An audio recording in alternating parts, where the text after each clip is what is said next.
Dear Mr. Holmes, please let me thank you one more time for your help in solving the case of the Turkish medallion. I'm sure that if the story could go public, the whole country would be as grateful as I am to you. As you may have surmised, I have a very urgent and confidential matter which requires your immediate assistance. You probably are aware that we are going to celebrate the birthday of a very important person, a member of the government. I can't mention their name in this letter for obvious reasons. The most famous and accomplished artists were selected and invited to perform. We are confident about their reputations.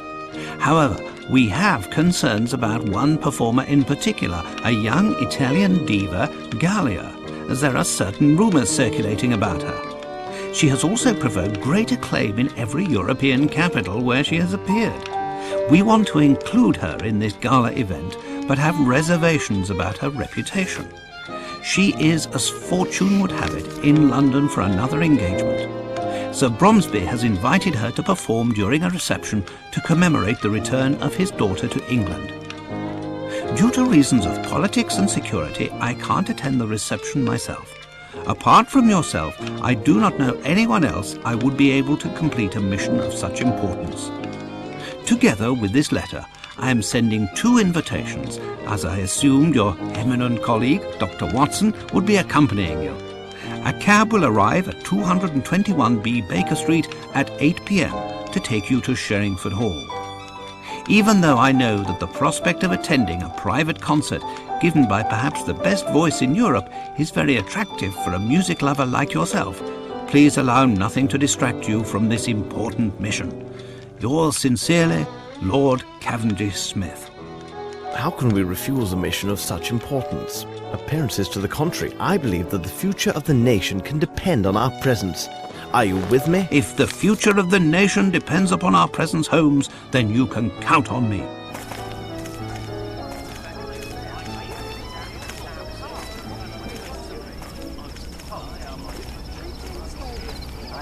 Please come right in. According to the request of Lord Cavendish Smith, during the dinner you'll be seated together.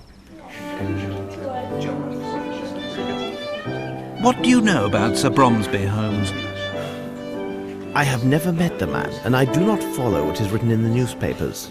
However, I can tell you that Sir Bromsby is a man of approximately 50 years old, tall in stature. He is impulsive and may be prone to violent outbursts. He is of low birth, has few intimate friends, and does not like women. He must be a very aggressive businessman who would not hesitate to go beyond the law if it served his purposes. I'd like to add that today he is going to make a very important declaration concerning his business. And you, Watson, what have you heard about him? Well, I doubt that I would be able to give as detailed a description as you have just recited. Holmes, how can you say you do not know the man and give such an account? Watson, you know my methods. Look at the stage and the stand near the fireplace. It is obvious that they are prepared for a very tall man. I see the hostess and servants anxiously glancing in the direction of a door from which their employer must enter. Their expressions go beyond nerves and suggest fear. Only a violent and unpredictable man can cause such anguish. Now look at the guests. The men present at this party are mainly composed of military officers and rich entrepreneurs. All of them are in their 50s and are clearly business associates, so I decided that he is of their age. Furthermore, to have risen as rapidly as he has in this society, Sir Bromsby would have to be a very ruthless and intelligent businessman. The women present reveal much. Beautiful women and young girls, all neatly but rather cheaply dressed. Watson, look more carefully. There are no chaperones. No ladies would appear in public without suitable escort, I assure you. They stare at the youngest gentleman to find a convenient cavalier and cluck like chickens at the smallest idiocy.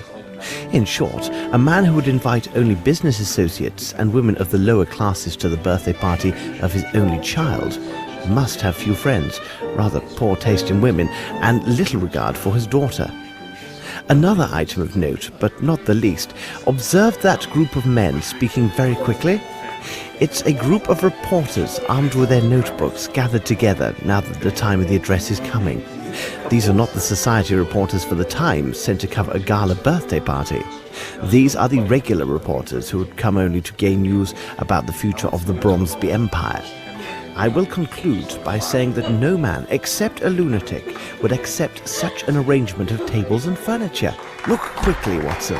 I hear applause. Sir Bromsby is coming. Ladies and gentlemen, let me thank you all for attending this special reception. In fact, this moment is a turning point for many people.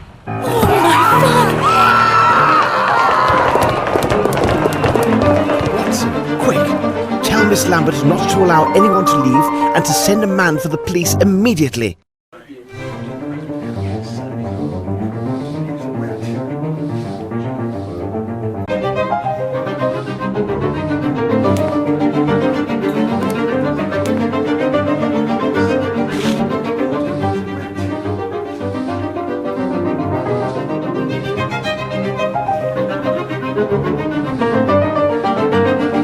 The first handwriting is small and elegant.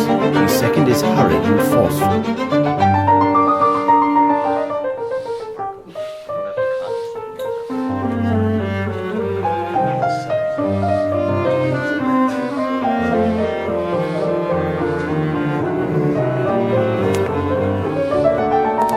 Excuse me, if I may. I am Sherlock Holmes. What do you wish to know? I must ask, who are you?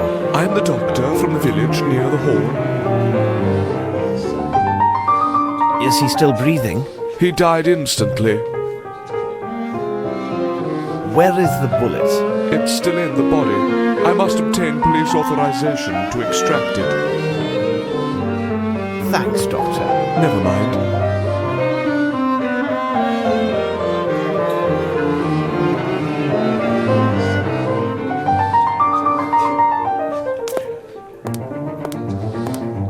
Good day. My name is Sherlock Holmes. Would you mind if I asked several questions? If it helps you. Did you notice anything peculiar at the time of the shooting? I jumped up, and then I looked in the direction of the shot. There, I saw that little flirt, Miss Bromsby. She seemed to be placing something in her handbag amid a cloud of smoke. Then she rushed to the stage. I must say, her sudden inheritance should be a fine present for her birthday. What precisely was your relationship with the victim? We were partners with the old scoundrel. I'm sorry, Sir Bromsby. He personally invited me. He gave me every assurance there would be plenty of fresh meat, if you take my meaning. Well, there was, but some of it was quite cold. Were you an associate of the victim? Yes, he seems so much bigger when he's lying down rather than standing. Well, thank you very much. It is nothing, dear fellow.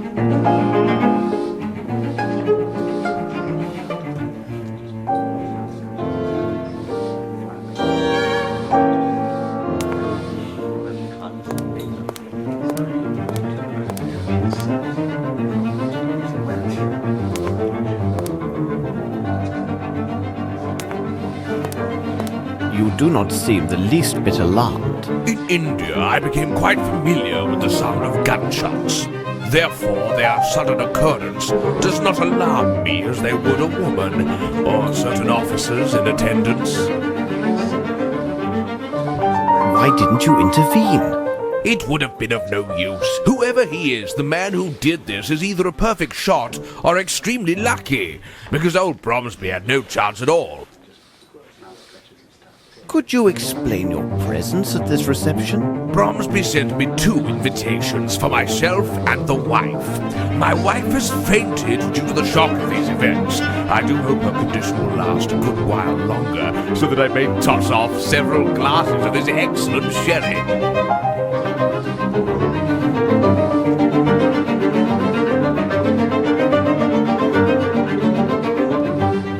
Very well. Thank you.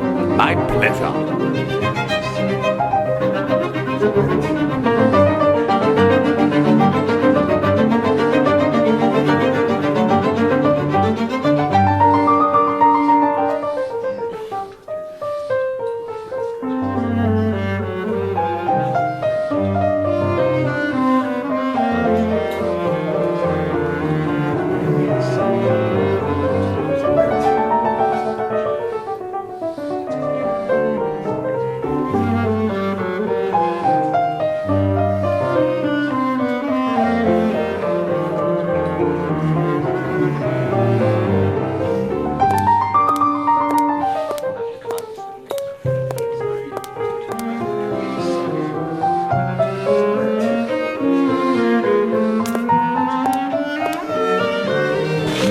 What's this?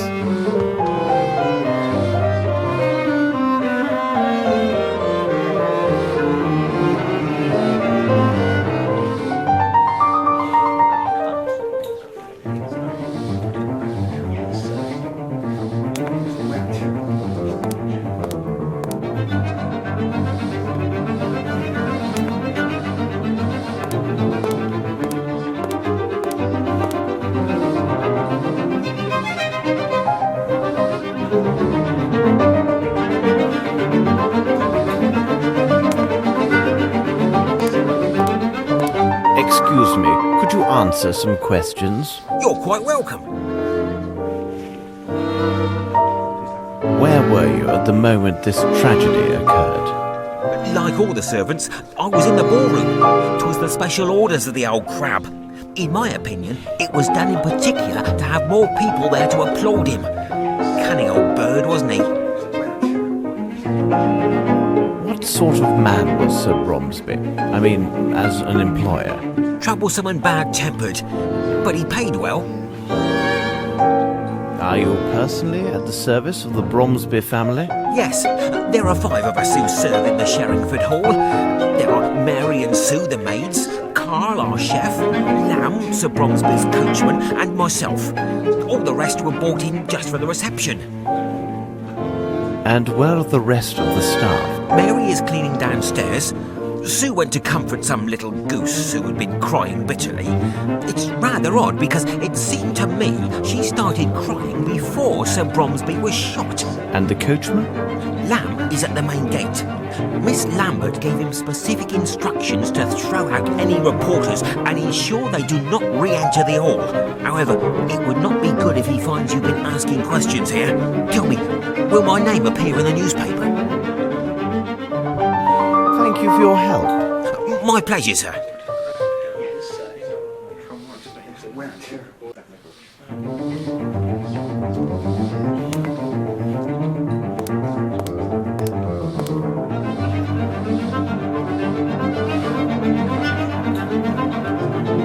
That shot was dreadful, wasn't it? It's neither the first nor probably the last I shall hear in my life. Tell me, young man, are you a barman or not? Because I'm dying from thirst. Did you have a personal relationship with Sir Bromsby? What impertinence! I will answer questions of this nature only if they issue from my superiors or the authorities, and you, sir, are neither of those. Well, I must leave you now. All right, young man.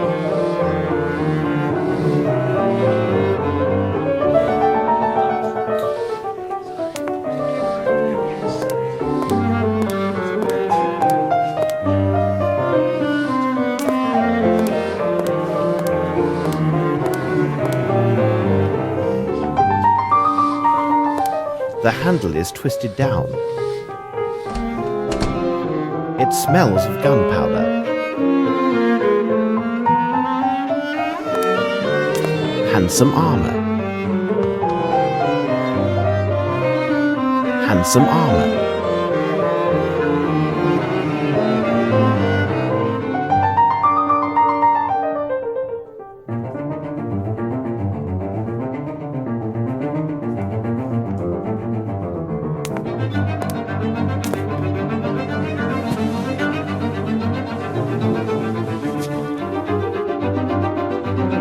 Black cloth is large enough to conceal a person.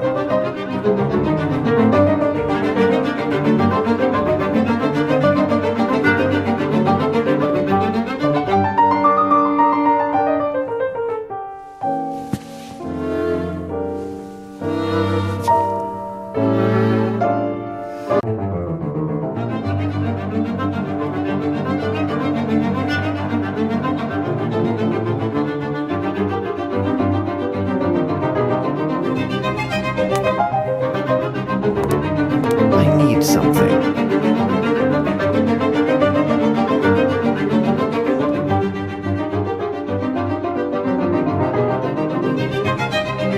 The trace of powder is located at 1 meter 65 from the surface.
poor copy of a uniform button. The cannon insignias are hand-drawn.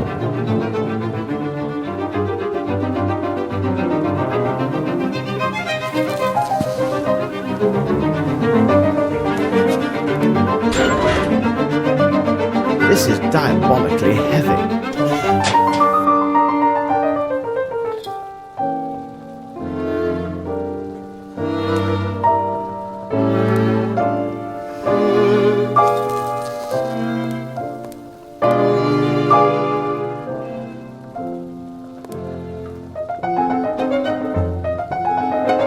May I help you? Hello? Are you aware of what has just happened? Yes, it seems that our master has got himself killed. Scott told me that much. On his daughter's birthday. And all these nice dishes. It took me so long to prepare them. What a disaster. How would you describe Sir Bromsby?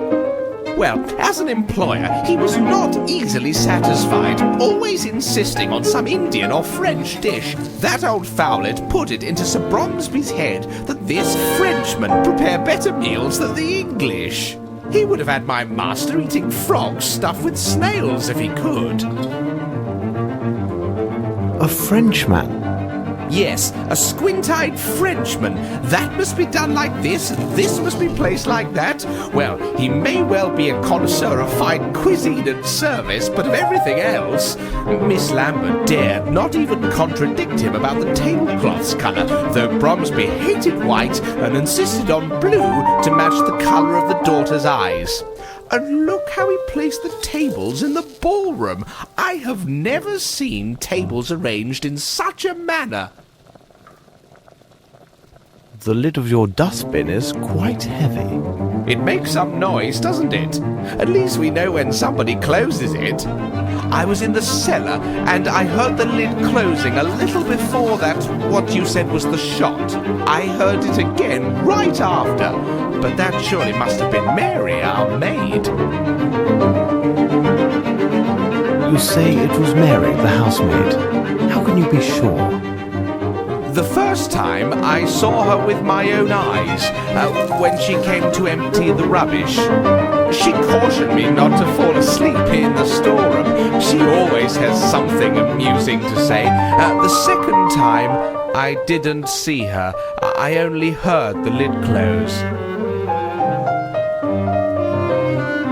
I will let you get back to your work. All right. Good night, sir.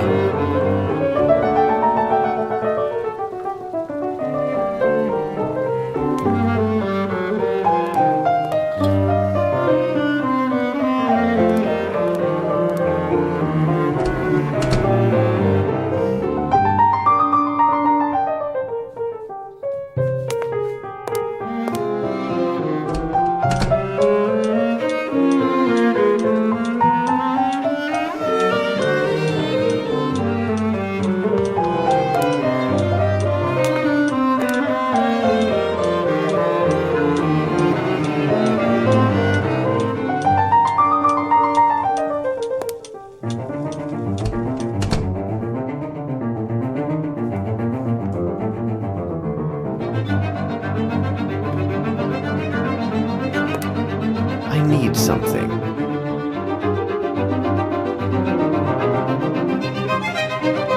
I need something.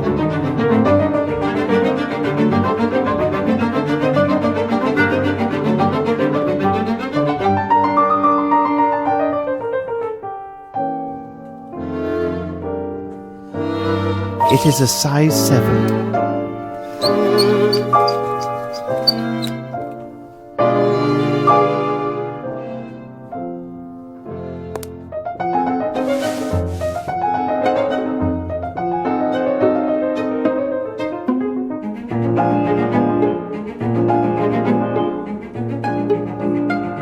Curious, this flaky ash does not come from this cigar.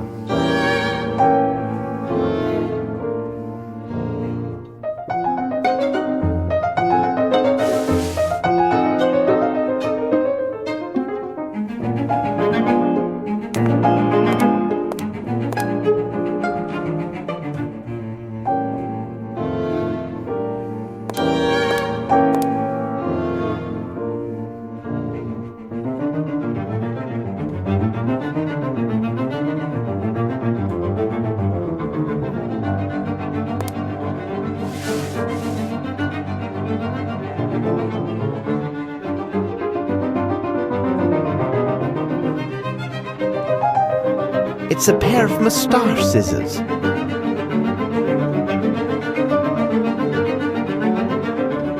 Red greasy hair.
Train and ship tickets from Geneva to London.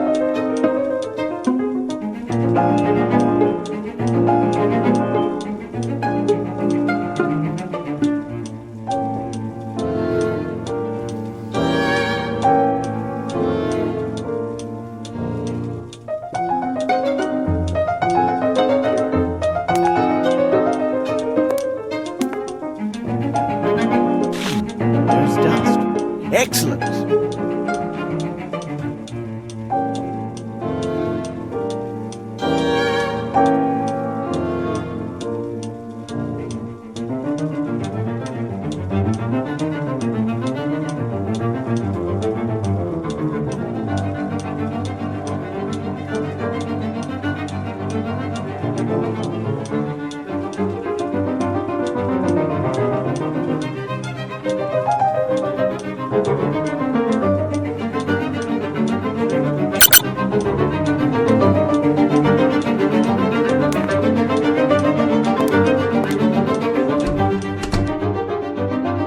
This room was rarely used. Everything else is in order.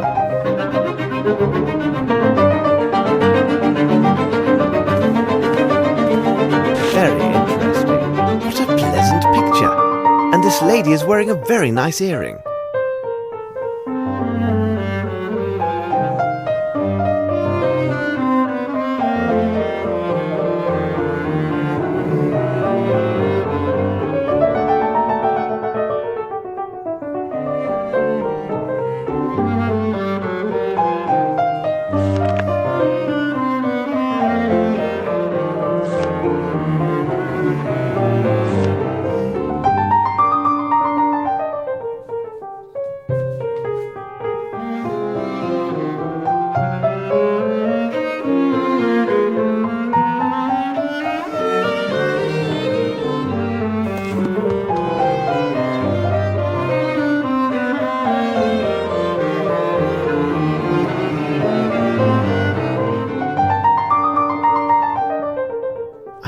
something.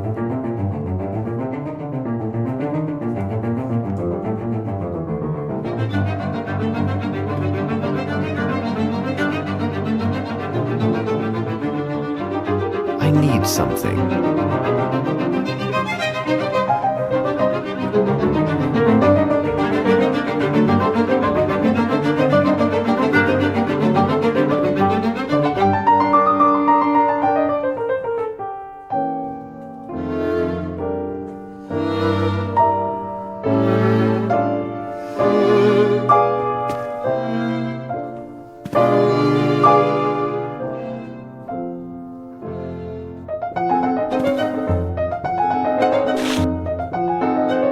Textbook to study French.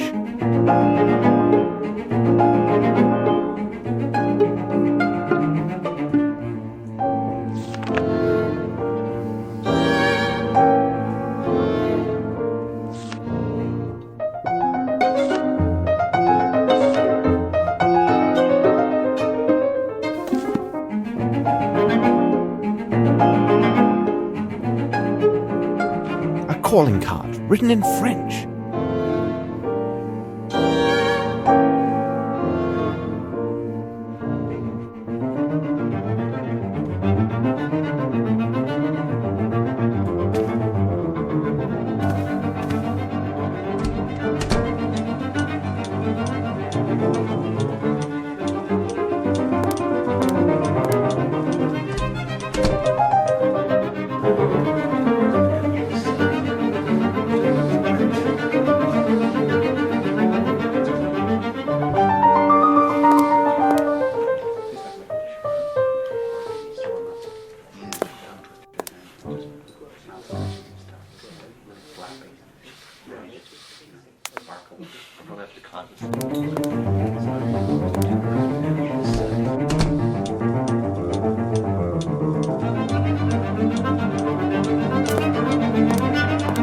There is a greasy substance on the door handle. Seems to be a sauce.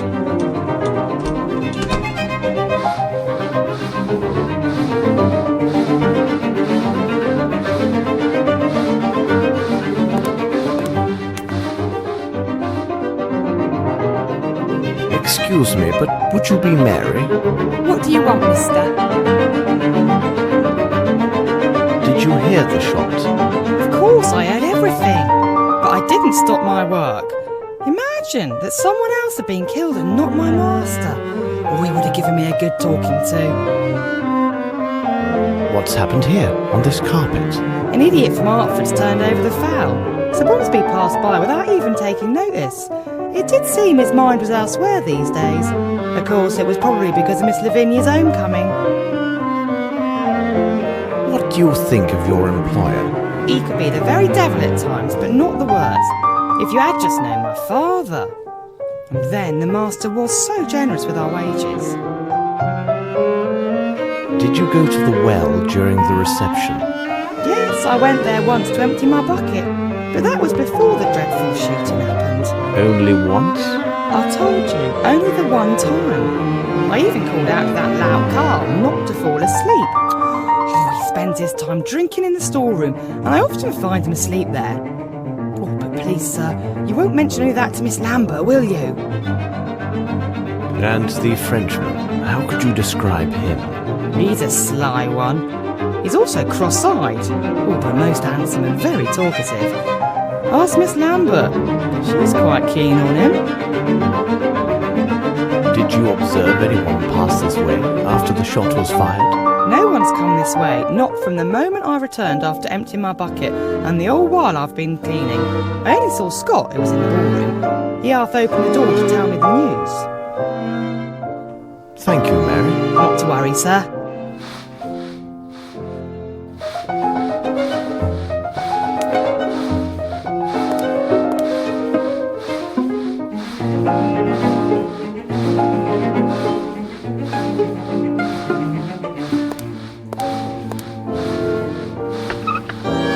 Tablecloths, yet they are shorter than the white ones used in the ballroom.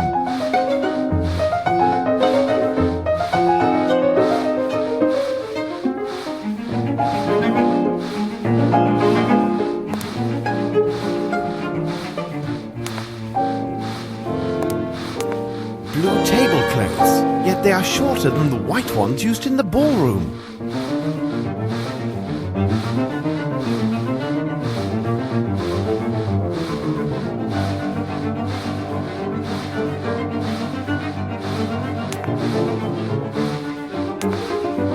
Blue tablecloths, yet they are shorter than the white ones used in the ballroom.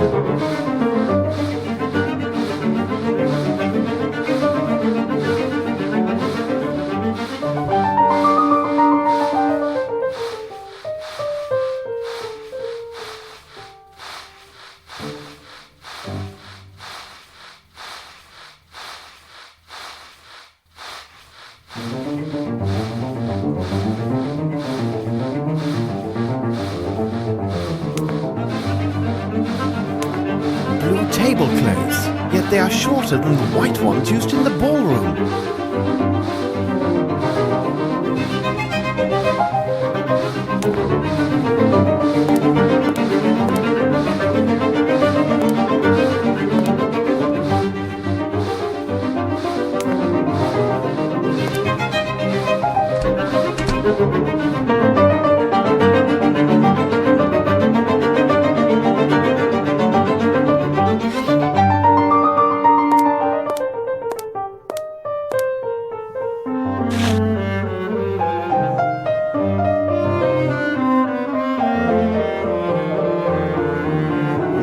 This is a woman's handwriting.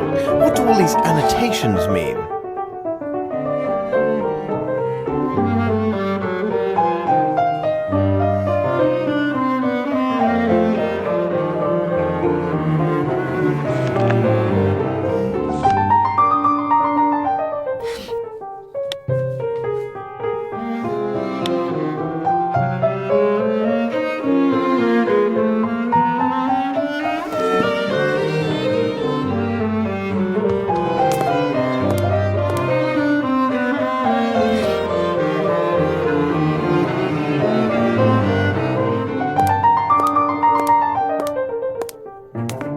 Let me introduce myself. I am Sherlock Holmes. Oh, Mr. Holmes, the infamous detective. We are heaven blessed by your presence. I am afraid I am still in shock. Tell us what you saw. I was behind Sir Bromsby when it all happened. I am sorry, but as such I could not see anything of interest. But I am convinced that Miss Lavinia had nothing to do with it. Whom do I have the pleasure of addressing? Oh, I forget myself. We haven't been properly introduced. I am Herman Grimble, advisor to the late Sir Melvyn Bromsby and minority shareholder of Bromsby Enterprises. So you knew Sir Bromsby well, then? What a sad end for such a great man. We first met in India several years ago. That would have been before the birth of Miss Lavinia. We have been business associates and friends ever since that moment. What sort of man was Sir Bromsby? He was a man with strong character that at times seemed excessive. He was unyielding, but he was a good man. Have you any knowledge about the succession of his business interests? I believe that Sir Bromsby had drawn up his will with his attorney and friend Horace Fowlett. When it is read, we will know more about the specifics. But I can assure you that nothing therein would threaten Bromsby Enterprises. And where is this Mr. Fowlett? He must have been here, because he would have most certainly been invited. Although he is hardly a person of high society. Where could he be, I wonder? Did Sir Bromsby have any enemies? Oh, there are always those who envy a man who is successful in business. But to say that Sir Bromsby had enemies? No, I cannot think of anyone who would desire his death. According to many witnesses, Sir Bromsby seemed anxious. Well, he really was a little worried these days, but it was most certainly due to the strains associated with the reception, ensuring a good time for his guests and the happiness of his daughter. They had not seen each other in 6 years. Perhaps he could not see her in the room. Thank you very much. I am at your disposal.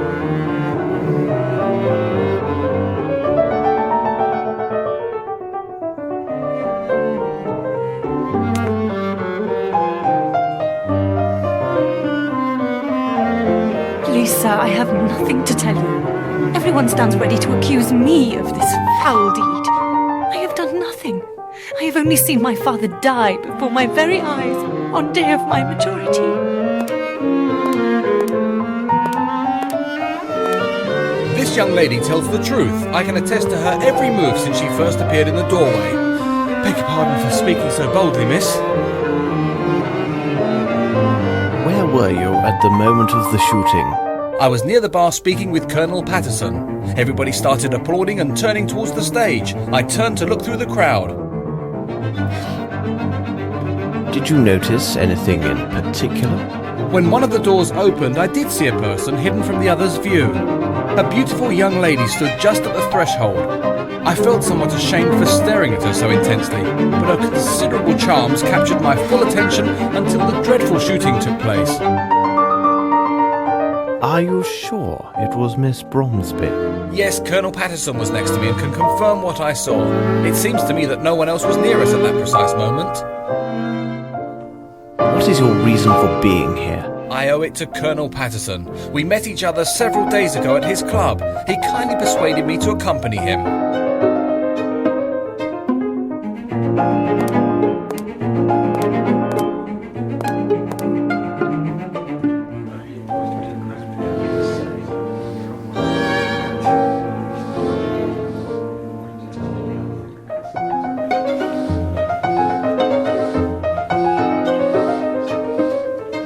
Sir, now will you answer my questions? I am listening to you. Where were you precisely when the tragedy occurred? We had been standing at the bar until the shot rang out, and I personally remained at the bar after it. Did you happen to notice Miss Bromsby at that moment? Impossible. My eyesight is so deucedly poor that I would not even notice if a fly fell into my whiskey. Really? Yes, damn shame. But I have a fine ear. I can offer much when the questions are about sounds. I can tell you that from all the applause, that old Bromsby had arrived and entered from my right. For the sound to have carried so well, the crowd must have been parted in that direction. I will add that if Lieutenant Harrington says that he saw a flea dancing with a fly in this place, you can take it on trust. Is there anything else you recall? Well, hold on a moment. I do have a scoop for your tabloid. I can assure you that Bromsby was killed with a Wright revolver of small caliber. How long have you known Lieutenant Harrington? We met at my officers' club several days ago. A brave boy, you can believe me. What could be better than to invite him to be my guest at this reception, where he could make many fair acquaintances? Thank you for this information, sir. Colonel to you. Were you at that precise spot at the moment of the murder? Indeed, I was standing just there. I could easily see the door because there were so few people in front of me. What did you do right after the shot was fired? I left the room as did almost everyone. I must leave now and make my excuses to Miss Lavinia for my behaviour, don't you think? Thank you for your help. It was not a problem.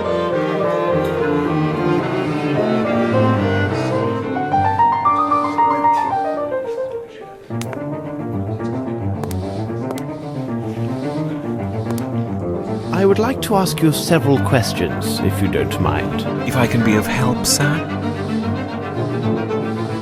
What were you doing when the tragedy happened? I was serving those two gentlemen. As I was occupied, I saw nothing. Are you one of the household staff? No, I was sent by the Hartford agency to serve at the reception. All right, you may take or leave. Good evening, sir.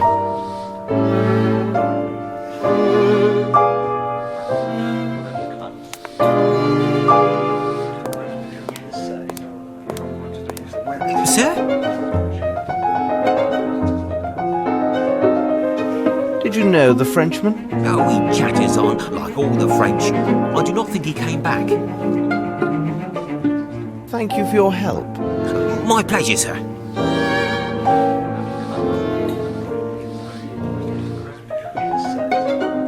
It is not the time to join, Watson. I have not examined everything.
Please leave me. I will answer only to the authorities. I should reveal one of my hints.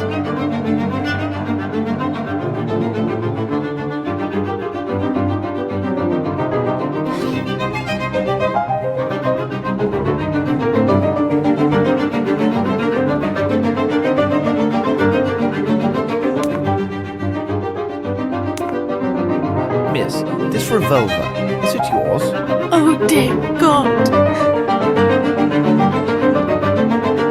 Why would you require a pistol? My father gave it to me shortly after I arrived. Dear God, what will the police make of this? I swear I did not kill my father. No! But why would he press you to carry a pistol? He seemed most anxious for my safety and his own. He told me that he would explain everything to me later, after the reception. Miss, with your consent, I can investigate this matter. Mr. Holmes, Mr. Grimble has explained to me who you are and what you do. I would be eternally grateful if you could find out who killed my father. That's all right. I must leave you now. Be strong, Miss. Thank you, Mr. Holmes.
read something.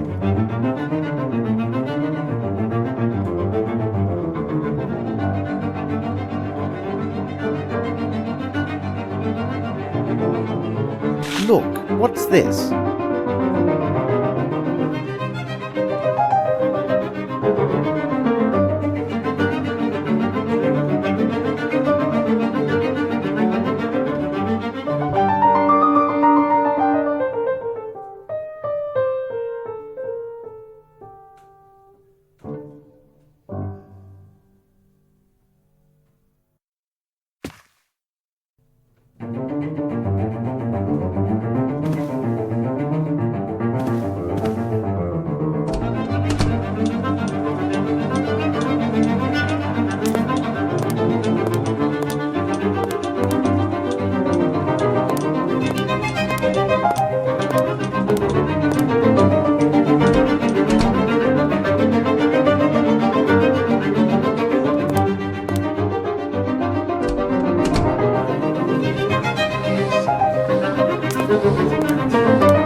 It is not the time to join, Watson. I have not examined everything.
they are shorter than the white ones used in the ballroom.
Here now, watch your step.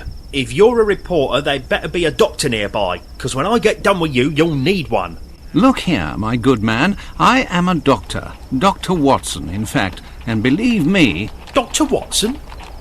Hold on. Are you the Dr. Watson who writes about all those cases solved by Sherlock Holmes? Oh, I've read all your adventures.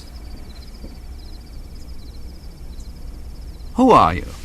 My name is Lamb, Governor. I'm Sir Bromsby's coachman. Tell me, is he really that clever, this Sherlock Holmes? Look sharp, Lamb. Sherlock Holmes and I require your able assistance. No doubt. Stand firm at the private entrance and make sure no one enters or leaves until Holmes or myself returns. My pleasure, Dr. Watson. You tell Mr. Holmes that if anybody even steps on the lawn, they'll have to deal with Lamb. And I can tell you, there are few bold enough to dare my fists. This door is blocked. That gate is the only way in or out of here, Dr. Watson. I've already secured the other door on orders of Miss Lambert to avoid them nosy reporters. If anyone tries to make a break through the garden, they won't get past me. I leave you, Lamb. Right, I'll stand guard.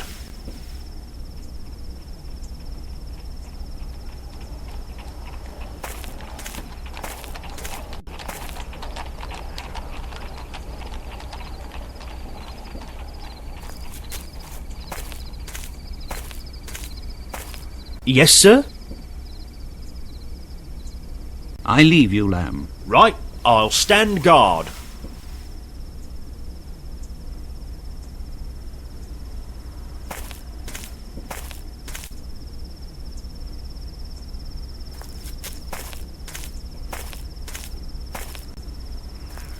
Miss Lambert, I have been looking for you.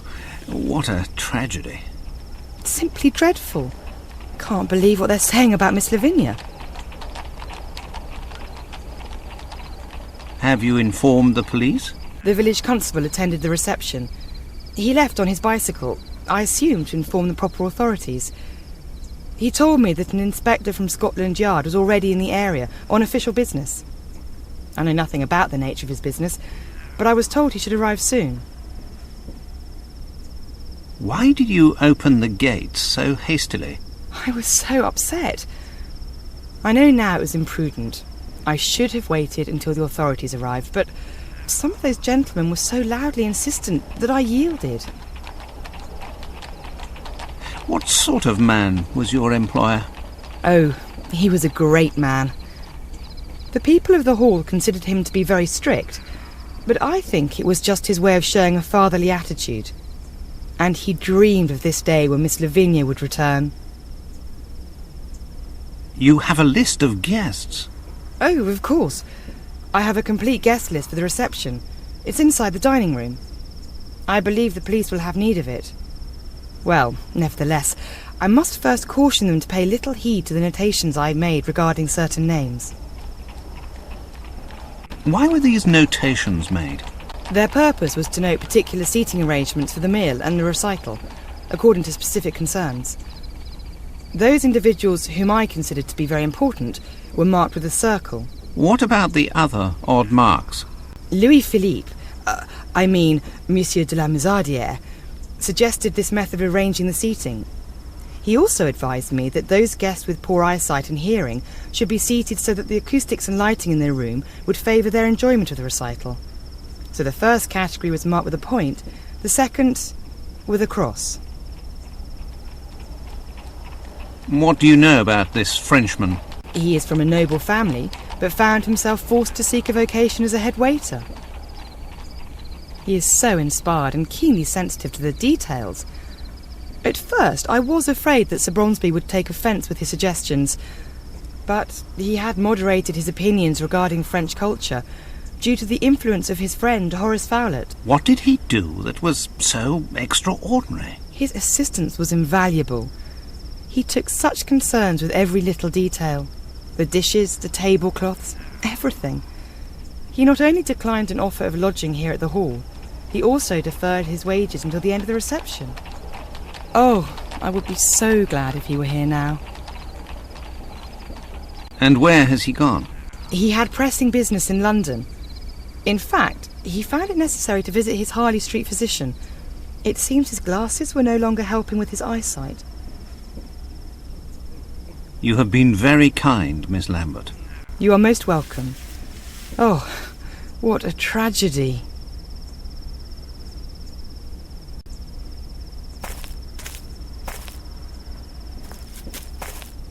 Hello. Please excuse me.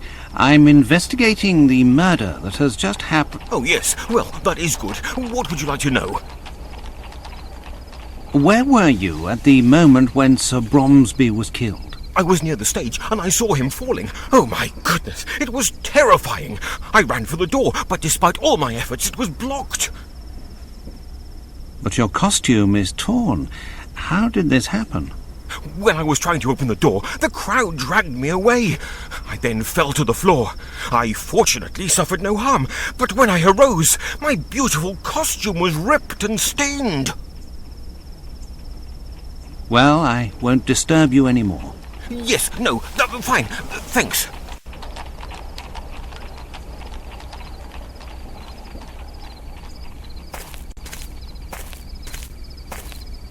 Excuse me, may I speak with you? Yeah, your servant, sir. Are you one of the domestics employed by the hall? No, I am the personal servant to old Satterthwaite. He is there, sitting on that bench. He seems right enough, but he refused a small drink for his health. Surely he cannot be well. Tell me, what have you seen? I heard the shot, then such a strange noise, and the next thing I know, all those money bags are running in a mad rush with their wives or whatever. Thank you for your help. My pleasure.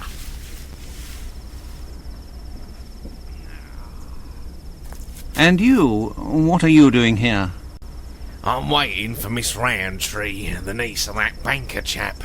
She is inconsolable, all because her admirer of a mere 3 days' acquaintance had already abandoned her. Nothing unusual about that. There is no worse-tempered female than this girl. Well, maybe other than my wife.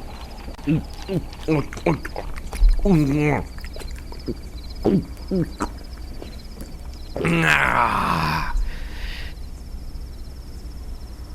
You heard the shot? I just left to relieve myself there at the end of the garden, you see. Seems to me I missed a good race for the doors. Worthy of the Royal Derby. Well, good. Cheers. Well, my good man, why are you here? I am the manservant of Lieutenant Harrington.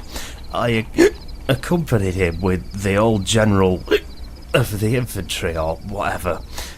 I seem to have drunk too much. Did you hear the shot? What shot? Oh, the shot. Great reception, isn't it? I have to go. Are you all right? Very good. Bye, madam.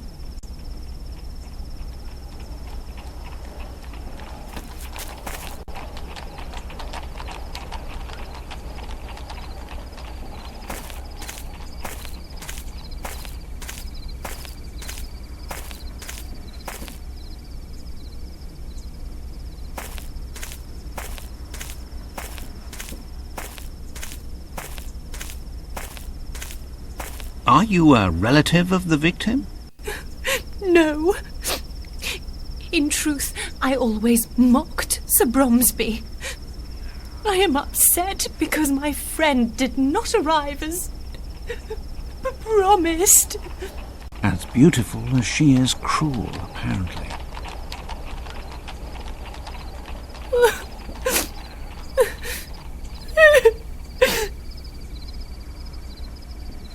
Do you work here, miss? Yes, my name is Sue. I am a maid for the hall.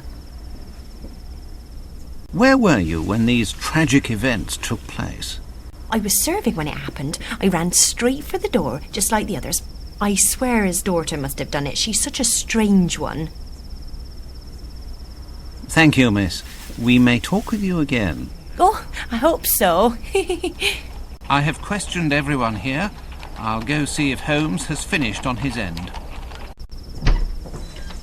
Holmes! The gate! I know, Watson, but it is of no real consequence. To question all these people would be a tiresome activity and would be of no value to this inquiry. Such ordinary inquiries are best left to the police. They have their purposes. As you like, Holmes. Now, Watson, to put your mind at rest, I can see that you have done well in my absence by placing the formidable coachman at the gate. I also imagine you have already spoken with Miss Lambert? Yes, and some other people too. Hold your report until I return to Baker Street. Meanwhile, be a good man and look to the gate. I must be informed the moment any official arrives. As always, I depend on your able assistance, Watson.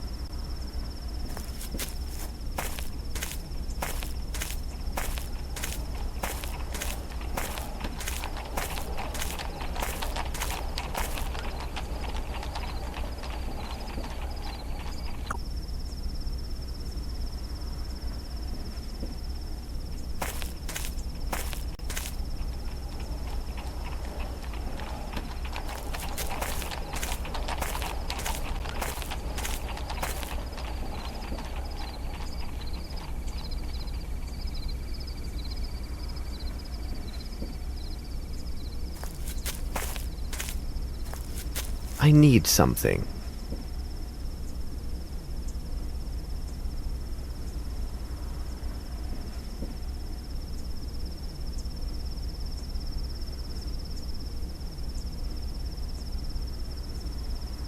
I need something.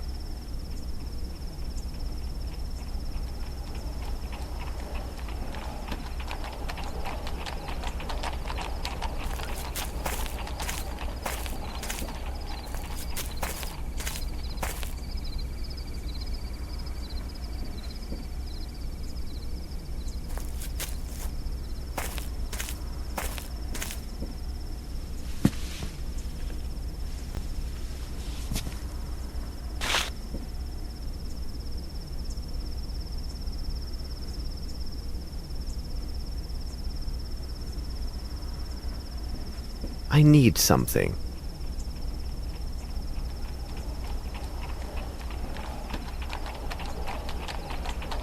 It is a size 7.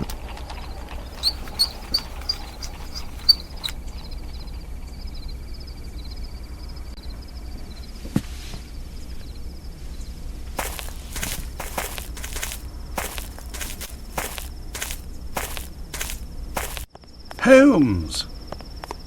Good day, Lestrade. Your haste deserves comment. One could say that you were right to hurry here, as this case is one of great complexity and challenge.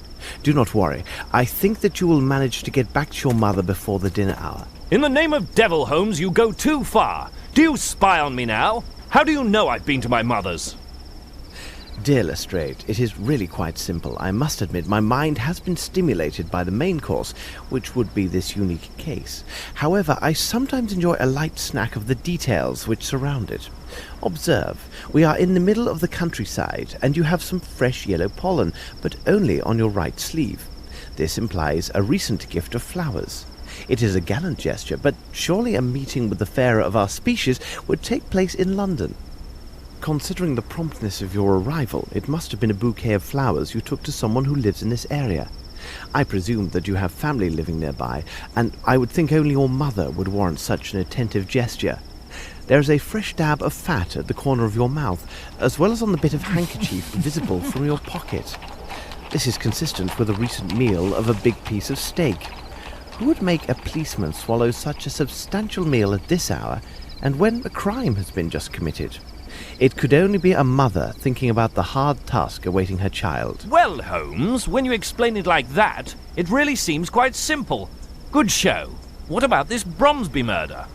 A unique case, as I've already noted, but any supposition would be premature until we consider Dr. Watson's report, as well as your own findings. Miss Lavinia has asked that the esteemed Dr. Watson and I give this case our full attention, though I doubt she is aware of all the implications of this case. Lestrade, you can find the victim inside, and I recommend calling upon his solicitor, Mr. Horace Fowlett. Mrs. Hudson is cooking a roast tomorrow at noon. Why don't you be our guest, and we can share our discoveries? What do you think? Watson and I must take our leave, as there's much to be done at Baker Street. Are you coming, Watson? Let us return to Baker Street.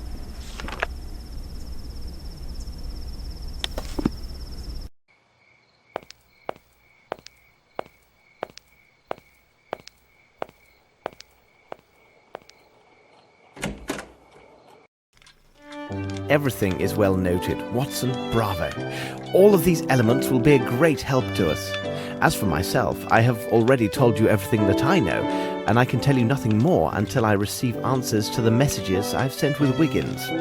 Now I must return to my experiments to test my theory regarding the substance I found at the scene of the murder. Meanwhile, I suggest you look through the books in the bookcase.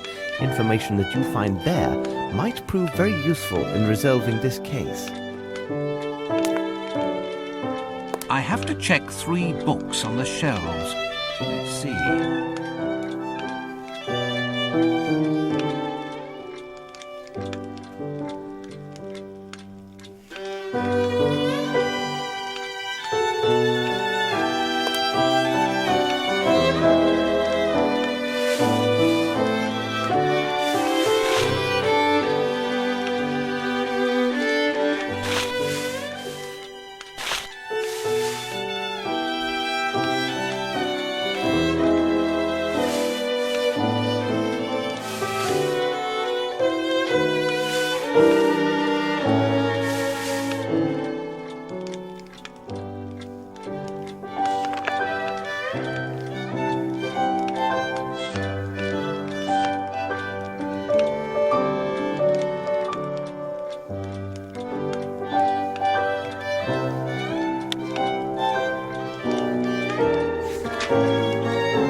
Be really helpful in our investigation. These Sherlock cigarettes come from Brazil, and they seem to contain narcotic substances. What might they be? I need to analyze the evidence found at Sherringford Hall. A piece of white cloth, a small box, various powders, and finally the hair. Let's get to work.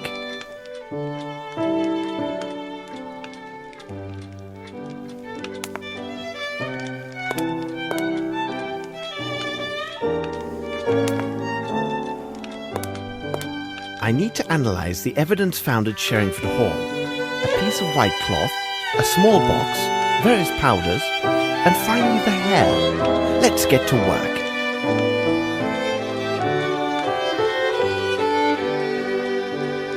To analyse the nature of these stains, I must first soak the cloth in a solution of soap and water.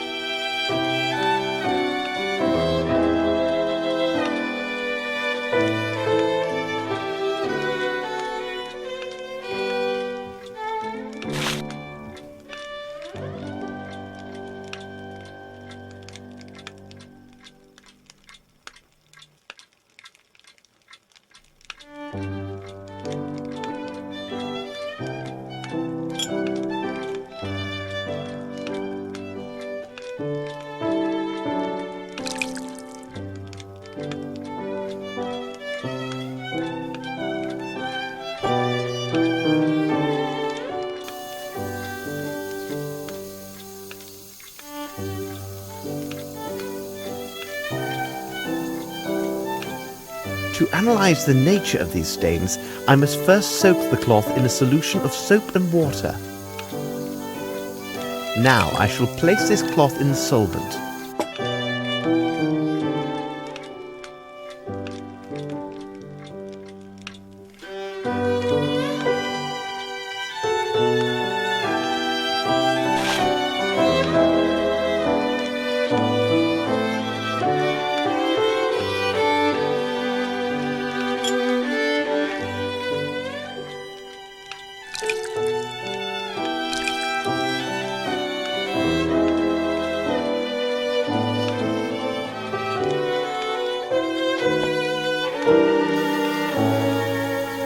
Now I shall place this cloth in the solvent. The stains are sticky, but not very oily.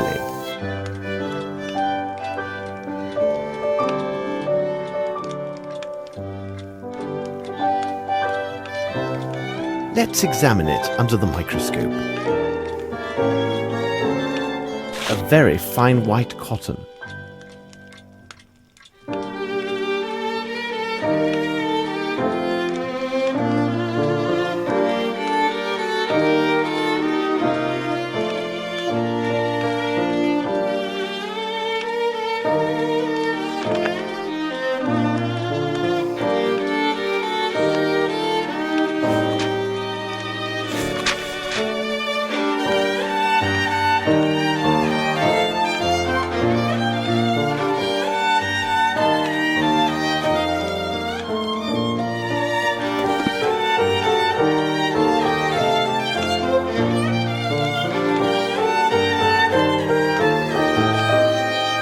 A box containing some white powder.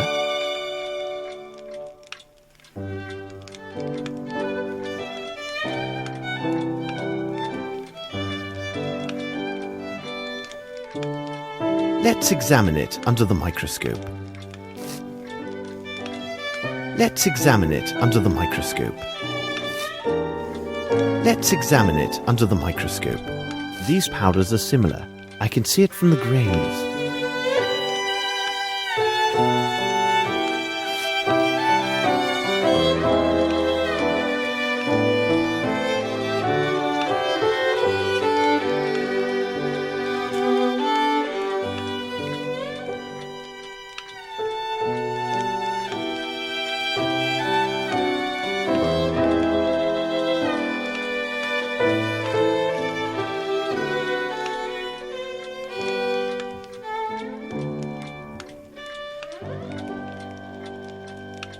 What would be the reaction if I heated this powder? It has no effect.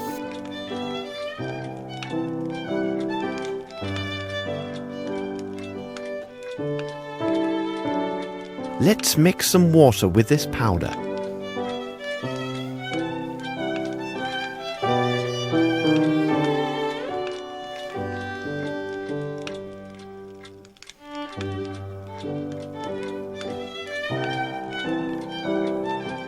It has no effect. Let's mix some water with this powder.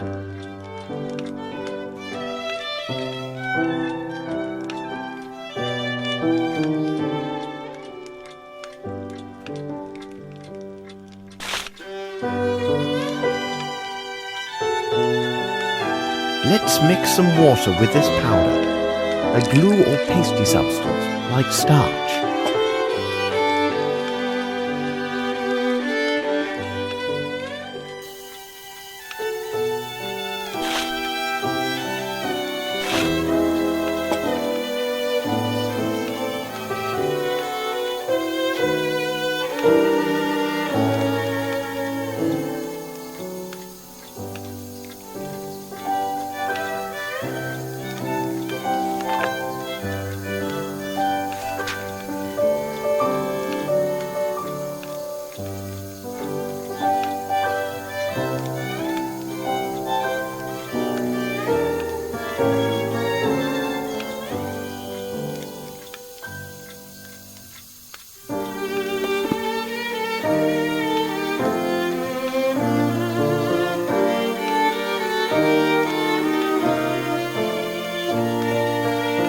What would be the reaction if I heated this powder?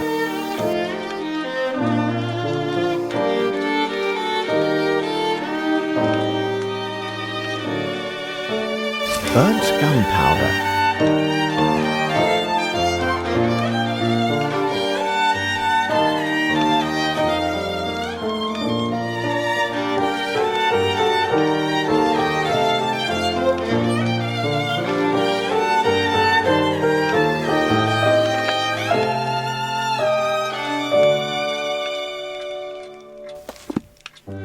Let's examine it under the microscope. A man's hair.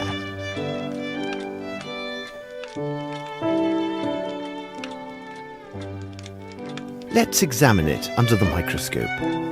A light feminine perfume. It seems to me that we have gathered all of the key elements, Watson. However, before we retire, let's summarize our findings. The question should be answered yes or no and justified by the evidence or testimony received during the investigation.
It is simplicity itself, Watson.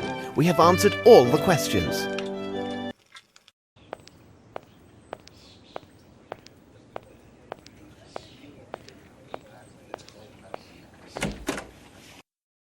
My dear Lestrade, I congratulate you on the precise quality of your notes. It is true that you have missed everything of importance, but you have spared me the trouble of eliminating the trifles and pointed me in the right direction. I hear familiar steps on the stairs. Please be seated, Watson. You must be famished. Lestrade was kind enough to bring a copy of his notes, hoping it would be of assistance in this affair. Indeed. You can study them now and enjoy your meal. Please take your time, Watson, because bad digestion weakens our ability to reason. Holmes, you will get no argument from me, as this dish is delicious. We will go to Sherringford Hall with Lestrade when you are finished with your meal. I must read the documents Holmes gave me.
All this is very interesting. According to the evidence, it seems that the shooter was not in the ballroom or the corridor. Where was he? Are you finished, Watson? Shall we go? Let us return to Sherringford Hall.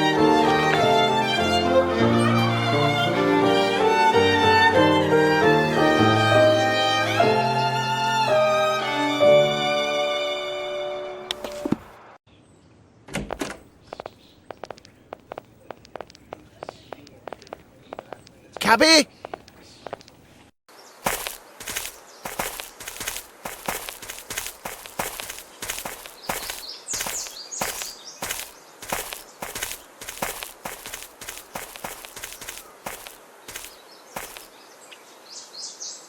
Sirs, please, go right in.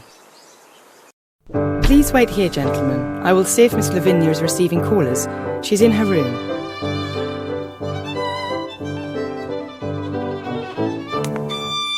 Well, Mr. Grimble, I didn't expect to see you here at this hour.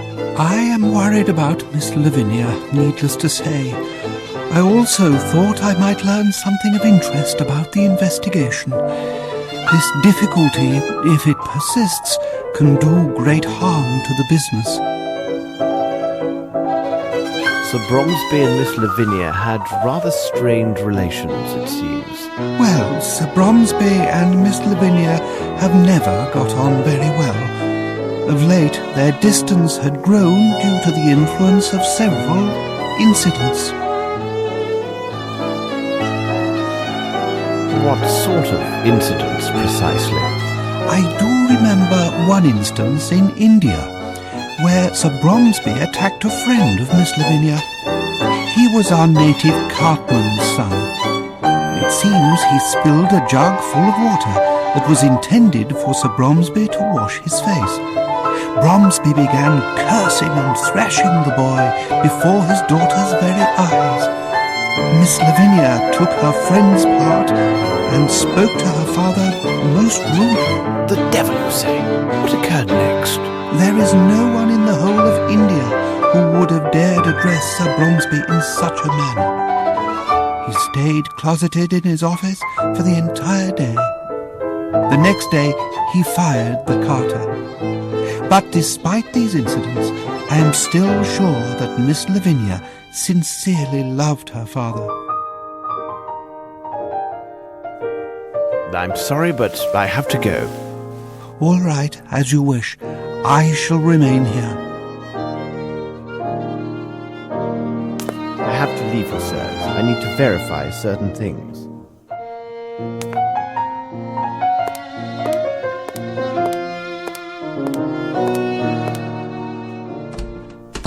The more we consider the facts of this affair, the more mysterious it becomes. The important thing is to be precise and rigorous in your analysis. But at Scotland Yard, we know this well. Reminds me a bit of bad business I resolved. I believe it involved a theft of sticks from a polo team. I have myself engaged in this sport but a few years ago. Really? Do you enjoy the sport of polo, Mr. Grimble? No. You cannot imagine the benefits of this sport. To achieve perfect form and union, man with horse. A little like the waltz, eh? Exactly. Except that with this sport, mounting is at full speed, which complicates things singularly. I don't follow you. The team from Brixton, in my opinion, is the finest example of how polo should be played. Perhaps they may well be. But what would you say about that last match of the Old Goats Rangers? They were absolutely splendid. But what of the Brixton team? Weren't they the cause of some ruckus about a matter of corruption?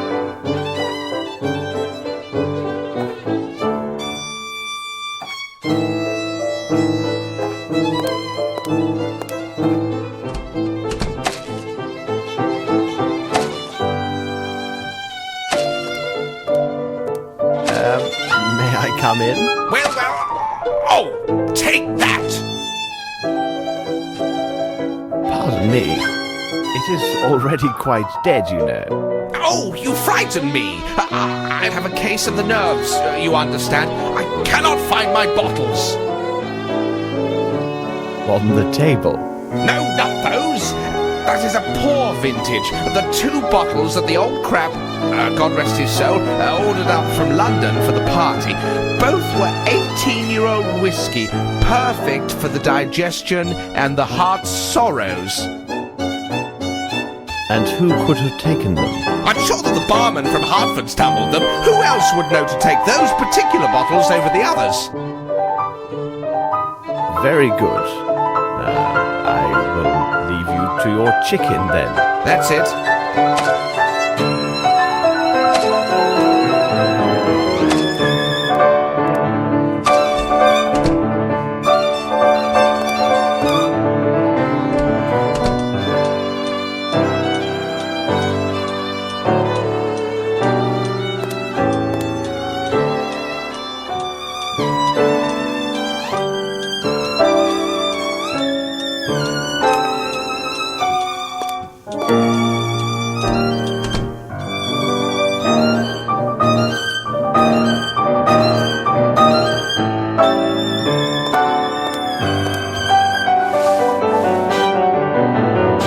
To whom does this belong?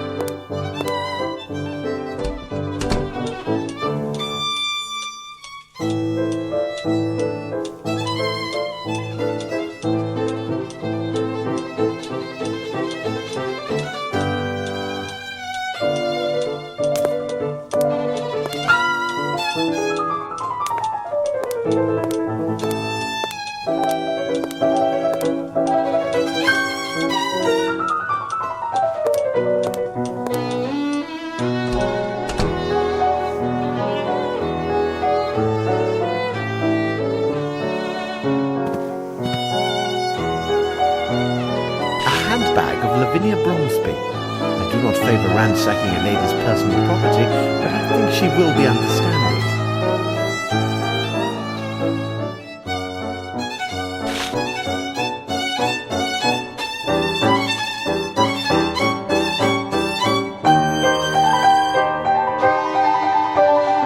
A programme for the London Opera.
I feel quite ready to answer your questions now, Mr. Holmes. Yesterday I was not in my right senses. I do want to encourage you. On the sound advice of Mr. Grimble, he explained to me that everything my father built during his entire life may collapse unless this gossip ceases and this matter is resolved. Do you agree, Mr. Holmes? Whatever the truth is, I will reveal it. First of all, it is necessary for me to know your acts and your movements during this unfortunate event. First I attended my appearance in the powder room. Then, As my father requested, I was standing quietly just inside the ballroom. I powdered my face one last time, while everyone, including myself, was watching my father. Suddenly, I heard this noise from behind me, and then I saw my father stagger and fall. Oh, my dear Lord. So I ran to his side and found that he was dead. What was your relationship with your father? We barely saw or even wrote to one another for 6 years. But the father that met me upon my return was not the man I remembered. Something in his eyes had changed. There was a wariness there, and perhaps even some unexplained anxiety. Forgive me, but it seems Lieutenant Harrington has made himself responsible for your care. Oh, he has proved himself to be most gallant and considerate. I have no friends here, other than Mr. Grimble. Mr. Harrington neither requested nor expected any recognition for his kind interventions, and was most attentive yesterday evening. Thank you for answering my questions, miss. Oh, it is me who should be thanking you. As I mentioned to you before, if this investigation is to proceed properly, it'll be necessary to examine your father's personal documents. May we see his office? I suppose Sir Bromsby kept his papers in this drawer. Watch out! Good God! It must be one of Fowlett's inventions. Sir Bromsby mentioned he had asked his lawyer to devise security measures to protect his private documentation. I remember now that Fowlett has a unique passion for mechanizations and automatons. I had no idea what kind of devices he had created. Inspector Lestrade, I give you leave to tend to your appearance. I doubt you can return to the yard in such disrepair. I will now examine this room according to my methods.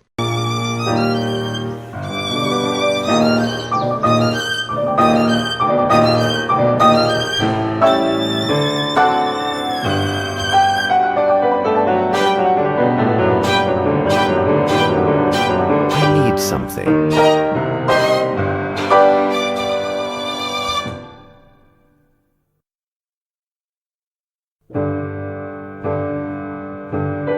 A Masonic symbol, no doubt.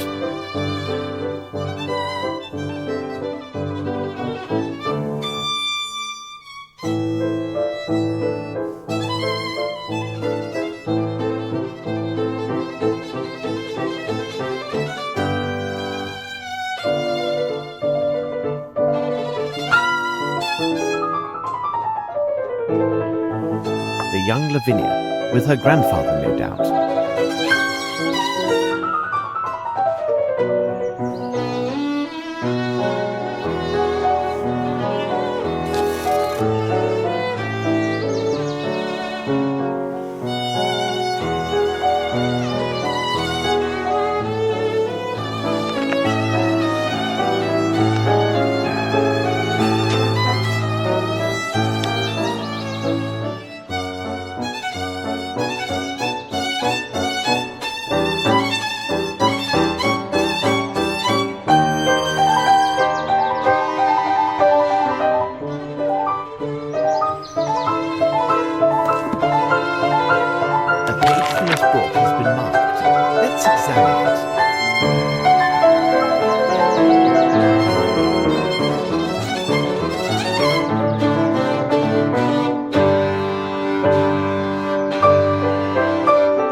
it is the pieces of the English edition of the Indian newspaper.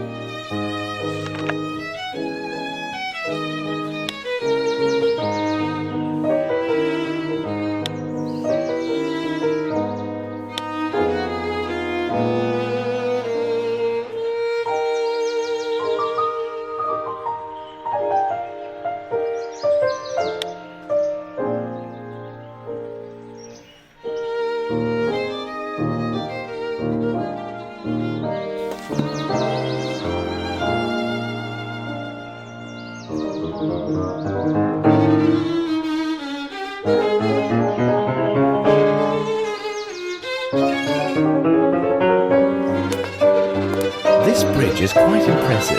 It must have been a considerable undertaking.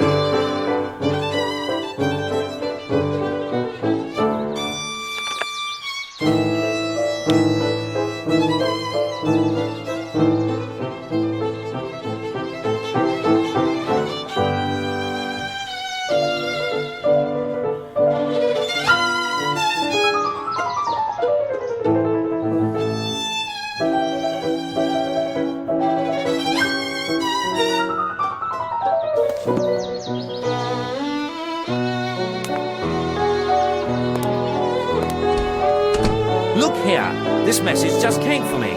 2 days ago, Mr. Horace Fowlett was seen leaving for the North Country. The constable for the town of Flatton, where the solicitor resides, obtained this information from Fowlett's neighbours. I have a bad feeling about this, Watson. What would you say to a short jaunt to Flatton to finish off our day? No objection at all, Holmes.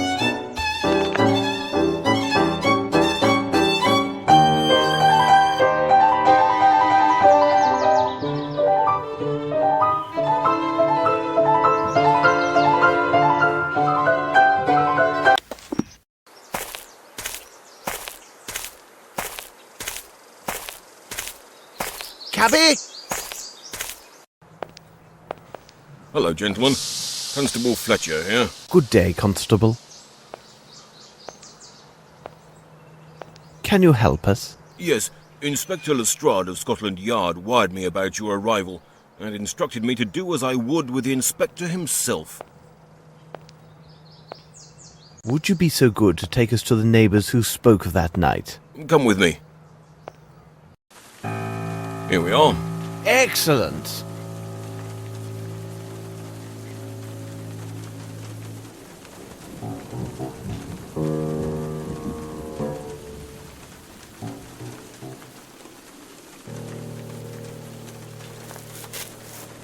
Graham, this is a detective from London.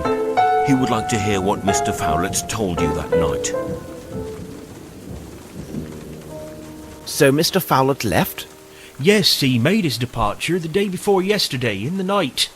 Not that this is the first time he's behaved in such a way. Anyway, he's not like others, and it didn't seem odd to see him leave at that hour, despite the heavy downpour. And how is he, this Fowlett? I'd call him an eccentric, you see. Not that I have anything bad to say about the man. His place is full of baubles with springs and mechanisms. There have been explosions. Yes, upon my word, explosions. But the next morning, there he'd be, always ready to wish me a good day. Did you actually see him depart? Well, the shutter on the barn had come loose and was beating about in the wind. I went out to set it straight in that moonless night.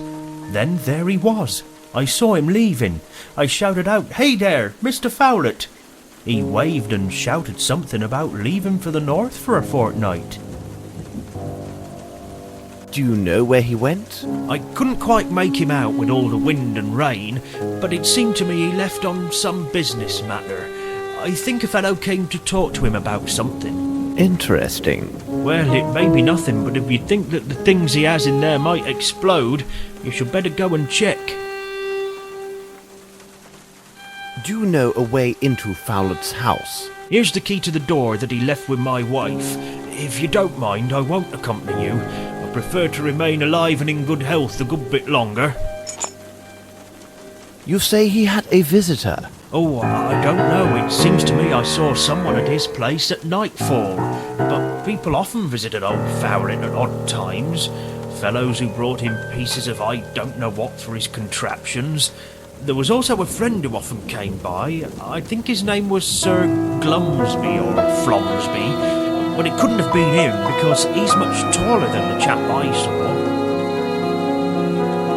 Good. I will go see what I can find. Wait for me here. As you wish.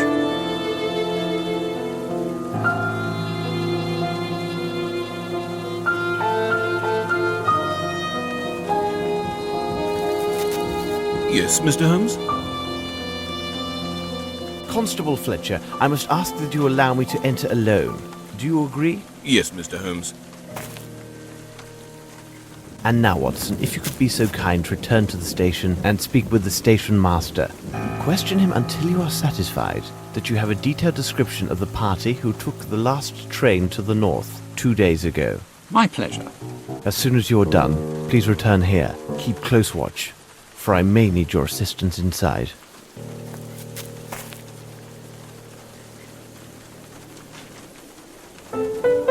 Wait for us. All right.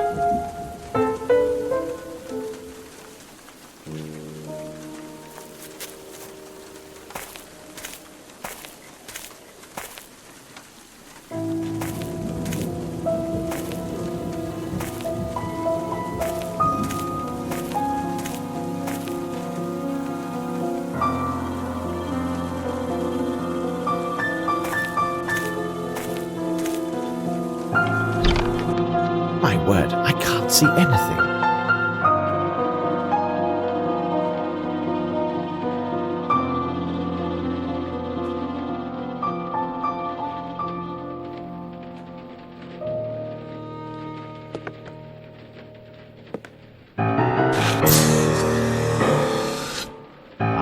Fowler liked his jests.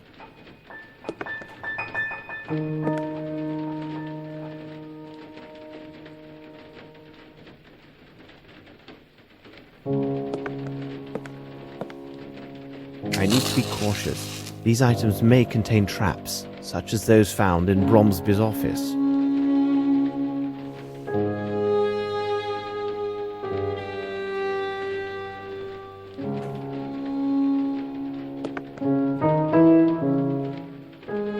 Size 6.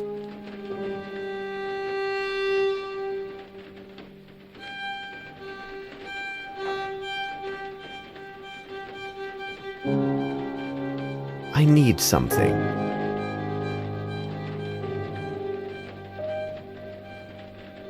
It is a size 7.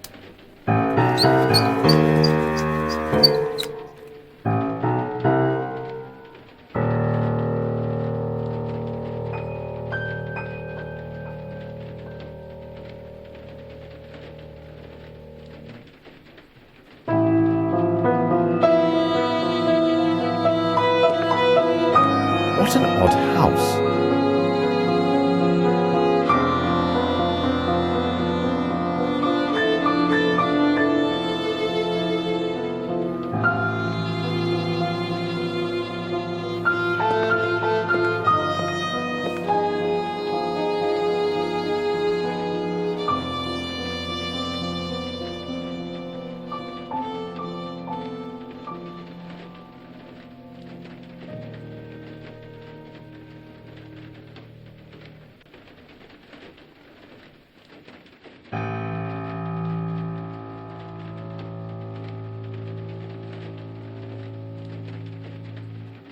These paintings are from the town of Epinal.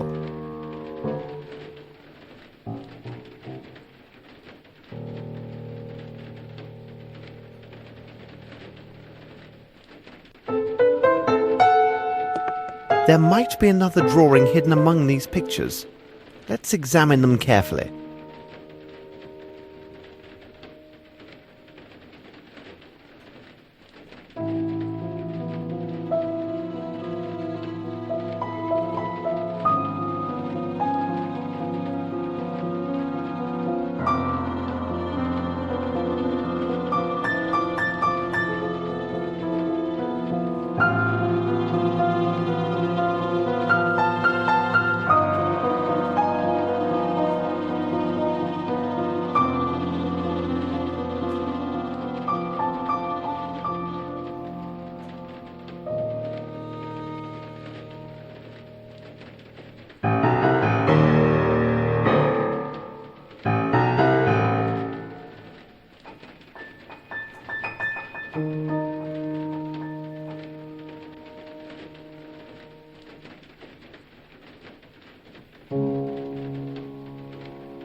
What's this?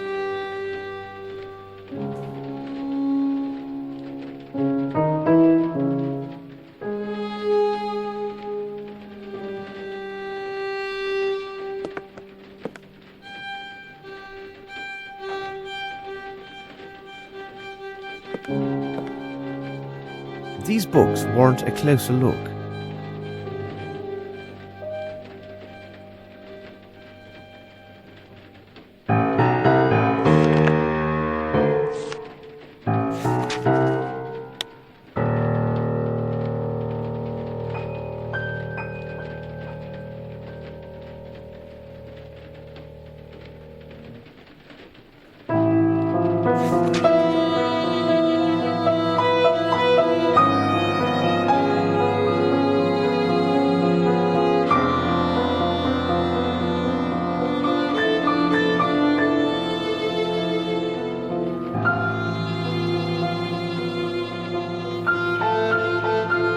A pheasant and a serpent, the very symbols found on Sir Bromsby's speech.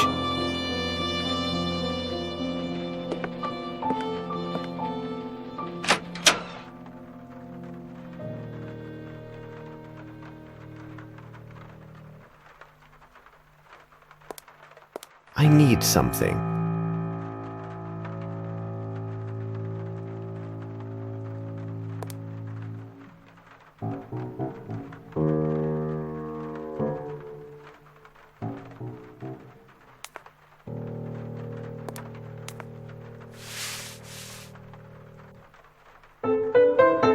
White flaky ash.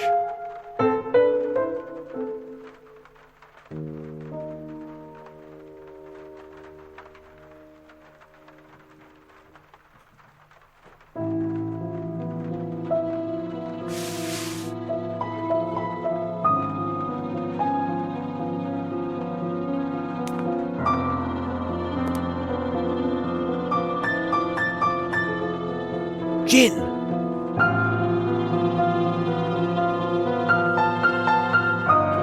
Blood.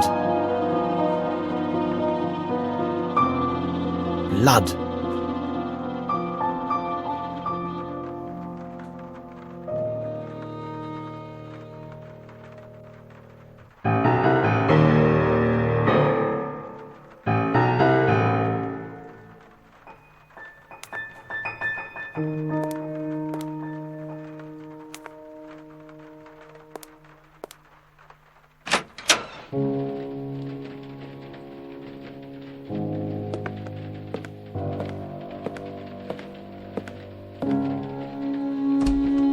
I can see a faint gleam.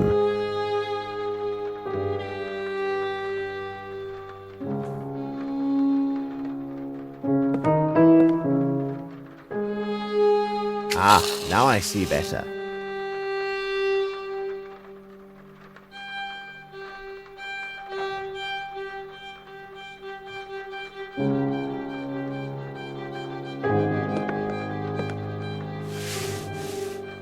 The blood was cleansed with this mop.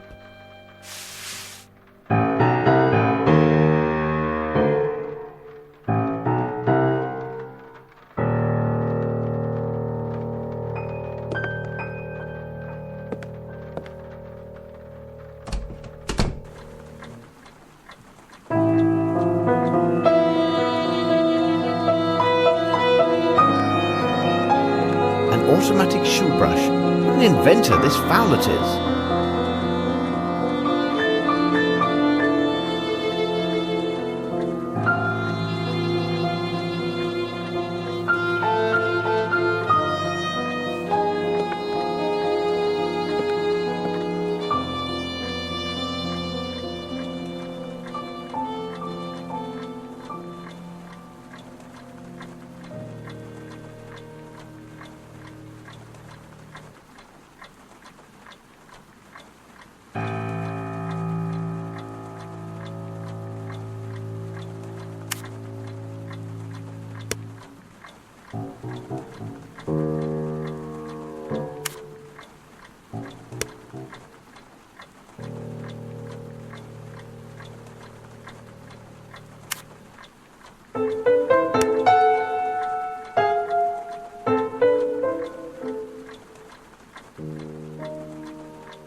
Fowlet created this device to most likely perfect his invention.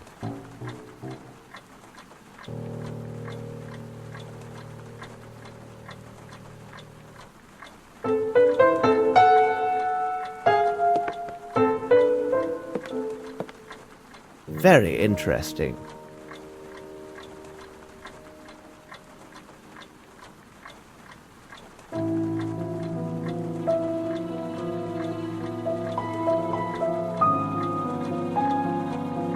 These are old award certificates from automation invention competitions.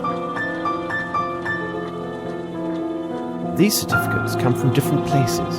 He must have travelled a great deal, particularly in South America.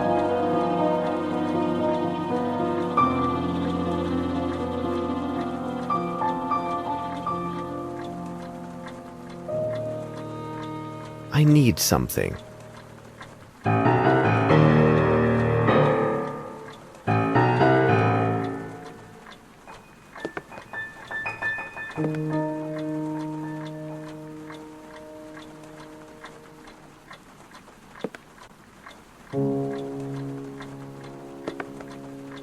The pillow is missing.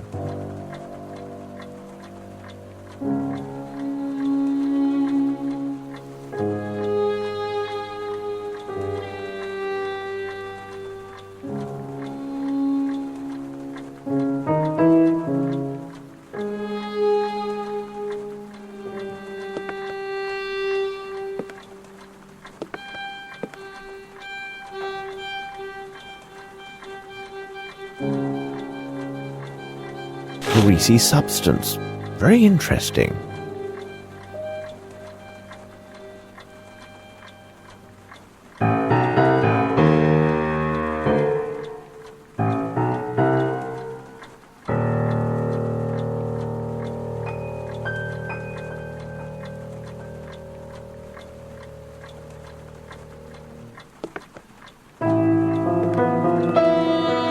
There is Fowlet. He is not tall and appears to be quite obese.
I shall select a card to find the logical sequence of what this automaton displays.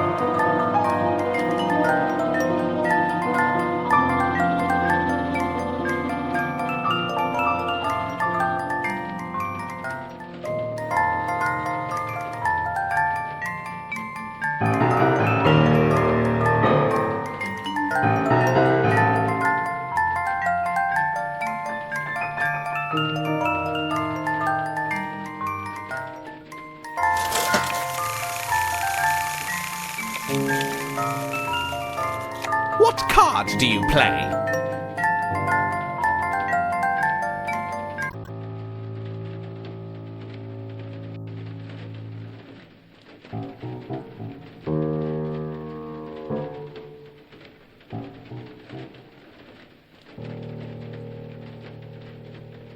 I shall select a card to find the logical sequence of what this automaton displays.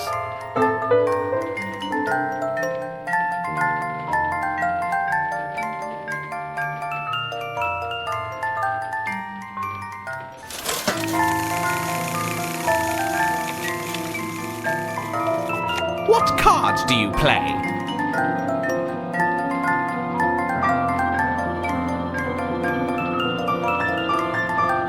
I need to place the correct card in its hand.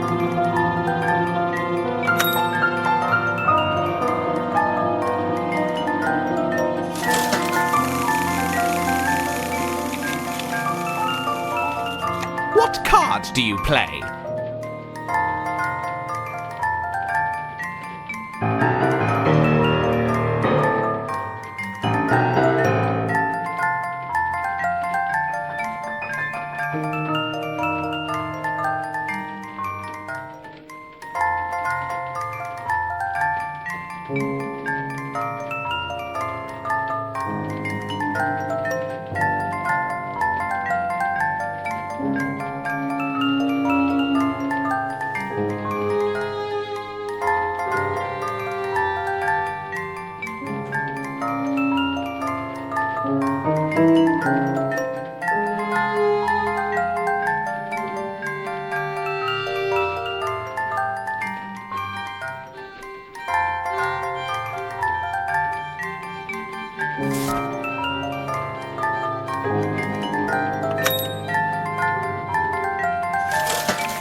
What card do you play?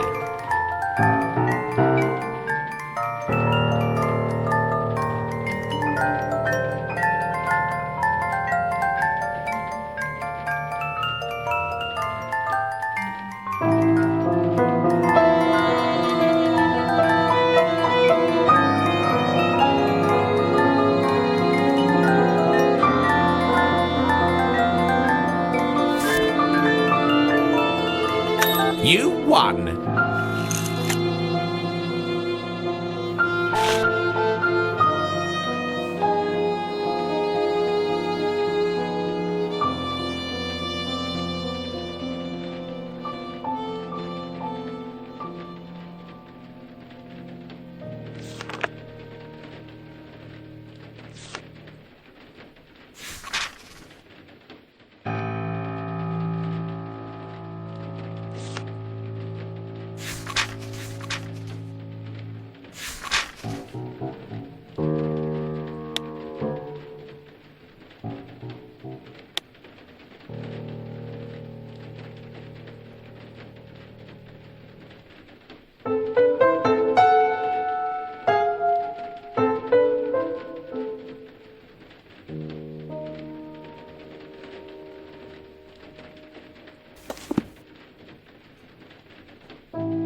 The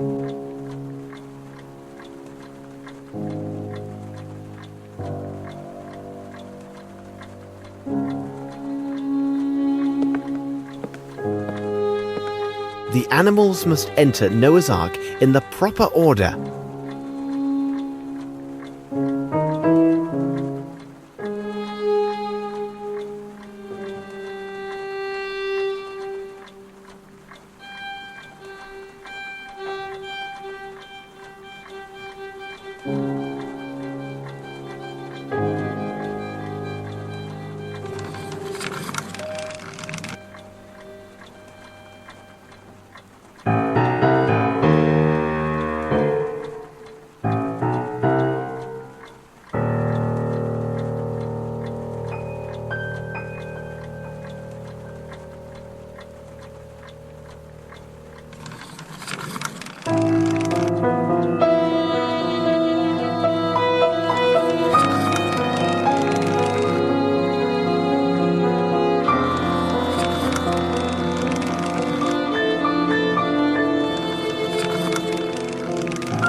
It is elementary. Someone tried to force this safe.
Holmes, Murray has just found a key in the garden.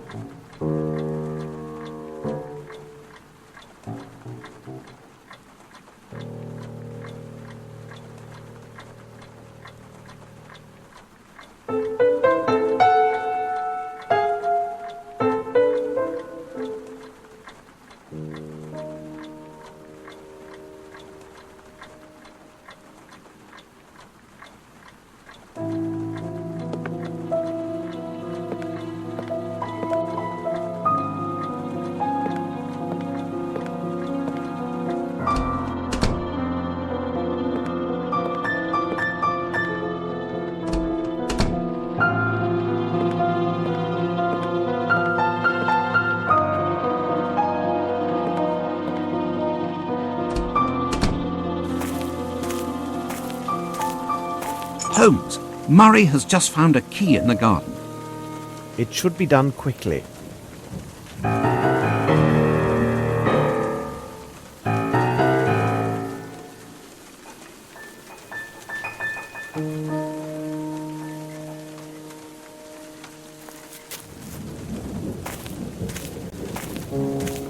Close.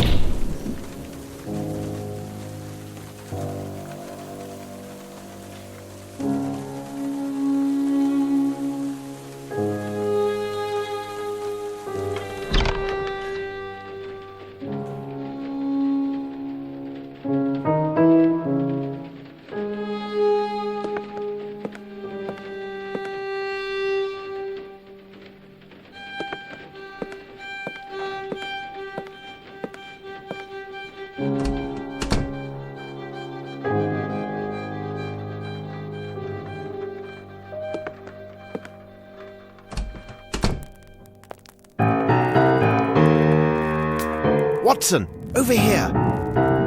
My God, this man is dead, Holmes. Brilliant deduction. I thought perhaps he was tired and decided to rest under a pile of potatoes, which in turn fractured his skull. Watson, you see everything but fail to observe. I do not have time for trifles. Oh, really, Holmes? You go too far. Watson, tell Constable Fletcher to contact Lestrade with all haste. Now, I'd like to look around the house. All right, Holmes.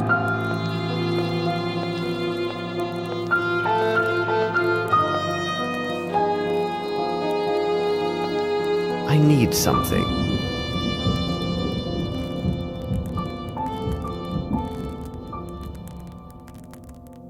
Size 6.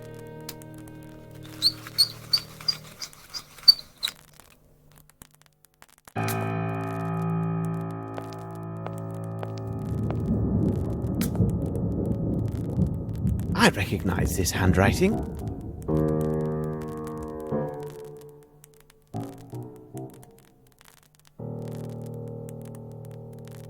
This handwriting is identical to the writing on Monsieur de la Mazardiere's visiting card.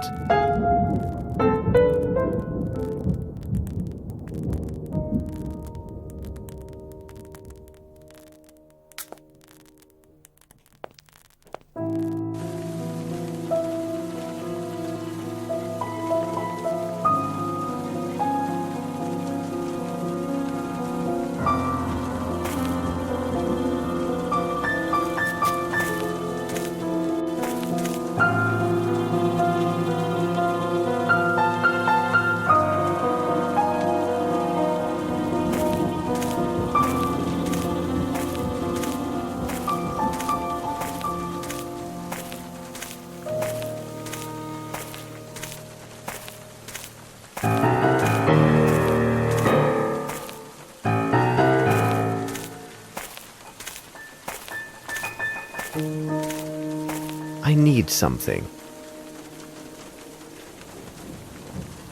Footsteps, size 10.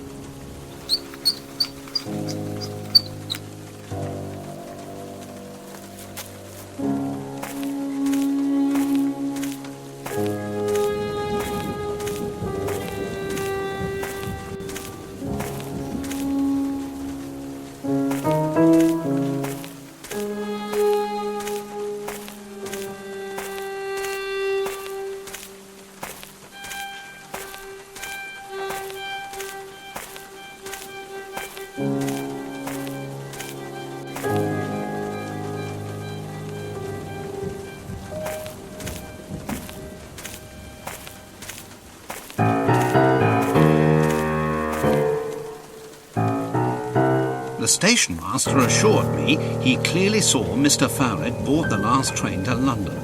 But as Constable Fletcher can attest, the body in the cellar is without question that of Horace Fowlett. Do you have the station master's statements there in your notes, Watson? Of course. And be sure that... It is neither the right place nor the right time to talk about this. We must hurry. I fear if we do not act promptly and with all haste, this second dead body will not be the last. Let us return to Baker Street.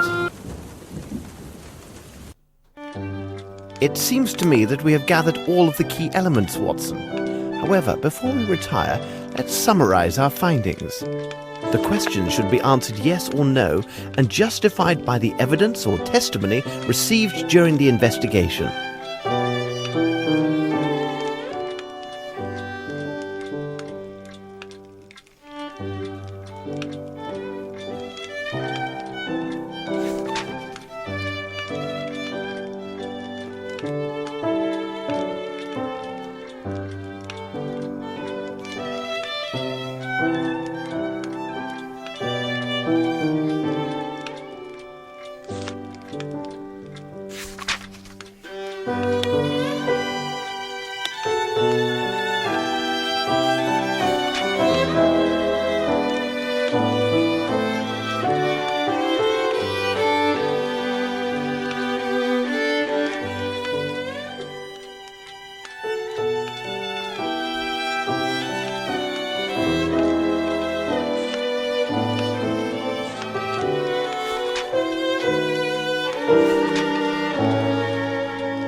It is simplicity itself, Watson. We have answered all the questions. We shall examine the evidence acquired yesterday. A wood trinket, substance from Fowler's washstand, and the gloves I found at Sherringford Hall.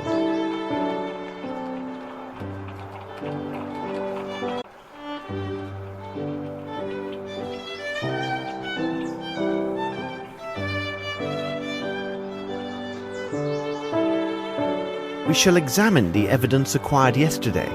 A wood trinket, substance from Fowler's washstand, and the gloves I found at Sherringford Hall. Let's examine it under the microscope. Greasy substance. Very interesting.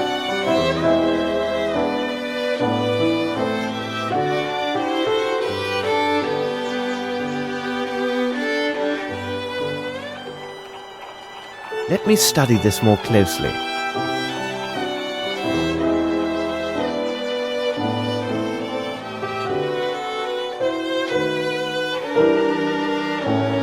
I recognize the style of this trinket.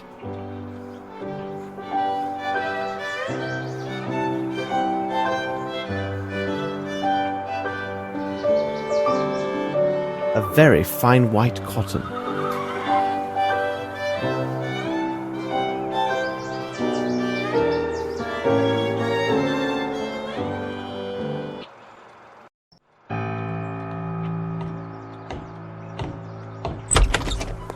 I could not wait for you much longer. We have but a brief moment to discuss your notes before joining the inspector at Sherringford Hall. Poor Lestrade must have spent a terrible night. My word, Holmes, even you have admitted that this case is uniquely perplexing and difficult. You are, of course, correct. I still have not arrived at a reasonable and definite explanation of these events. You see, Watson, our success lies entirely in our ability to sift through the vast amounts of facts and evidence we have at our disposal and discern which items are of true significance. We cannot allow ourselves to be blinded by the superficial logic of forced hypotheses. We also must not overlook the trifles, as by their very existence they can destroy the most solid of theories. Watson, consider this. All persons intimately involved with the preparations for the reception knew the precise position Sir Bromsby would occupy on that stage. We must remark that they had this knowledge for at least a week beforehand. Numerous experts have made much of the fact that the deadly shot was of unnatural precision. We have also learned that Horace Fowlett was a renowned expert on all types of mechanical devices and automatons. Then Fowlett is found dead a mere 2 days ago. These facts give rise to a serious line of inquiry. I find your deductions quite probable, Holmes. But how can we explain the guest list with notes? Any probable theory about these events must correspond in all ways, including the smallest of details. Watson, I have a general idea of what you discovered during your return to the Flatham railway station. Please correct me if I get any detail wrong. You learned from the station master that several minutes before the arrival of the last train to London, 2 men entered the station one after another. First, there appeared a tall man clothed as a worker. His hat was lowered to hide his eyes, his right hand bandaged. He took a place in the right corner near the platform. A few moments later, Horace Fowlett came in and sat down on a bench. He spoke briefly with the station master and by all appearances seemed to be freezing. I can add that you have probably learned that the station master began to work in Flatham only 4 years ago. The rest you can tell yourself. Really, Holmes, you were right concerning the information I received from the station master. When I entered the railway station...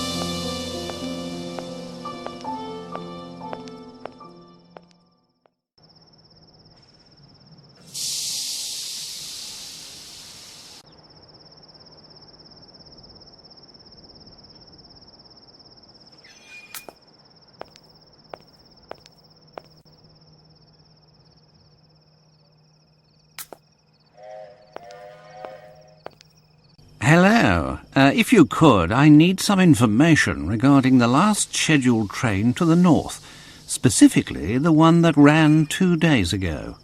You're one of those fellows from London working with Fletcher, aren't you? Wait a second, let's see, 2 days ago, or rather 2 nights. That was the night when Mr. Fowler was here. Did you see him? As clearly as I see you now.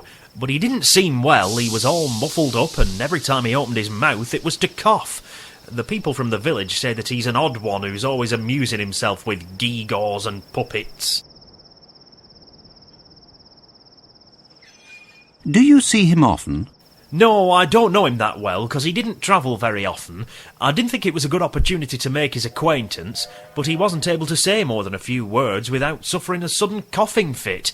It seemed he was travelling to the north. However, I cannot say with any certainty that he arrived there. Was there anyone else on the platform? Yes, there was a fellow. I could see his face beneath his cap, and for a second I thought he had a revolver in his pocket, but then I noticed that it was merely his hand. It was all done up with a large bandage, due to some wound, I suppose. Where was he, exactly? He stood in that corner over there, and Mr. Fowlett arrived a bit later. I heard the sound of his coughing for about 5 minutes after that. When the train arrived, they boarded the same carriage. And where might I find this train carriage? Why, right here. They always use the same carriages when they put together the night trains. Aha, and here it is.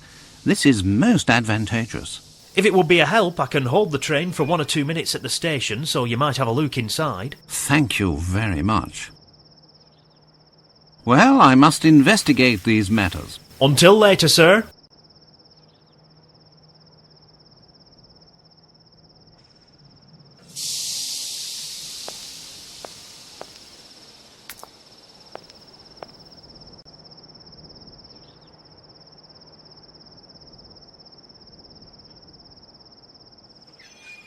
It could be evidence.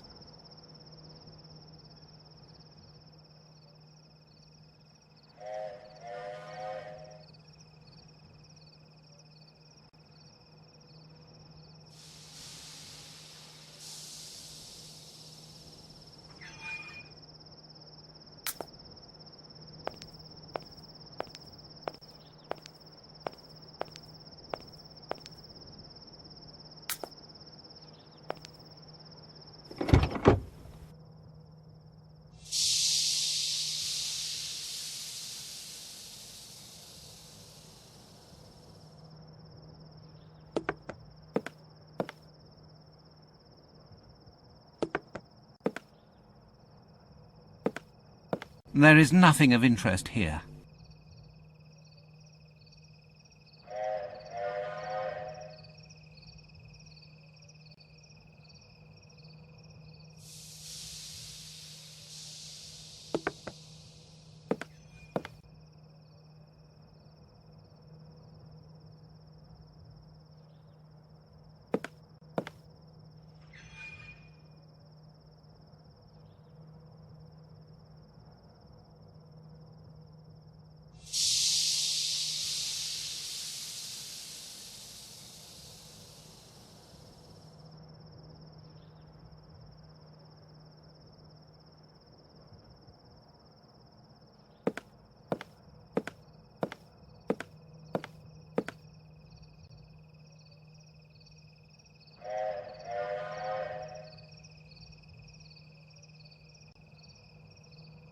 Someone has forgotten their cap, and I believe that hairs on it are red.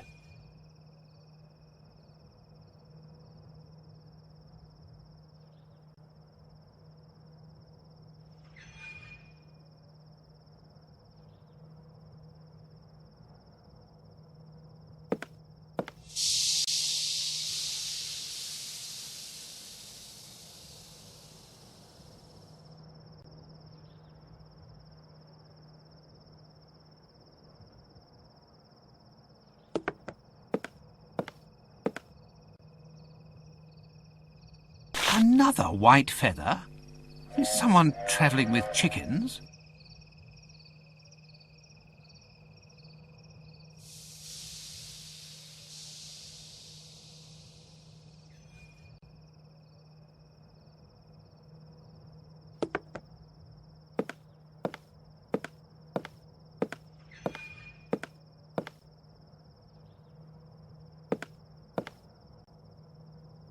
A Cherapaki cigarette, the same as Holmes found at Sherringford Hall.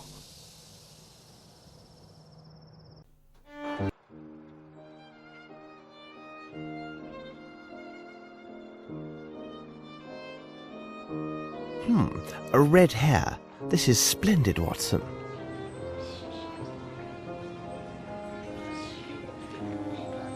I did not dare to disturb your thoughts on our way back to London last night.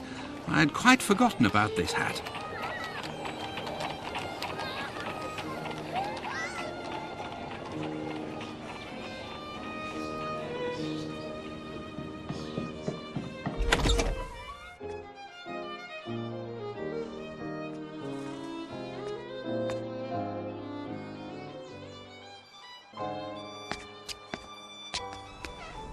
What can we do for you today, Mr. Holmes? Come near, Wiggins.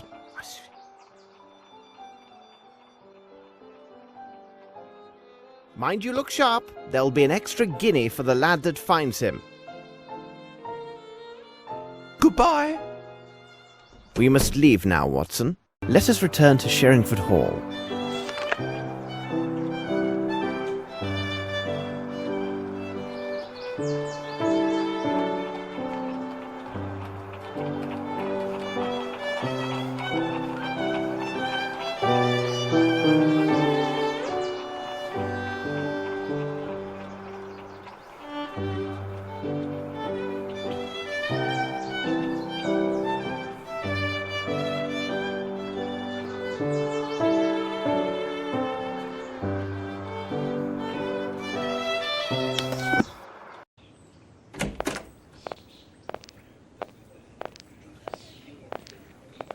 Cabby?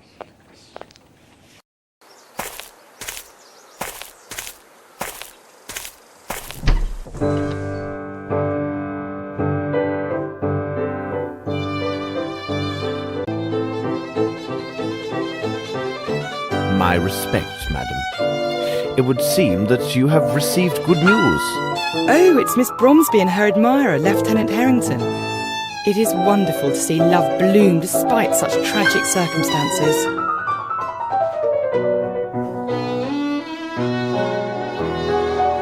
Have you ever met Wyatt Collins? The nephew of the late Sir Bromsby? Oh, I have seen him just a few times since I was hired at Sherringford Hall. He stopped visiting the hall because of a quarrel with his uncle, I think.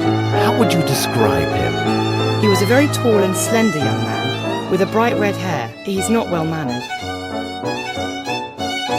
Have you seen Inspector Lestrade? He is with Miss Bromsby and Lieutenant Harrington in Sir Bromsby's office. He's waiting for you. Thank you for your assistance, Miss Lambert. You are surely welcome.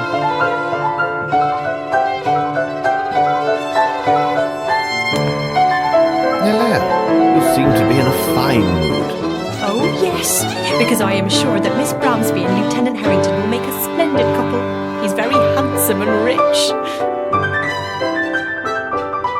Wait, and how do you know this? The brother of my cousin's boyfriend is currently employed in the Queen's Army Hostel. He said that the lieutenant gave him a very generous tip when he carried the lieutenant's trunks during his move. You don't say. Yes, and if they decide to get married and make their home here, we won't be afraid for our jobs.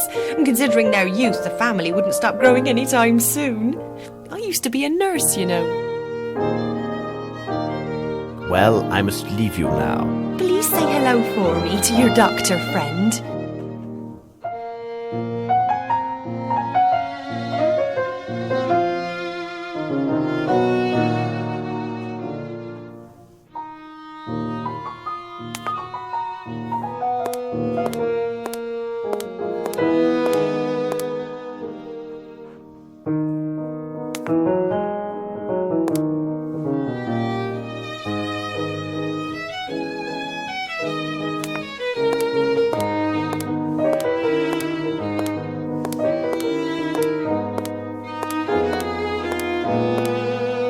Closed.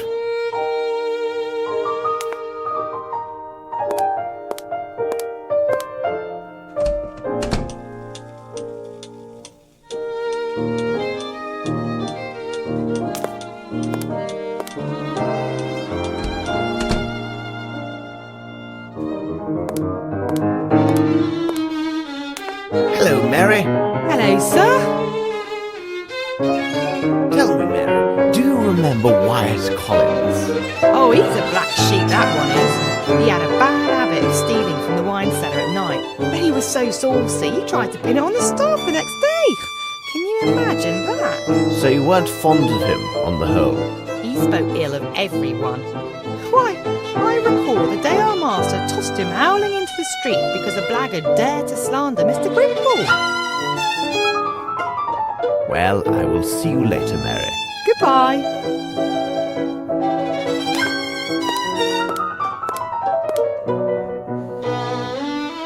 Well, it's not too early. I just informed Miss Bromsby about Mr. Fowler. Besides, I told her about the notes that suggested Sir Bromsby's wish to amend his will in favour of Mr. Grimble.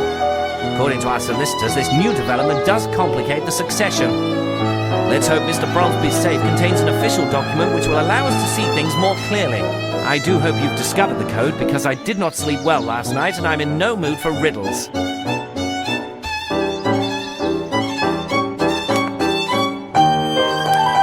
A remarkable portrait of the late Sir Bromsby. Ideal spot for a hiding place. The sequence of numbers found at Fowlet's should help me discover the code.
It is simplicity itself. What could this key open? This could be valuable evidence. Bank statements.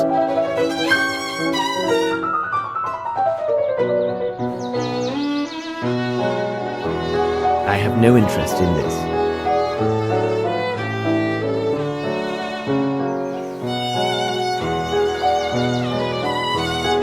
I have no interest in this.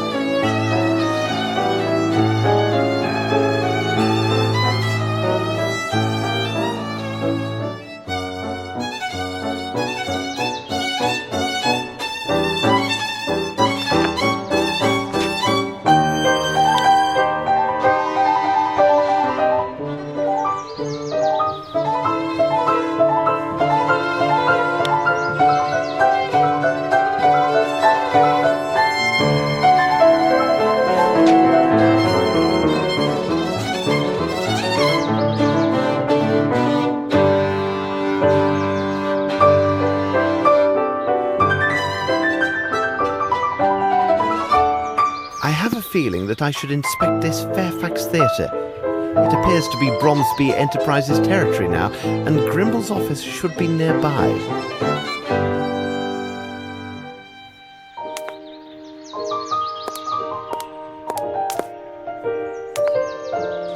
Not one shred of paper about the inheritance. My superiors keep pressing on me, saying that we're going to a crisis in the city. For now, I'll check into this Richards character. What are your plans? First of all, I will need this key. I presume that you have had neither the time nor the opportunity to inform Mr. Grimble about the current state of the investigation. As it is the weekend, could you ask him to come in? Rest assured, it will be done. Miss Bromsby, I will ask you for your continued patience. I have given you my word that I would discover the truth, and upon my word, I shall find it. Gentlemen, Watson, we must take our leave.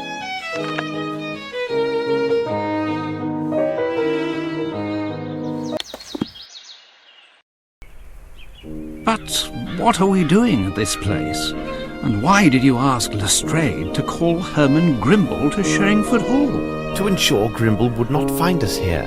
In the pursuit of justice, Watson, we are once more obliged to bend the law. Sorry, but why?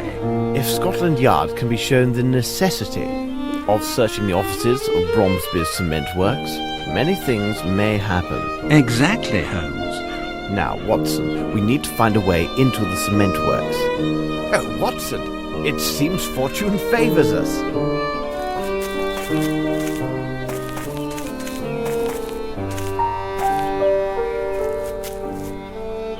Hello, Mr. Goblet. The last time I saw you, you were filling barrels with motor oil. Well, I'll be jiggered, Mr. Holmes. It is a small world, isn't it? Your days of roaming the docks are long past now, aren't they? The same for me. Tell me, what brings you to these parts? Are you the watchman for this factory? Not official, like. This would be Fat Doug's job. But I take his place on weekends and he checks in on the by and by. Who is regular night watchman? That will be Marty and his dogs. Why, Mr. Holmes?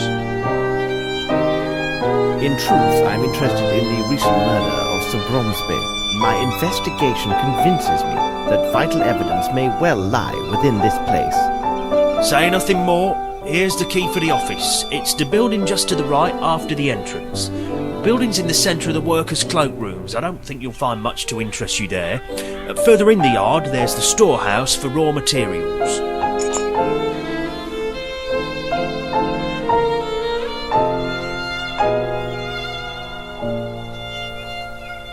Do you also have the key to the former Fairfax Theatre? No, I don't have that key. The only key I know of was given to Mr. Grimble when the building was bought. Mr. Holmes, you must make haste, as Duggs has not been by for over 2 hours, so I'd expect him in the next quarter hour or so. No need for thanking me. This is small service indeed for all that you've done for me in the past. We will return. I'll wait for you.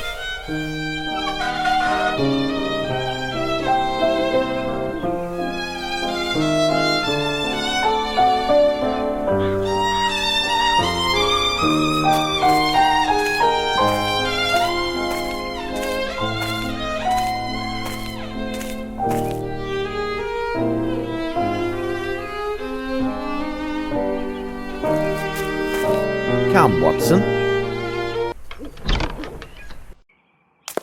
Watson, stay by this window and let me know as soon as you see a large man coming from the other side of the street. All right, Holmes.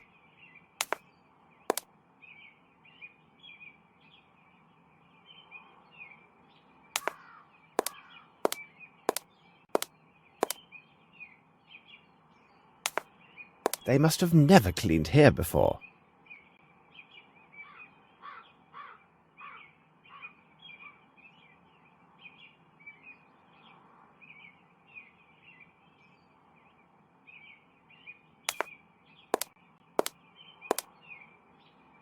This key reminds me of another.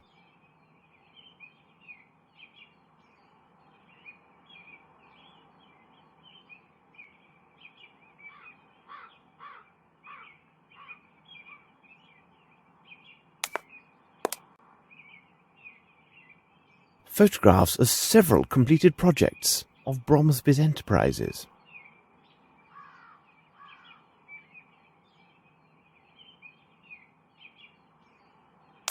Let's have a closer look. It is young Grimble, and there are visible signs of family resemblance between the two men.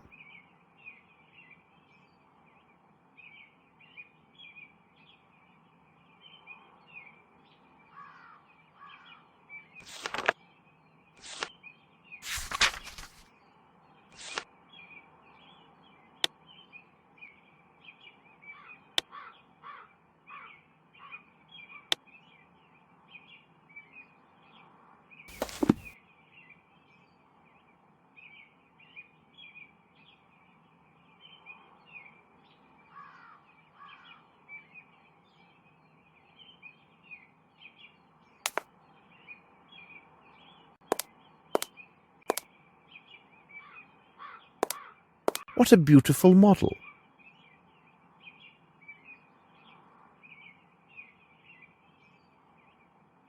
Something else is needed here.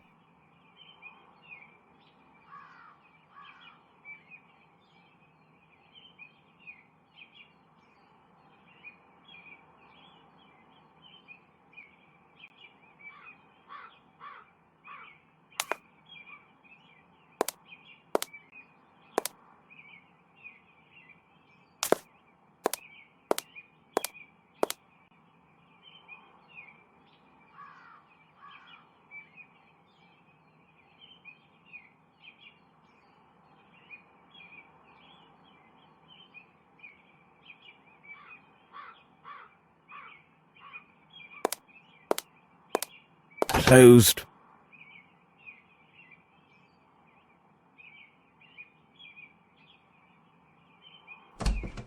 This is a veritable museum.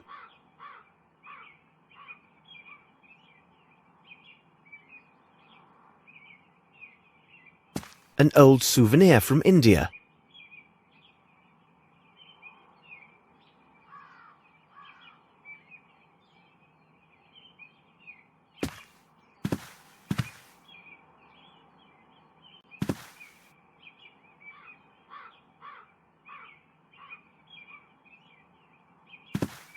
I'll examine this statue of Ganesh.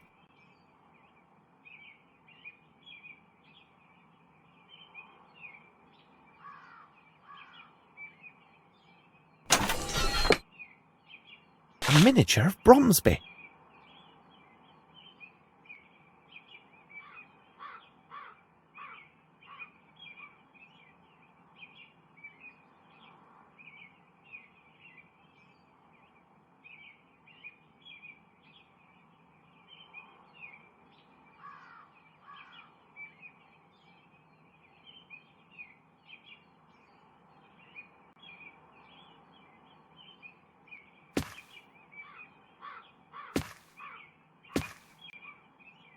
Closed.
Is there anything under this tiger?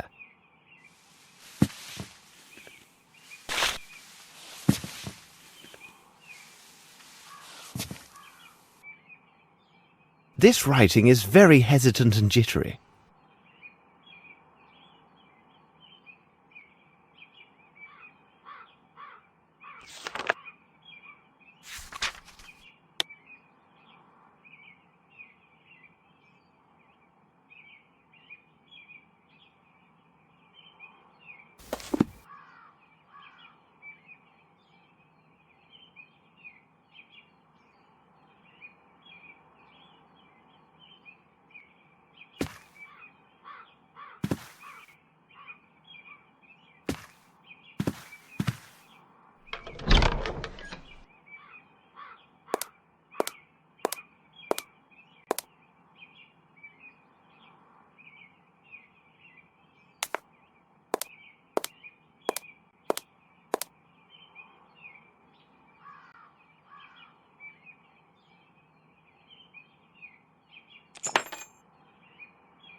Grimble will know that his drawer was opened if I take this key.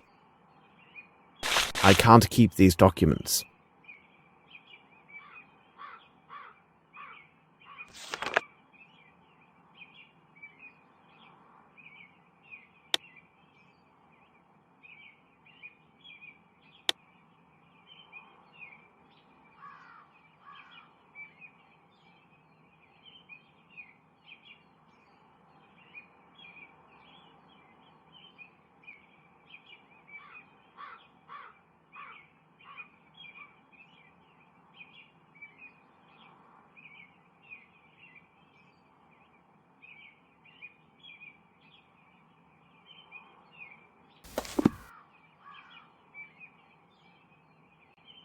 Hurry, Holmes! I see someone coming. One moment.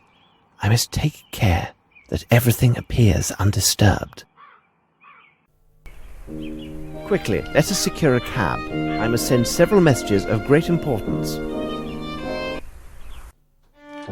Please sit down, Holmes. Even if you do not intend to eat, your constant agitation has been tiresome all evening. Besides, it threatens to ruin my digestion. Yes, but this activity allows me to concentrate. I suppose in the solving of this case, my brain must have priority over your stomach. Ah, Holmes! Hush, Watson. I can hear steps on the stairs. But the tread is too heavy to belong to the person I was expecting. Ah, it would seem that the army has arrived, in time to settle our quarrel. I hope I've not disturbed you gentlemen by arriving unannounced and at such a late hour. Nonsense. Please come in, Lieutenant. We are pleased with the diversion offered by your presence. Well, frankly speaking, I came with the hope that I could learn something of your progress on the case.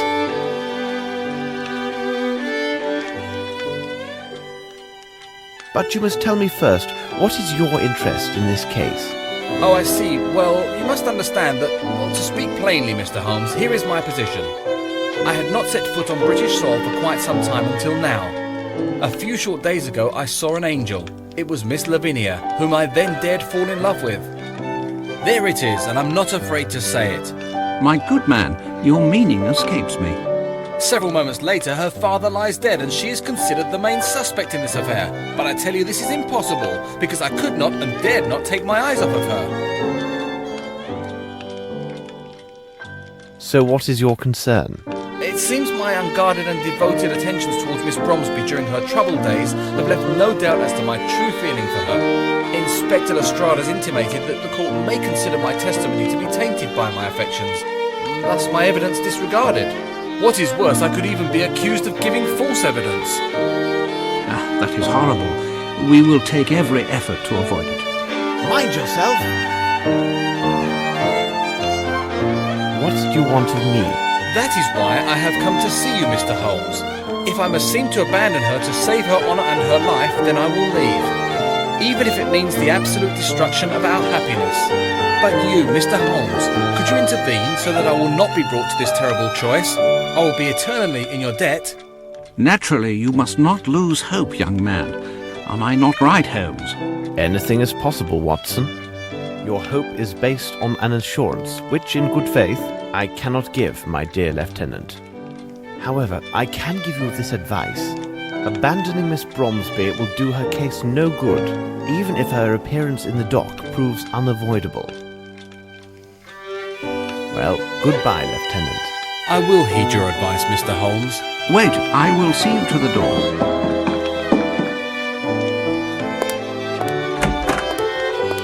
We got him, Mr. Holmes. He was going into the Bromsby cement works. What did you say, Wiggins? The man you're looking for went into the Bromsby cement works, mister, to the rear entrance. It was at night. Stapleton spotted him clear as day. Isn't that right, Stapleton? Here is your money and your extra guinea as promised. Well earned, lads. Bravo, Stapleton. Sometimes, Holmes, I do not know what stops me from... What are you going on about, Watson? You know very well what I am referring to. This brave young soldier is in total despair and broke down in tears in these very rooms. But the great Sherlock Holmes could not give him a farthing of hope or compassion. No, on the contrary, the great Holmes assures him instead that his beloved will likely stand trial, which... We do not have time to argue my methods. My irregulars have just found the mysterious passenger who took the train with a man presumed to be Horace Fowlett on the very night that Fowler was murdered. Our elusive passenger has been traced to the Bromsby cement works. There is not a moment to lose. I must return to that place. Are you with me? The Bromsby cement works? Of course.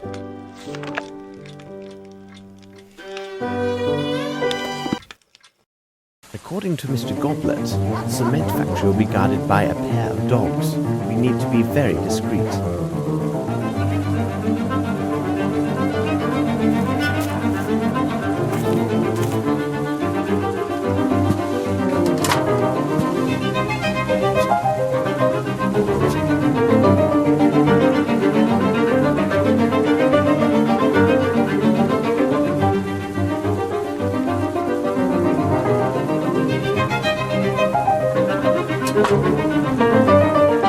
Come, Watson. Stay here, Watson. If anyone attempts to scale this wall and cross over to this side, make as much noise as you can to attract the guard. Be careful, Holmes. I must get to the main office and locate the key to the Fairfax Theatre without being noticed by the guard and his dogs. I must stay hidden at all times when I move.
Perfect, I am here.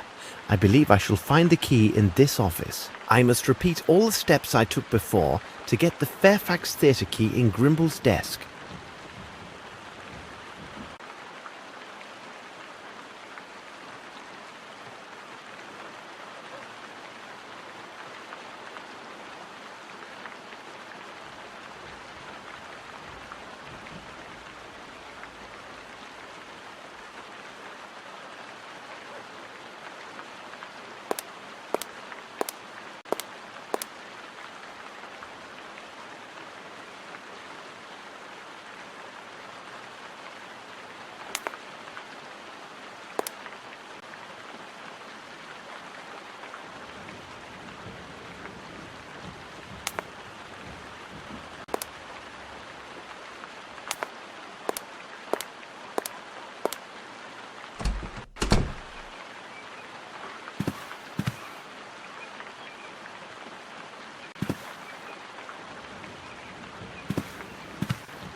Closed.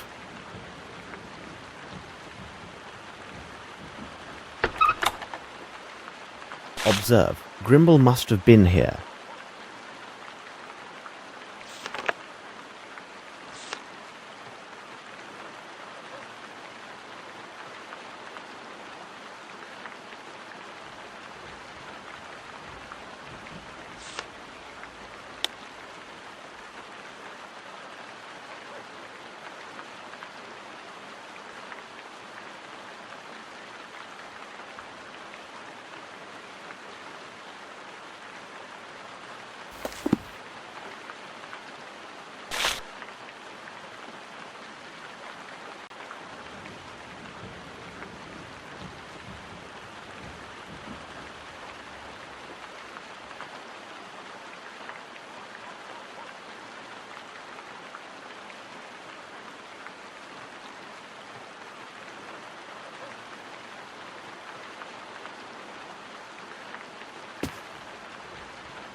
Now I shall travel to the Fairfax Theatre, but I must take care that the guard does not see me.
Come, Watson, let us enter. Watson, look to the gate and let me know if a guard or anyone else is coming. All right, Holmes. My word, I can't see anything.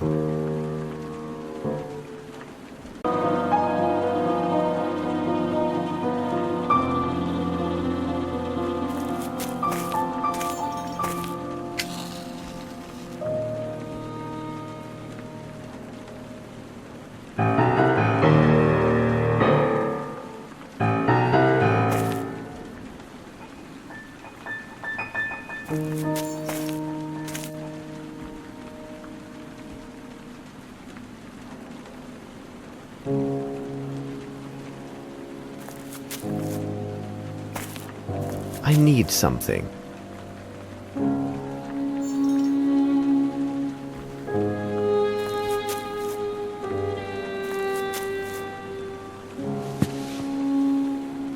Damp white footsteps. Somebody has been here before us.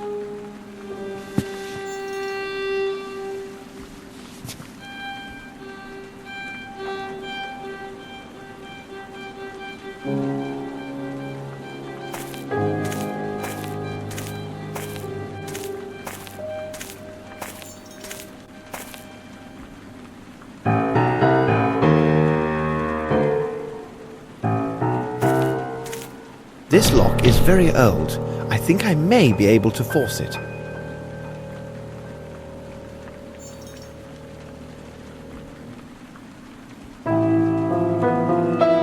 Let us enter.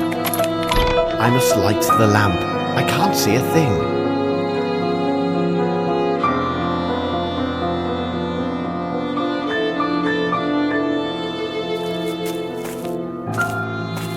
Ah, now I see better.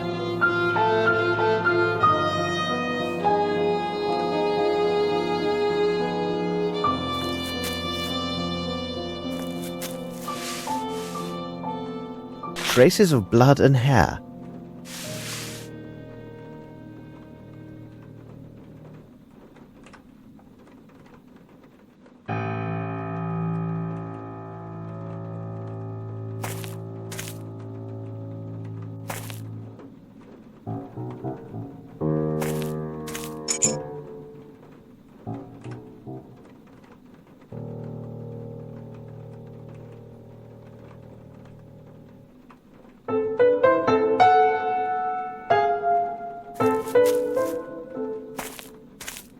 The theatre was transformed into a warehouse when Bromsby bought it.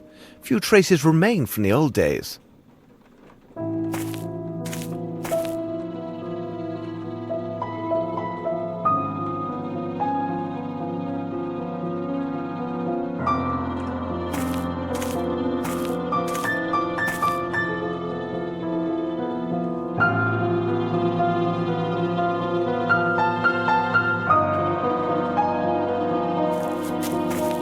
Close.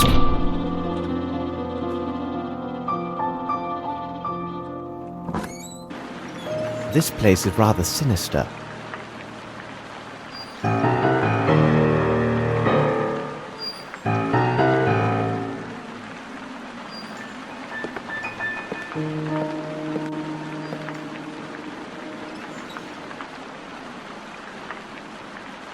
I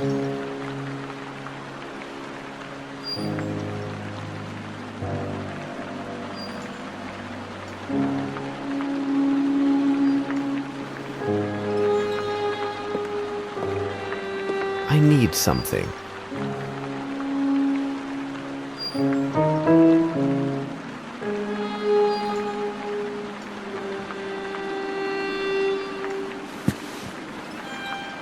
Quicklime! I must take precautions, as this substance is quite dangerous.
Some relics from the theatre days, most likely.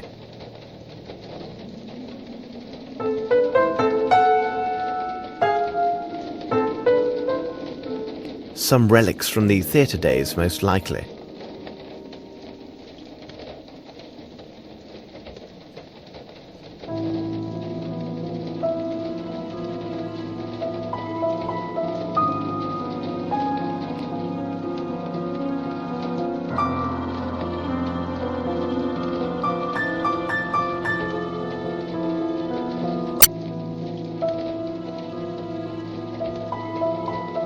Some relics from the theatre days, most likely.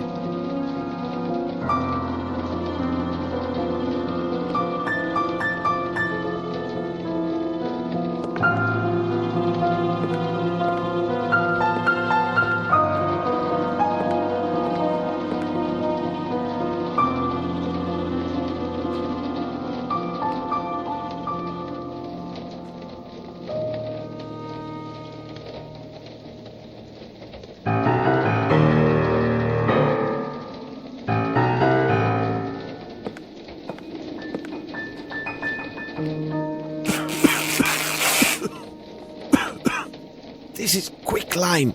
I need a mask to protect myself.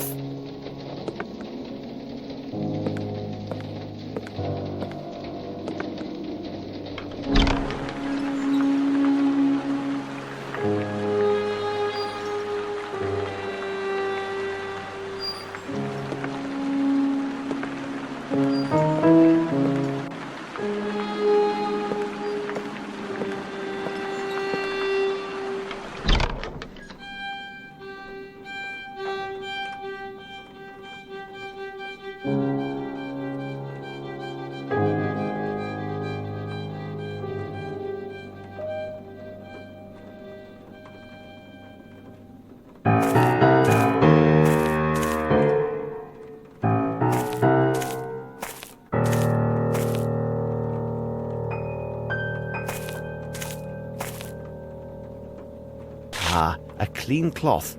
I can use it as a mask.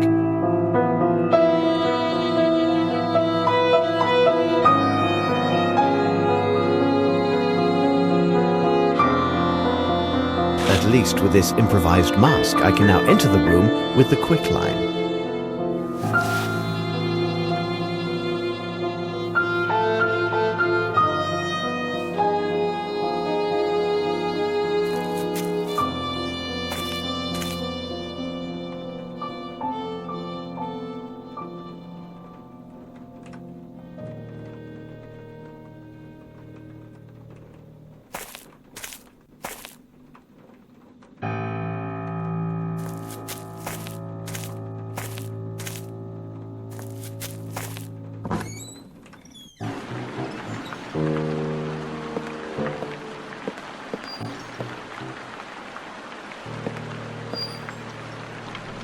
are running out of time.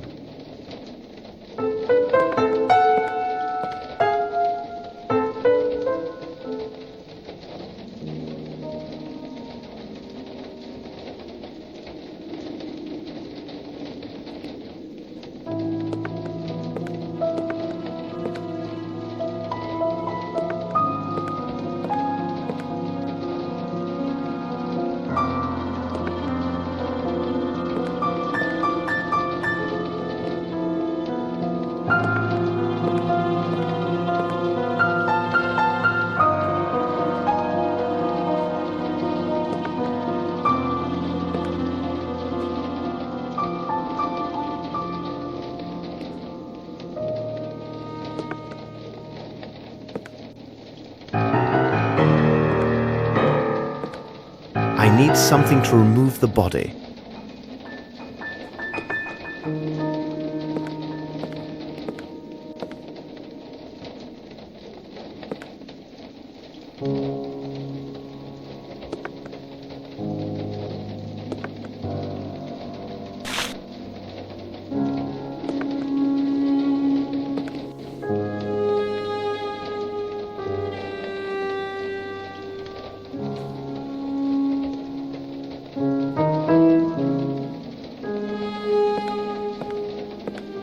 No, I need to find something else.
A passport issued to a man named Johansson.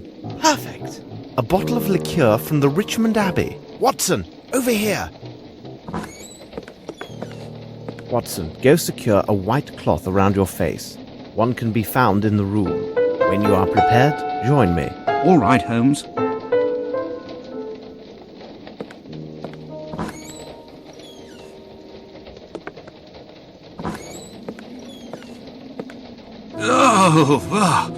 Oh, poor devil. Yes, there's something of the devil in this. However, I'm sure in a way you have not considered. We should take our leave as quietly as we came.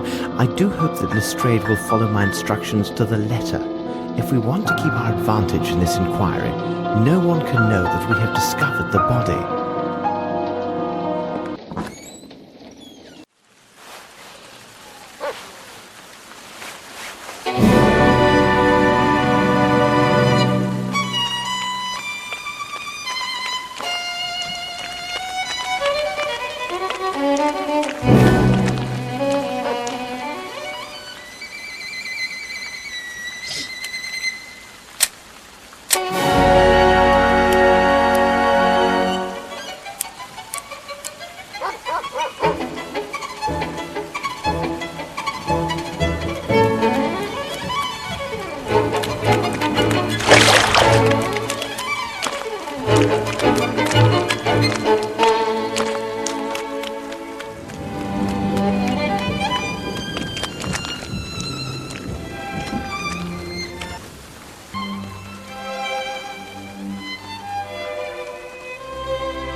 It seems to me that we have gathered all of the key elements, Watson.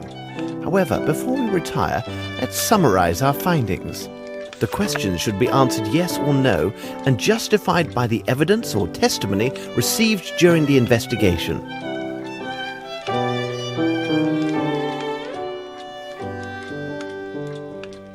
A passport issued to a man named Johansson. Perfect!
It is simplicity itself, Watson. We have answered all the questions.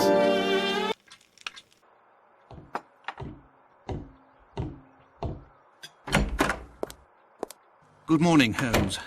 During this long night I got little rest. I cannot forget the terrible face on that poor fellow we found last night. And I won't even mention those unfortunate men we encountered purely through bad luck. You say bad luck, Watson? I think not. Lestrade will have something to say about this point when he arrives. Our dear Mrs. Hudson, she must surely have risen in the middle of the night to prepare such a feast. I presume that you have your notes, Lestrade. Good. Here are mine. You seem to be somewhat tired, my dear Lestrade. You must calm yourself. Somewhat tired? Holmes, read it for yourself in the Morning Times. It speaks only of crisis, riots, and perhaps even revolution in the streets. The bank's in a panic, froze the entire assets of the Bromsby Company. Now Grimble's unable to pay his workers. They're leaving their work sites, marching in the streets, and even now breaking everything they see. Good God! My superiors inform me that in 3 days' time, Bromsby's largest suppliers threaten to stop all deliveries if a solution isn't found. It seems that the future of this city and even more depends on the resolution of this case, and I must admit I'm at a complete loss. My superiors are harassing me hourly. Every day brings some new find to bedevil me, like a corpse in the night or some other mystery that confuses this case even more. And with all of this, you want me to calm myself? Watson, would you be so kind as to pour a cup of tea for Inspector Lestrade? You see, Lestrade, the dimensions of this case are merely a reflection of the larger faults of our fragile and complicated society. London can be viewed as a game of 4 million dominoes, which are placed one after another, just so. Should some event cause one domino to fall, then another domino shall surely fall as well, and so it will continue. To stop this chain reaction, there is only one alternative. You must remove a domino, and this reaction shall cease. I agree that the sudden spectacle of all of these falling dominoes is most disconcerting. This may lead one to make the reckless decision to remove any domino at hand to try and stop the tide of these events. But it is critical that we concentrate our efforts and reason on only one question. Which domino shall we take away? Or rather, which one are we obliged to take away due to its critical position in the chain of dominoes? I know, Holmes. My superiors demand a guilty party, and they will have him, no later than the day after tomorrow. It matters little that I doubt his guilt. We discovered certain documents that offer proof that Grimble misappropriated funds for a personal enterprise while he was an associate in India. Sir Bromsby had discovered these improprieties, which gives Grimble an excellent motive to seek Sir Bromsby's death. So I have two strong possibilities for the guilty man. But I lack definitive evidence that favours one or the other. My choice is now ruled solely by a number of important presumptions and will have two immediate consequences. One of these individuals will obtain ownership rights in the Bromsby Company, and the other will have the executioner's rope. Either way, Holmes, we've identified one of your attackers. If you need me, I'll be at Sherringford Hall tonight. You have shaken him, Holmes. Such was my intent. In such a complicated case, the police have their uses. I cannot bear if they start to lose their efficiency and reason. I'm going to get dressed while you study Lestrade's findings.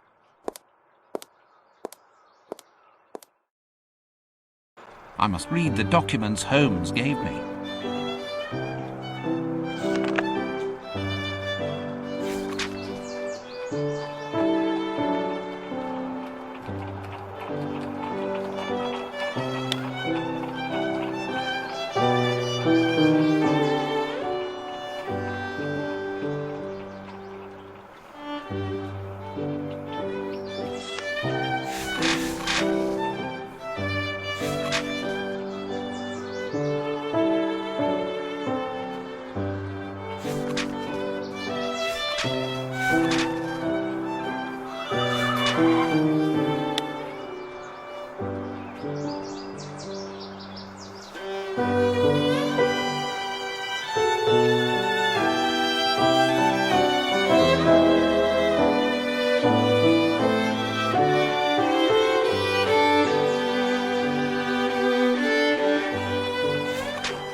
Mystery darkens. This investigation provides us with a new corpse every day. Come, Watson, you can read that later.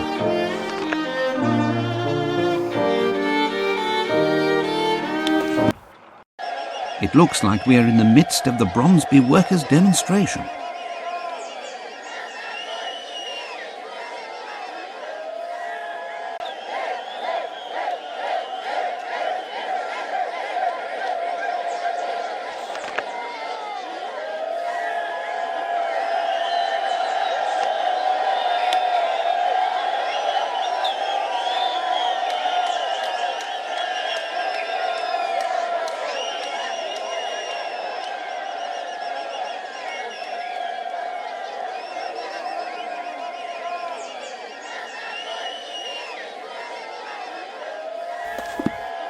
Here we are, Watson, 29 Strokes Alley.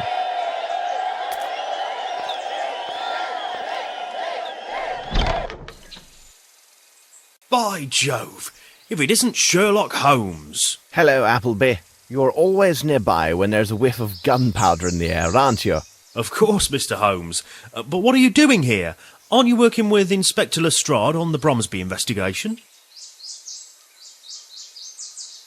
Appleby, I have every reason to believe that the murder of Hunter directly relates to that very case. May I ask you to tell me what you know, and then give me leave to examine the scene? Of course, Mr. Holmes.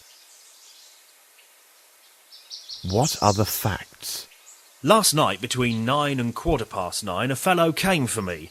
I was at the pub, which lies a bit further down the lane. He told me that there was the sound of a shot from this bungalow. When we got here, the door was locked. After the landlady got her key, I opened the door. There I saw the dead man lying on the floor. And here we are. What did you do next? Well, Inspector Gregson is in charge of the case. He's due to arrive today to start the official investigation. At least they've removed the body. Do you have any further details about his death? He was killed by a bullet right through his heart.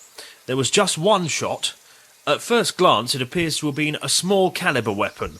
His landlady told me that he was a common fellow with nothing to remark about, no friends to speak of, not even a lady friend. A lonely soul. He has been staying here for 2 years. The landlady told me he spent most of his time with this flower garden. Indeed, I can't believe that somebody could murder a man because of his hydrangeas. Who has been inside? Only myself and my assistant to help with the removal of the body. The landlady made her identification of the man after he was removed and then left for her sisters. Have you found anything in the room that points to the murderer? For the moment, no. When I entered the first time, the window facing the street was open. I closed it and secured the shutters as well. It is possible to expect anything with those demonstrators in the streets. Does this advance the investigation of the Bromsby case? If you could wait for me here, Watson. Could you open the room for me now, Appleby?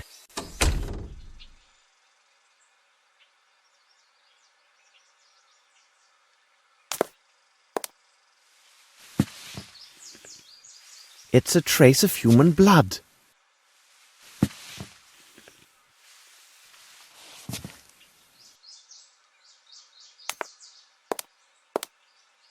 Strange sketches.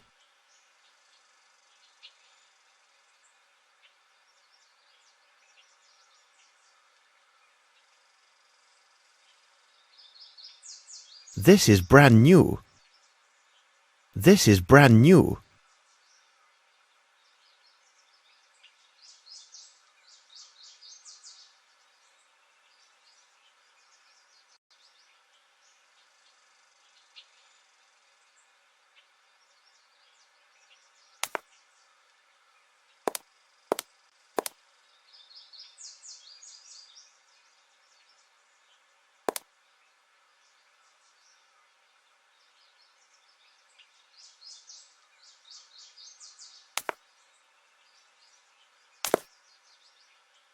This footstep is incomplete.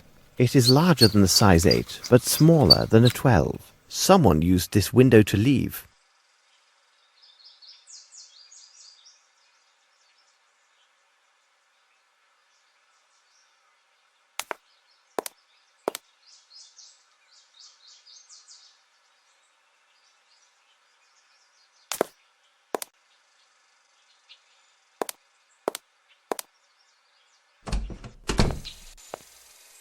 Thank you, Appleby.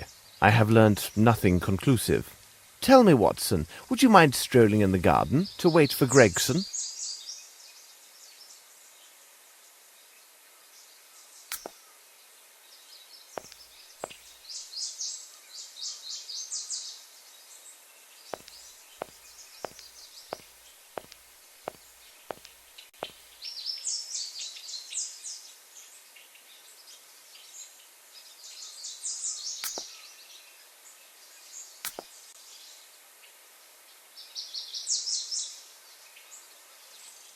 Some of these flowers are not from England. Nothing of any interest here.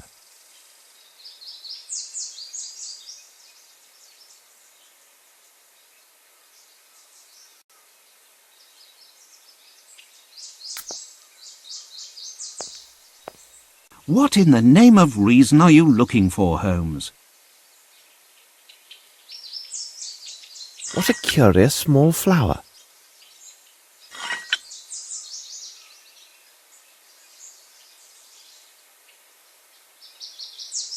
Several bills for the sum of £21.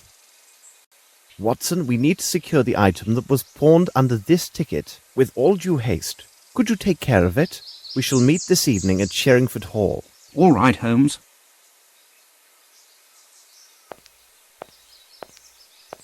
Let us return to Baker Street.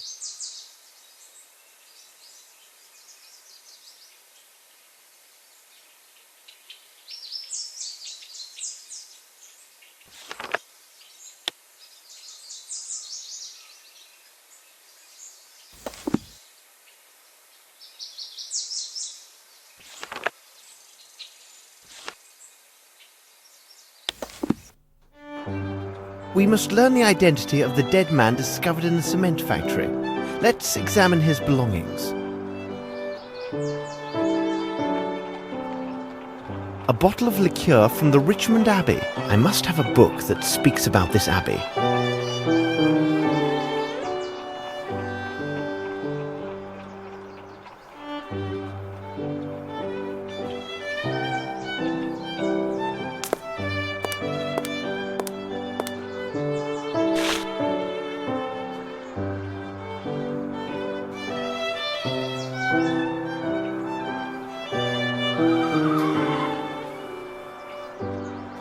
Richmond's Abbey. I believe it was built in the 15th century to house an order of Anglican monks. It should surely be there. Let's visit this place, but in disguise.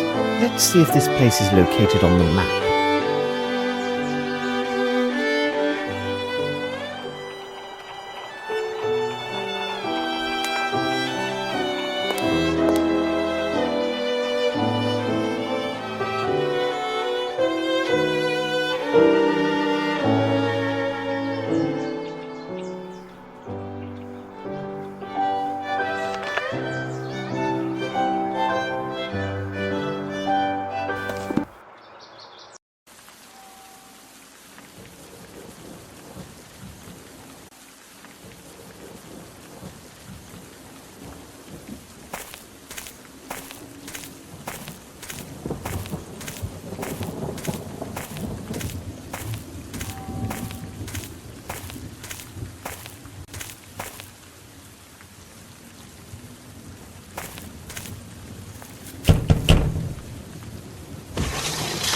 Yes, my son?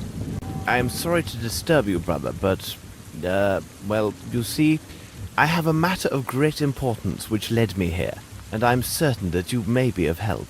Well, I am looking for my brother. Not a brother like yourself, but rather my brother by birth.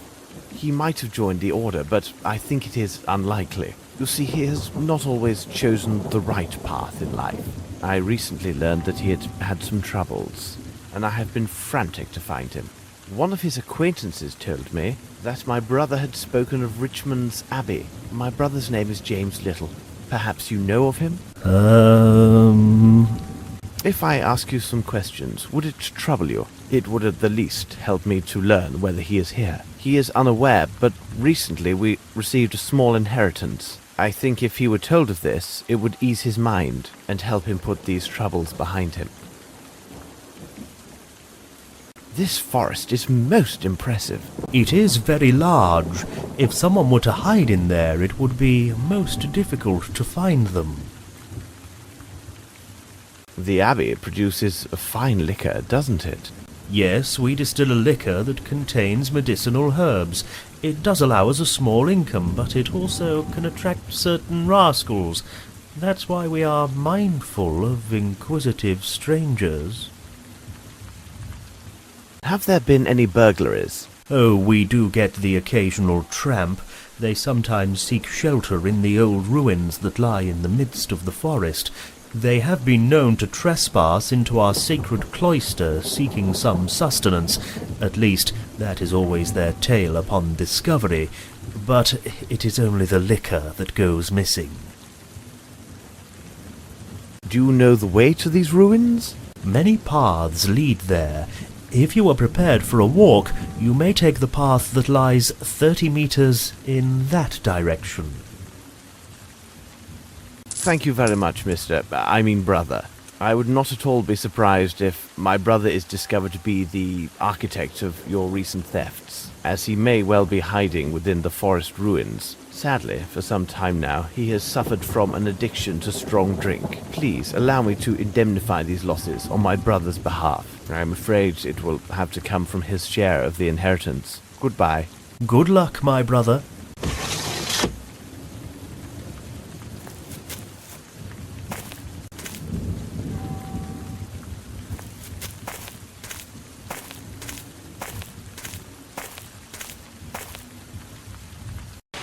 Not very engaging.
What can it be?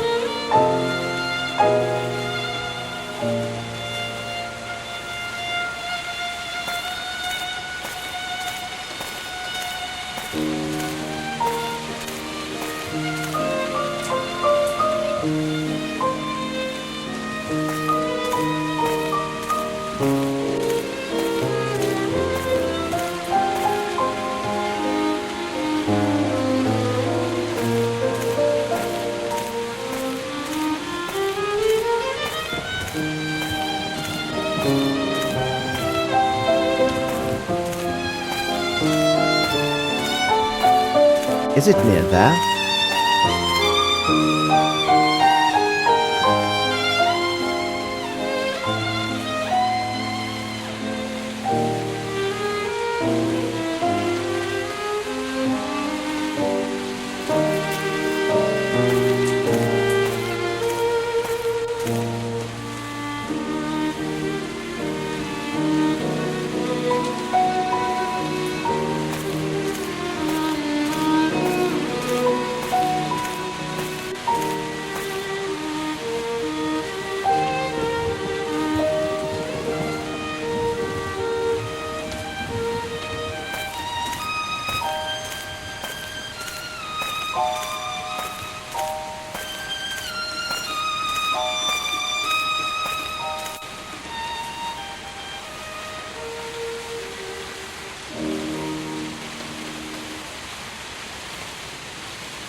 I can go no further.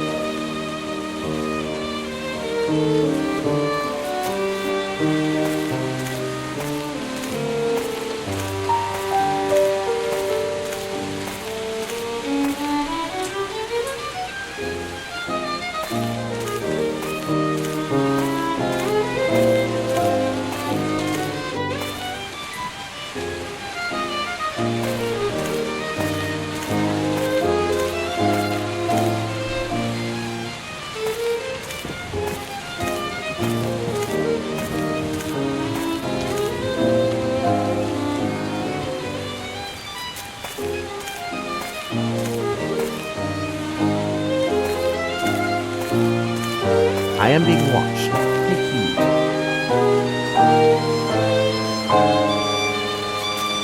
I can go no further.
I smell smoke.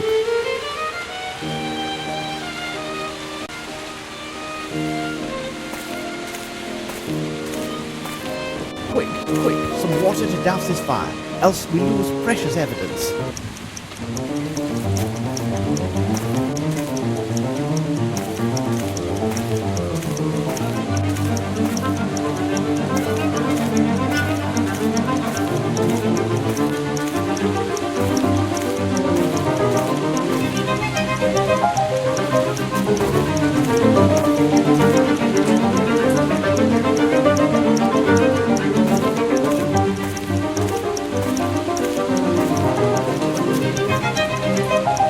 Quickly, I must find some water.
My word, I can't see anything.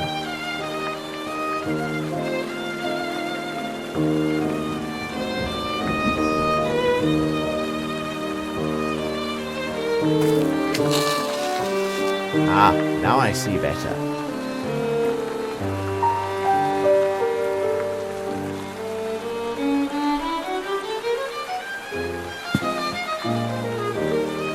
This is ink. It is not English, and it fell on the floor maybe 2-3 days ago.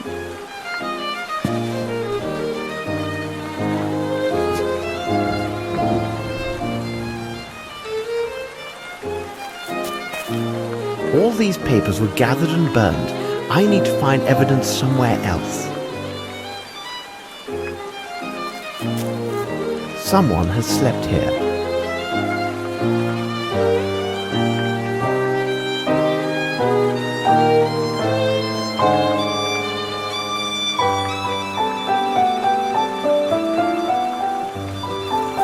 A bottle of liqueur from the Richmond Abbey.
Footsteps, size 10.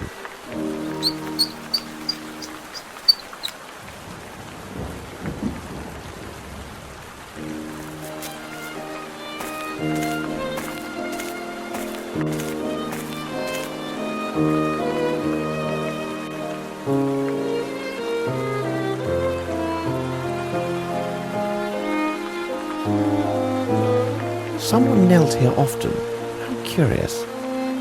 Someone knelt here often. How curious.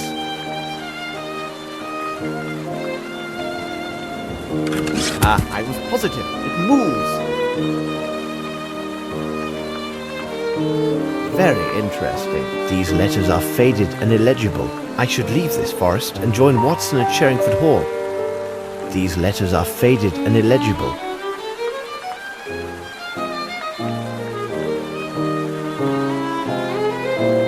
This ink is not made in England.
Let us return to Sherringford Hall.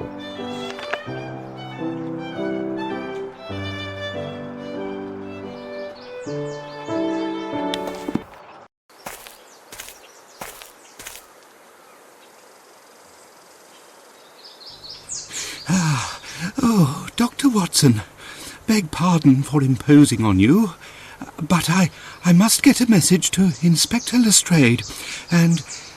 He is just inside, and I am sure that he would be most eager to assist you. No, it would be better if he would hear this from you rather than myself. The present situation requires me to be elsewhere. Please be good enough to tell Inspector Lestrade that I renounce any rights to the succession. Also, I will not be at my offices. I would not wish him to waste time looking for me there. Goodbye, and I thank you for your kind assistance, Dr. Watson.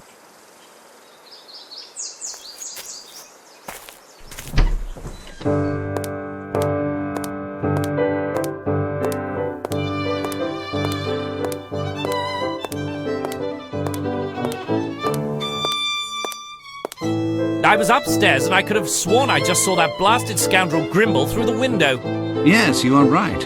But you have no chance of catching him now. He has run away as if the very devil himself were after him. It is not the devil that's after him, but myself. He would fare better if it were the devil on his trail. He gave me a message for you, Lestrade. He said he renounces any rights to the succession. What do you say? This is astonishing news. This will not prevent me from finding him. I want to know how it so happens that a dead man is found in a building to which only Grimble is known to possess the keys. By the way, where is our great detective? Oh, here he comes now. Hello, gentlemen. What were you discussing? Grimble has renounced all possible rights to the succession of Bromsby Enterprises. But that does nothing to alter the fact that he is the ideal guilty party. Sir Bromsby had very important news that he intended to announce on the day of his death. What if this surprise news was the ouster of Grimble and Bromsby's intent to name his own daughter to succeed him? Do you think something otherwise, Holmes? No, it is nothing. May I ask you a question, Lestrade? Would it be possible to keep this new information about Grimble from Miss Bromsby but for a few days? It's a deuced odd request, but I presume that you must have your reasons. I will do my best to keep this information private till the day after tomorrow. Thank you, Lestrade.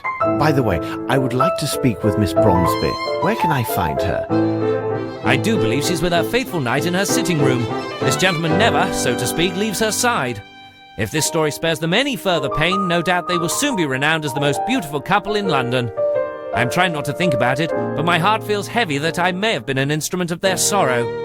By the way, my brother Mycroft has answered one of my letters, and his information seems to be most interesting. You can look at it if you would like. I have had a copy made for you.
Closed.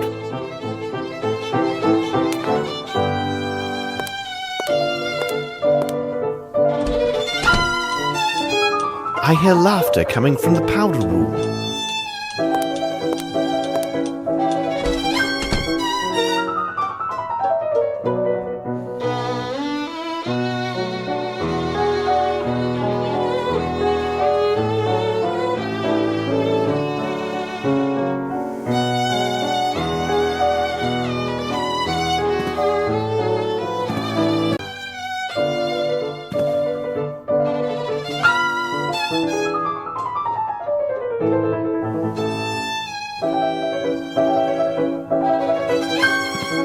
Good afternoon, Mr. Holmes. James has just been showing me the photographs from his hunts.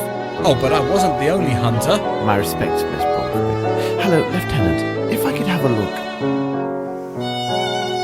I must say, this is quite a handsome specimen, but it is surprising how light it appears. That bull weighed near 1,000 stones. Beg pardon, I was referring to a portfolio. That is but another souvenir of my travels to Africa. I came here specifically to inform you that everything goes well with the case, Miss Bromsby. But I need to ask you a question of a more personal nature. If the Lieutenant would be so gallant as to give us a moment of privacy. Your servant, Mr. Holmes. I will retire to the smoking room.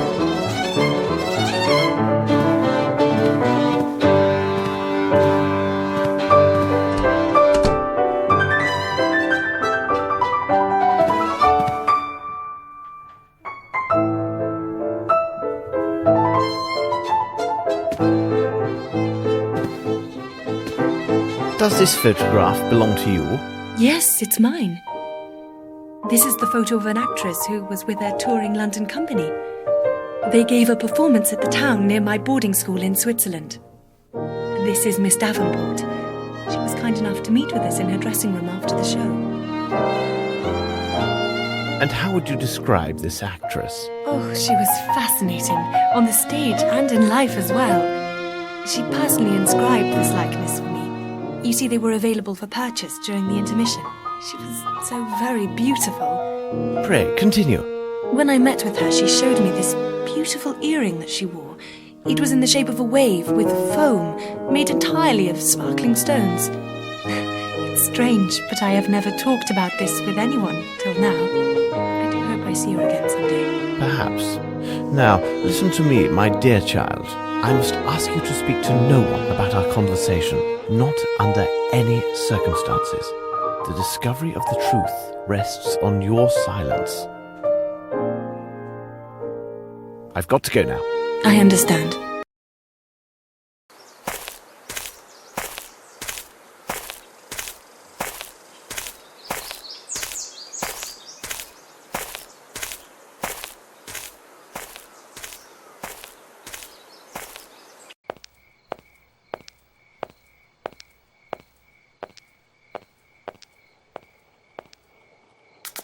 This lieutenant seems a very commendable person. Miss Lavinia is fortunate to have him near.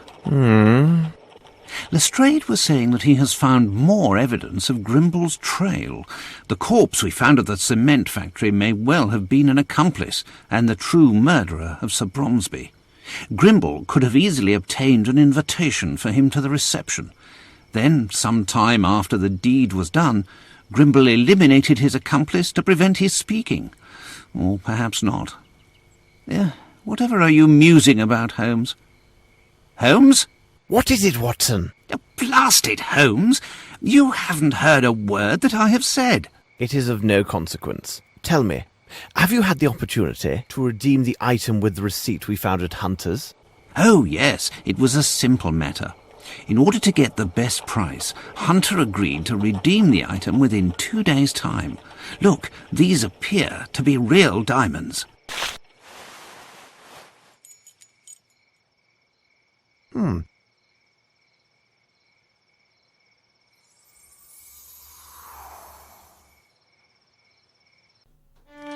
It seems to me that we have gathered all of the key elements, Watson. However, before we retire, let's summarize our findings. The questions should be answered yes or no and justified by the evidence or testimony received during the investigation.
It is simplicity itself, Watson. We have answered all the questions.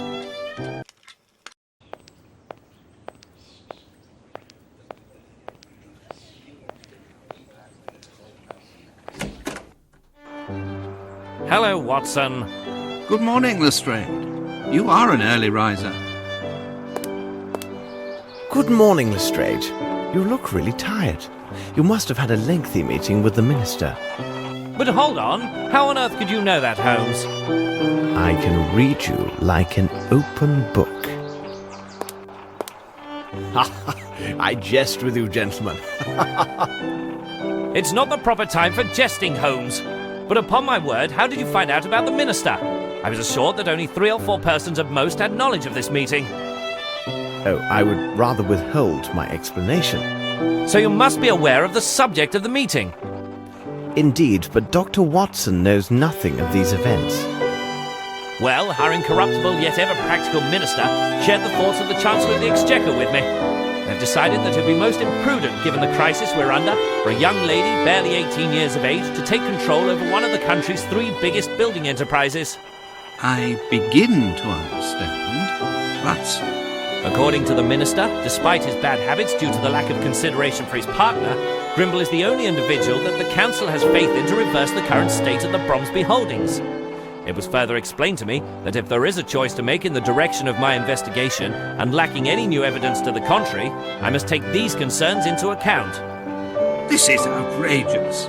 And you, Lestrade, what are your personal thoughts on the matter? I really can't say, Holmes. The prospect offered by Grimble seemed so attractive. He had credible motive to murder Bromsby and then foul it.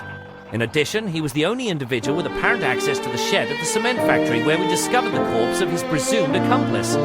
However, the only gadfly to this theory is his statement to Dr. Watson when he clearly renounced all rights of succession.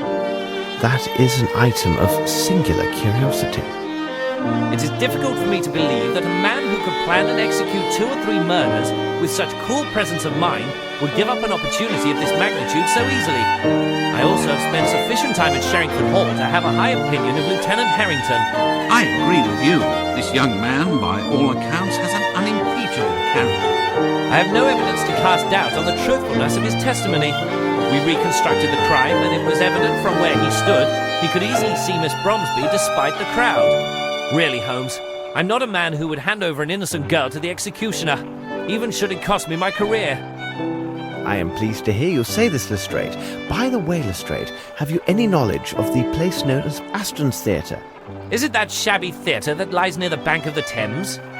Yes, several weeks ago it was acquired by the Fairfax Theatre Company. Their international tour appears to have been most successful as they are set to open their new play in a week. Dwight Richards happens to be their director. You mean the author of the threatening letter that we found on Bromsby's desk? I must admit, I thought the letter to be of small consequence. After all, it involved a matter from so long ago. Sometimes old wounds are the most painful. In fact, we are leaving from Aston's right now. I know that you are quite busy, but if you feel like joining us, meet us at noon.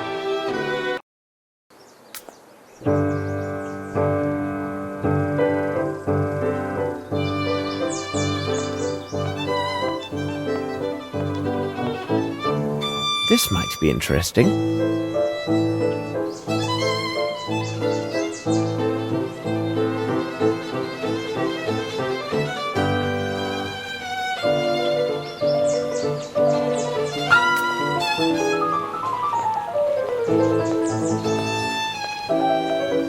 Aston's Theatre. Here we are.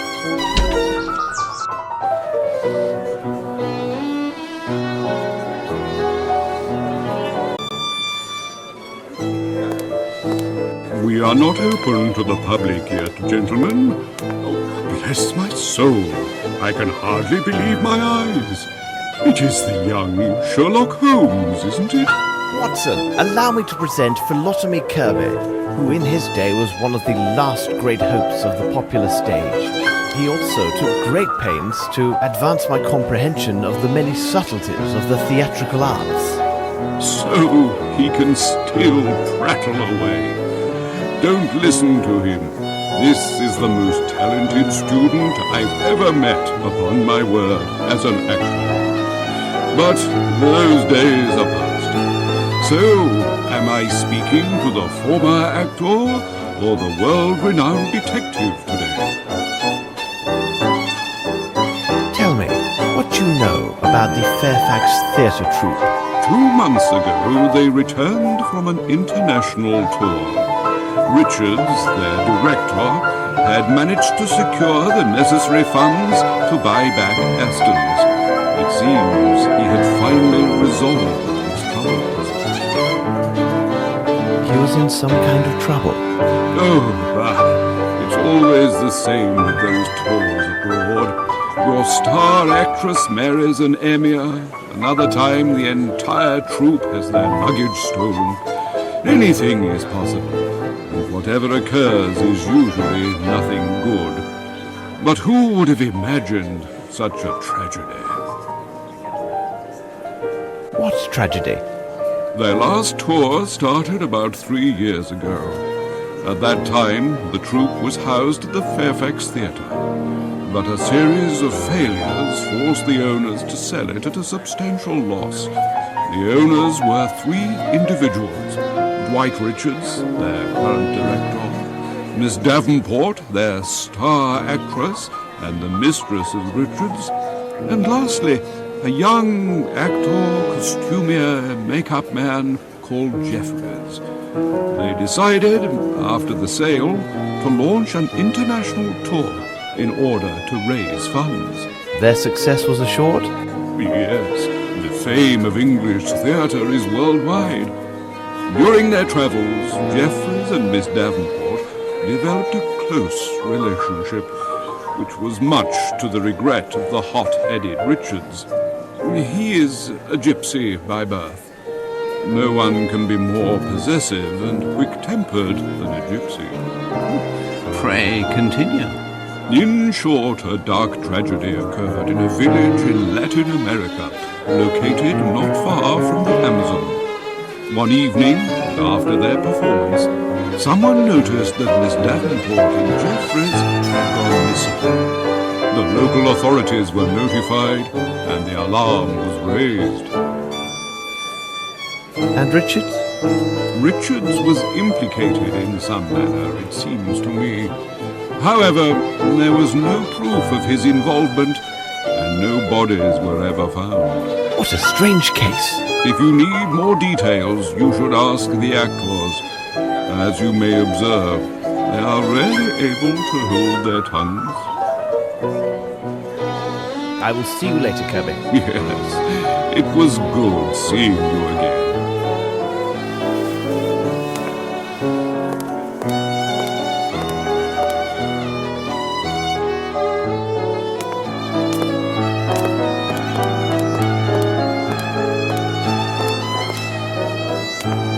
Hello, young man. What are you looking at? Oh, I'm sorry. You startled me. I'm looking at her. Are you from the press? Of course you are. You must be here to interview her. The play is wonderful, and Miss Caroline will surely shine. If only my father could have seen this day. Your father? Yes, I am Bruce Aston, and my father was Clyde Aston, the former owner of the theatre. It may have fallen into some disrepair, but during its time it was well loved by so many. A host of young actors debuted on that venerated stage. Why, it was at this very spot where Mr. Richards first met Miss Davenport. Have you ever heard of the Fairfax Theatre? It is the theatre which was demolished. It seems to me that it had been owned by Mr. Richards together with Miss Davenport and a friend of theirs. They left on an extended tour, but I think it went badly for them. After his return, Mr. Richards bought the theatre back from the bank, and I do hope his good fortune will continue. Well, we can hope. With the talented Miss Caroline, I think anything is possible. And the building is still solid and comfortable. Though the bank took over the theatre, they left the keys. From time to time, I would do what I could to tidy up a bit or see to a broken window. Are you a part of the troupe? Yes. When Mr. Richards noticed how I had worked to keep the place up, he hired me. I helped Mr. Kirby a little, and also Mr. Trumpet backstage. Goodbye, young man. Goodbye, sir.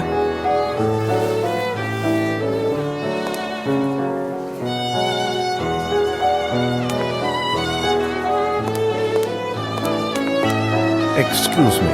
May I ask you some questions? Naturally, I'm listening to you. You are rehearsing at the moment, aren't you? Yes, we are in rehearsal for a play we are to perform at the month end. Are you critics or reporters? As you know, we just came back from an extended tour. We were a triumph everywhere we performed. Tell us about this international tour? We performed in France, in Switzerland, and even for an Arab prince. We were met with acclaim at every stop. If tragedy had not occurred, we were to appear next in New York. But fate had other plans for us. What sort of tragedy? Oh, surely you must have heard about it. All because of those in our company who assumed the right to reveal every distasteful and intimate detail of a most tragic event. Anything to gain publicity for themselves. It is positively scandalous. But even a professional actor such as myself respects the privileges of the press and the public's right to know. Your sensitivity honours you. Please, continue your story. The events took place in a most sordid place in Brazil named Guacamole or Babiamo or something like that. I still can't stop asking myself what we were doing there in the first place. But to be brief, our talented costumier, Mr. Jeffries, had been having a tete-a-tete with the beautiful Miss Davenport. Unfortunately, she was still very much the mistress of our director, Mr. Richards. I tell you, the tension was unbearable. Really? In the view of a professional, they were the worst hours of my life. Miss Davenport was spending the whole day closeted in her room. Mr. Jeffries trembled so uncontrollably that he was unable to do our makeup. Mr. Richards stepped in, and I must say he was a pitiful substitute. May you never be so ill-fortuned as to have your face in his large, hairy hands. And then? Our first performance in that town was naturally well received. That very night, a tragedy took place. Mr. Jeffries and Miss Davenport went missing not long after the performance ended. It was impossible to find them. Then we heard that Mr. Richards was arrested on suspicion of murder regarding Miss Davenport and Mr. Jeffries. We were outraged and most indignant. Some entertained thoughts that we would never leave that God-forsaken place. How was the matter resolved? Fortunately for Mr. Richards and all of us, the prison warden and local chief of police was an Englishman. Lacking direct evidence or even a corpse, the accusations against Mr. Richards could not stand. He was set free on the spot. I think that had it not been for the intervention of that young expatriate, we might have been stranded in that Amazonian swamp for all eternity. Well, thank you for your assistance. That's all right. Don't hesitate to seek my help.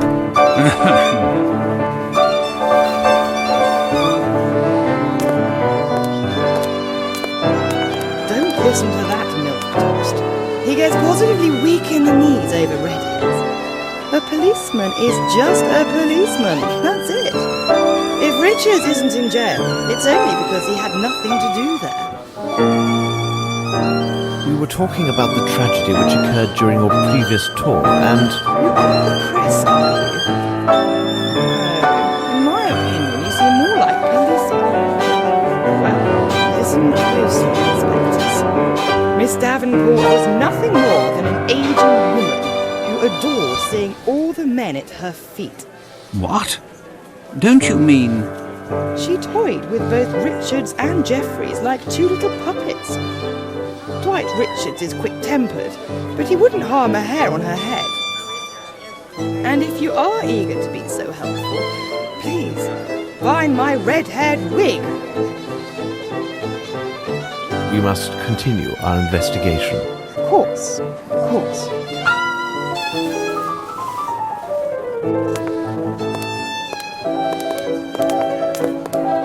Hello, miss. I'm sorry for disturbing you. Oh, you are welcome. Are you rehearsing the new play? Yes, we are hard at work. Excuse me, did I just hear Mr. Kirby calling you Holmes? Is it really possible that you were the great detective, Sherlock Holmes, and you were Dr. Watson? I'm investigating the facts of the terrible events that occurred during the company's last tour. Oh, I see. You were interested in that case. Still a complete mystery, even for those who were there. Tell us about Miss Davenport. She was fabulous and positively mesmerised men. She confessed to me that she had been indiscreet with our costumier, Jeffries. She had left Richards before, but she always came back to him. She said he understood her completely without her even saying a word. Until that last time. Forgive an admiring expert, but your earring is absolutely magnificent. Oh, that was a gift from Veronica. She got it along with 2 other matching earrings and a small jewel case. She gave me this one, another to Doris, and kept the most beautiful for herself. Veronica insisted on cleansing it herself weekly with a special cleanser. It was remarkable and kept the earring all sparkling like stars. When I saw her last, Veronica was wearing her earring. She never parted with it. Where can we find Doris? She must be in her dressing room. Goodbye, miss, and thanks. You're welcome, Mr. Holmes.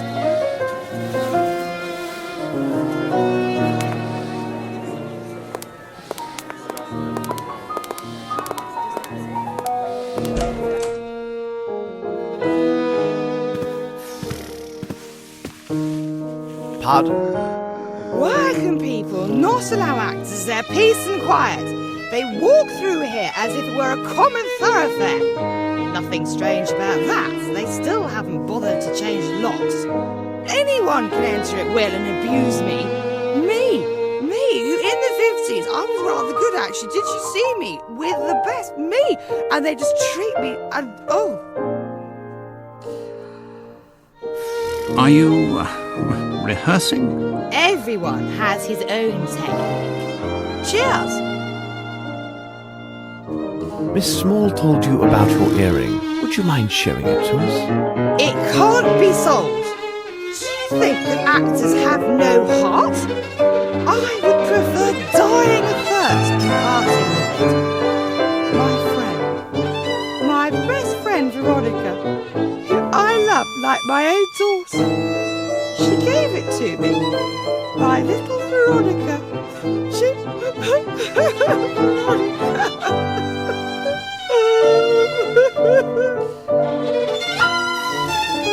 Do you know what has happened to your friend? Left. She left with that Jeffries. Oh, I know what they say. That Richards murdered them both. Why not? He did everything for them. Everything. She was naught but a common flower girl. And that Jeffries was a mere servant. He made them actors. Yes, actors.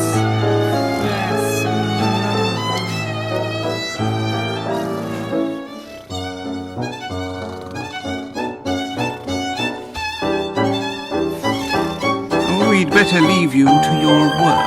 I mean, Out! I need to concentrate.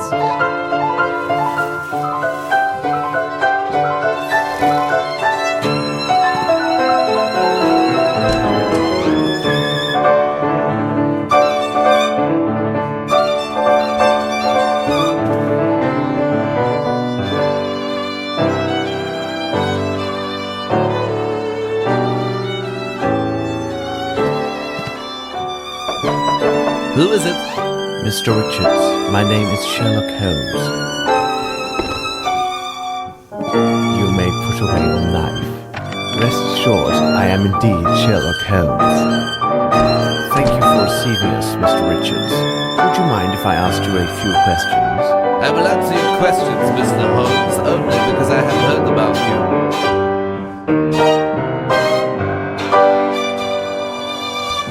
Would you tell me about Sir Bromsby? I will not lie to you, I hated Bromsby.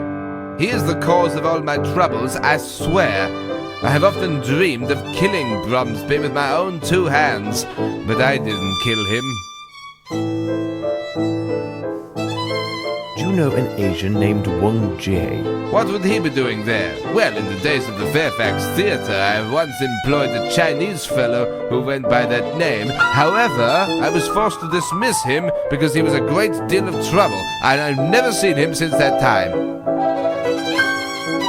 You retain several keys from the Fairfax Theatre, don't you?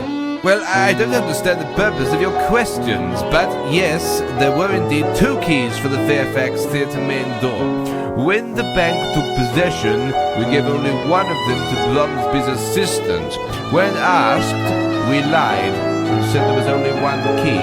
But why? Well, we kept the other one out of spite. We had thoughts of returning in the night and wreaking havoc, but we had no opportunity, as we left for abroad after the transfer to go on our tour. I suppose the key may have been lost somewhere along our travels. About the disappearance of Miss Davenport. I don't know why you want to talk about it. Just some vile curiosity caused you to torment me in this way. Thank you, Mr. Richards. It is nothing, Mr. Holmes. I should reveal one of my hints.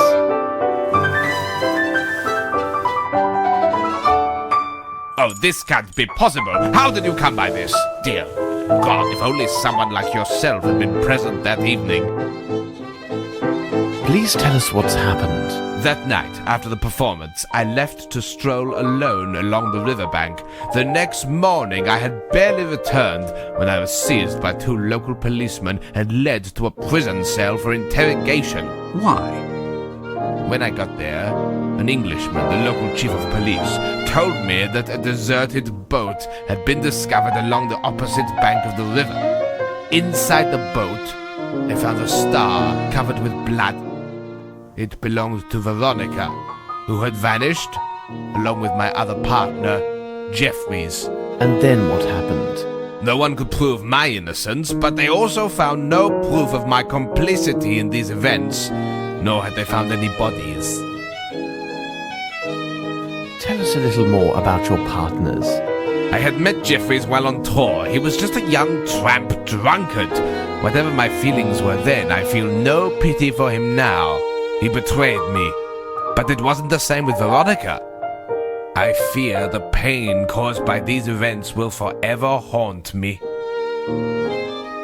Thank you, Mr. Richards. It is nothing, Mr. Holmes. This man is a wonderful actor. Maybe, Watson. Maybe.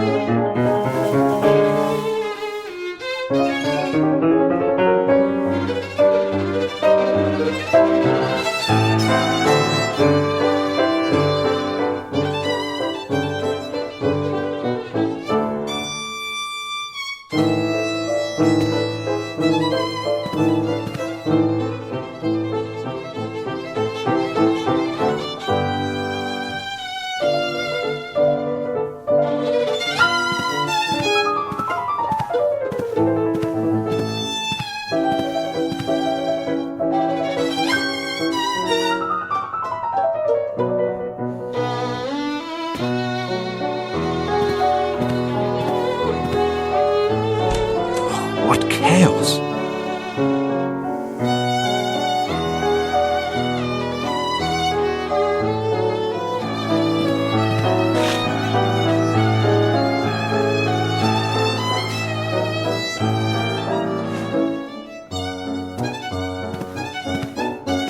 Through the flying dragons of the Virgin Islands, the land of gargantuan man-eating crabs, love in the heart of the Black Desert. This author seems to be particularly inept.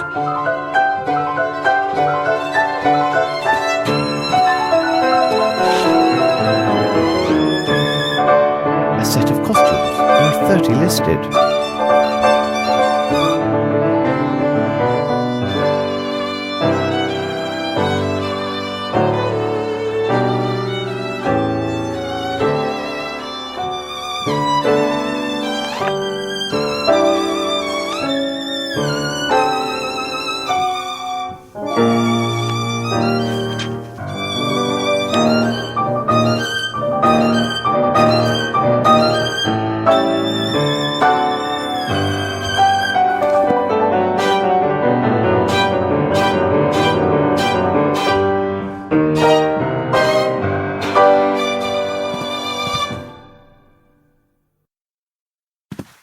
But I count only 29.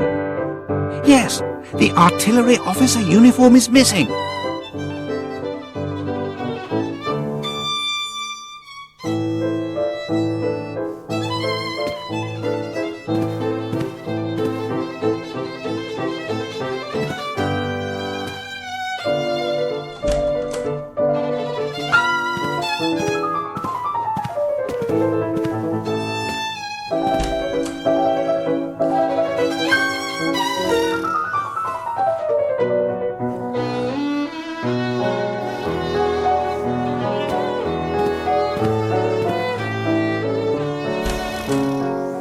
We are in the backstage area.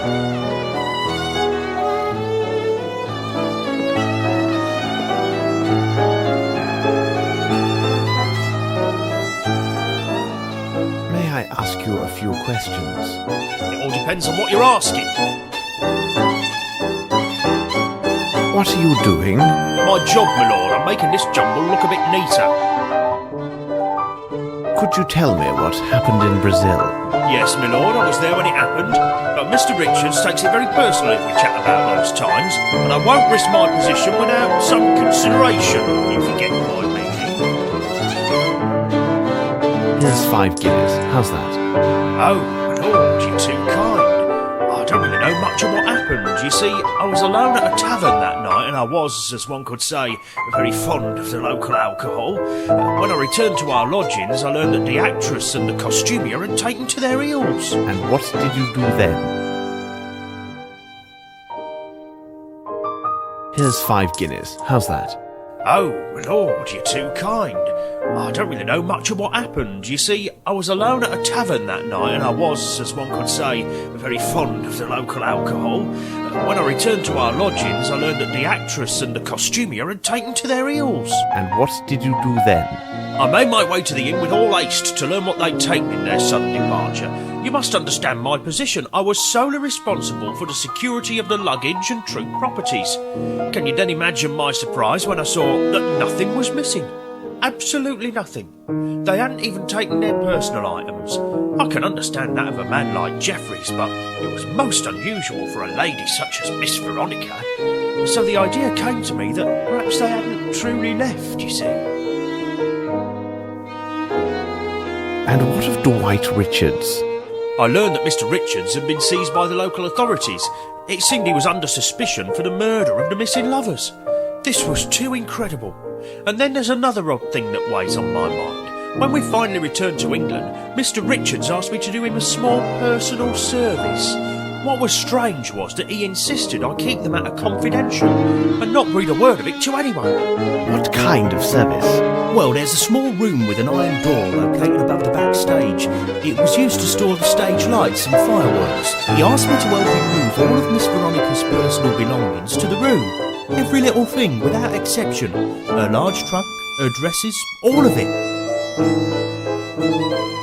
Where is this room? The end of the passage, but there is one difficulty. You see, Mr. Richards has the only key to the room's iron door, because only he has a complete set of keys to this building. Goodbye, my friend. My respects, my lord.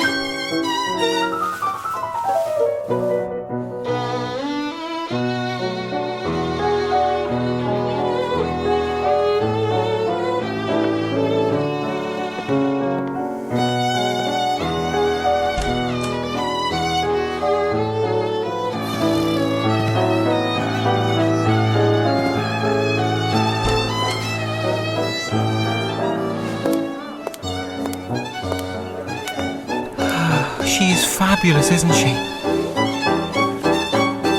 Do you have a complete set of keys to the theatre? Oh, yes. Take them. But you will see to their safe return.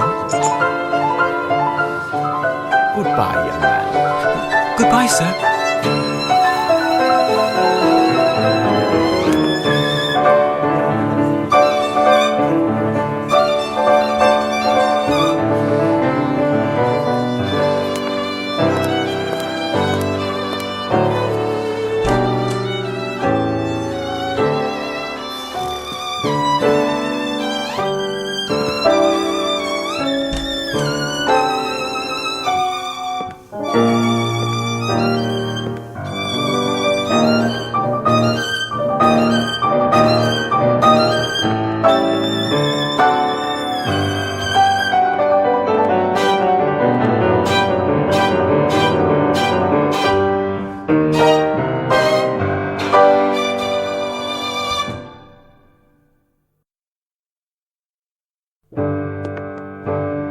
Watson, stay there and inform me if Richards arrives. All right, Holmes.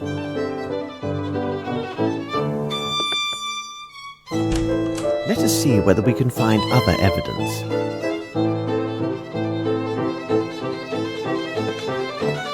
I have no interest in this. That is of no use to me.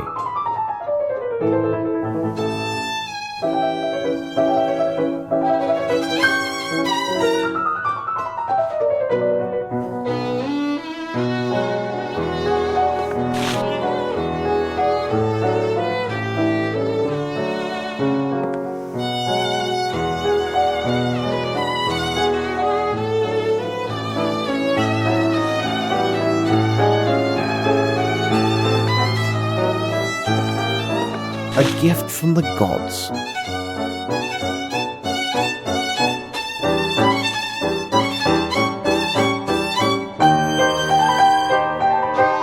I need something.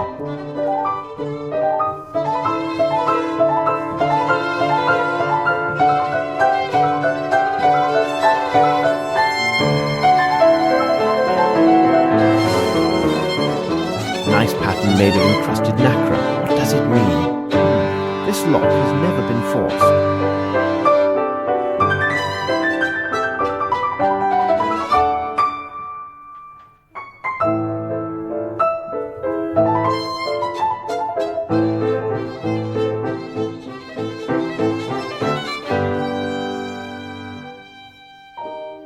I see. To open the safe, I must have the 2 other earrings.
I don't know where your wig is.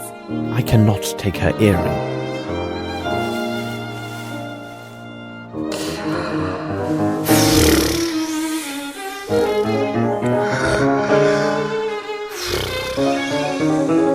I don't know where your wig is. These actors.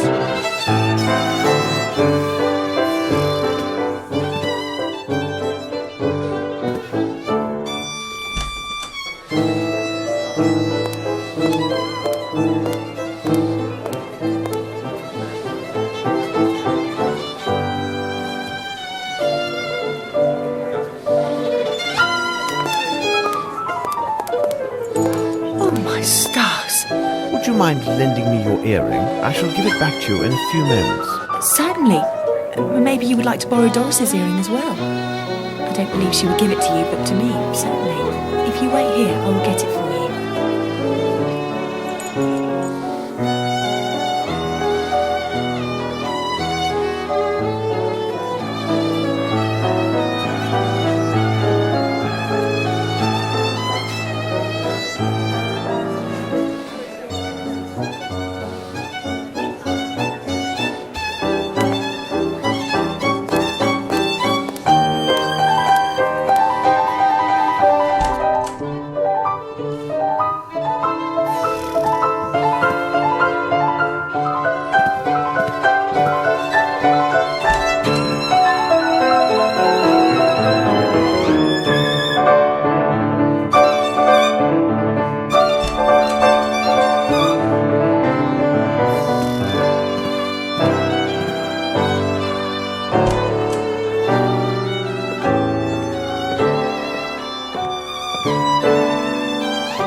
Watson, stay there and inform me if Richards arrives. All right, Holmes.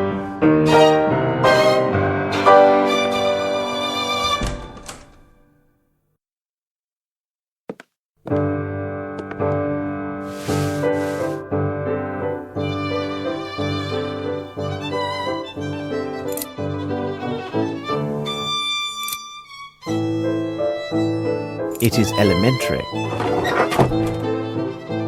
Richards and Miss Davenport standing in front of the old Fairfax Theatre. But who is this third man? Descriptions of exotic landscapes. Nothing of interest.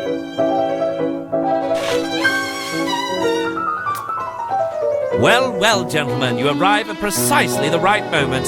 Is your good mood a sign that you have found something of interest? Absolutely, Holmes. It seems to me I caught the right end this time.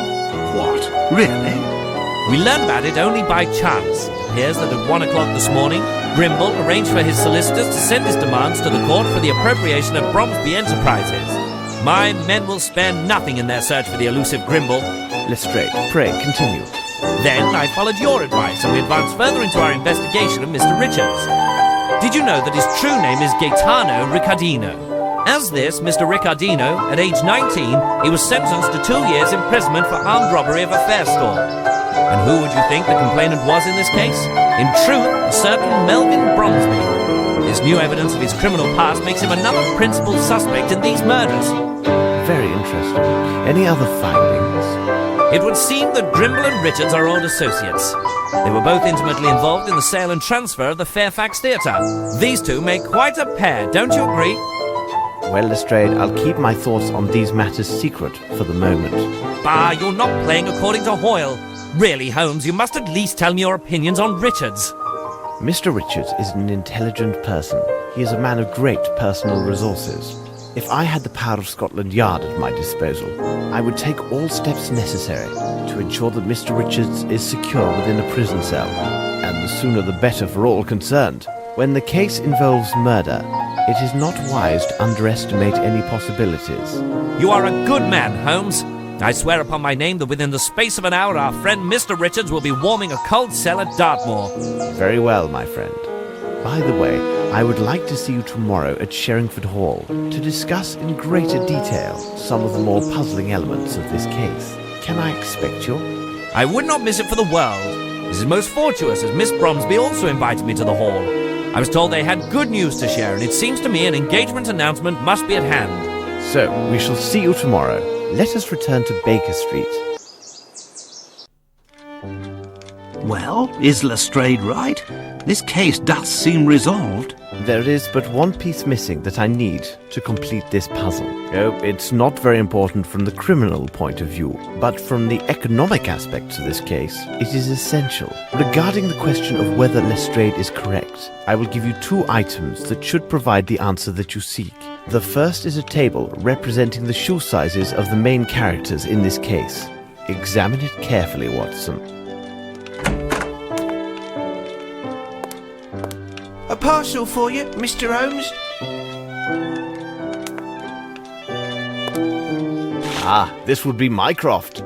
Here is the final piece, which completes our puzzle, Watson. Would this be the second element? What second element? You have just said that in order to determine if Lestrade is correct, I would need to consider 2 items. You told me about the shoe sizes, and I ask if this news article is the second clue. Oh, no account.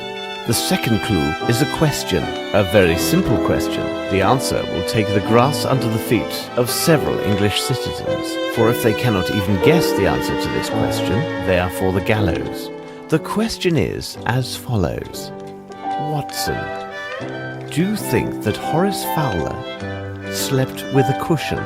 It seems to me that we have gathered all of the key elements, Watson. However, before we retire, let's summarize our findings.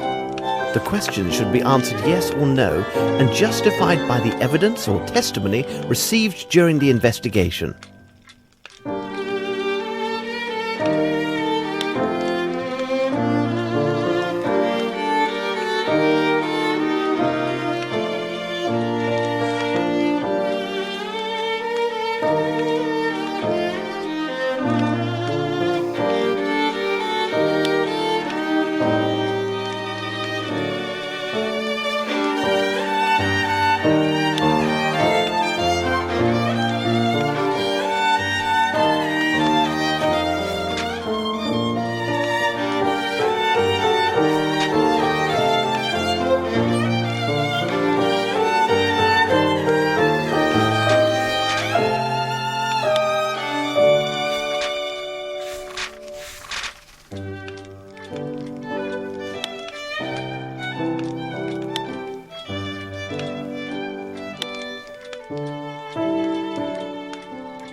The questions should be answered yes or no and justified by the evidence or testimony received during the investigation.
It is simplicity itself, Watson. We have answered all the questions.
Cabby?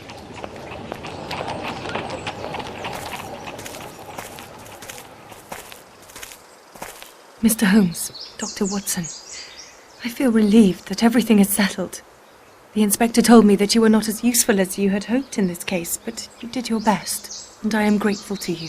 Dear Lestrade. Well, the inspector deliberately minimized my role in this matter, so that I could reveal a secret to you. I wish Lieutenant Harrington could be here now, but... He had to leave for London on a very urgent business.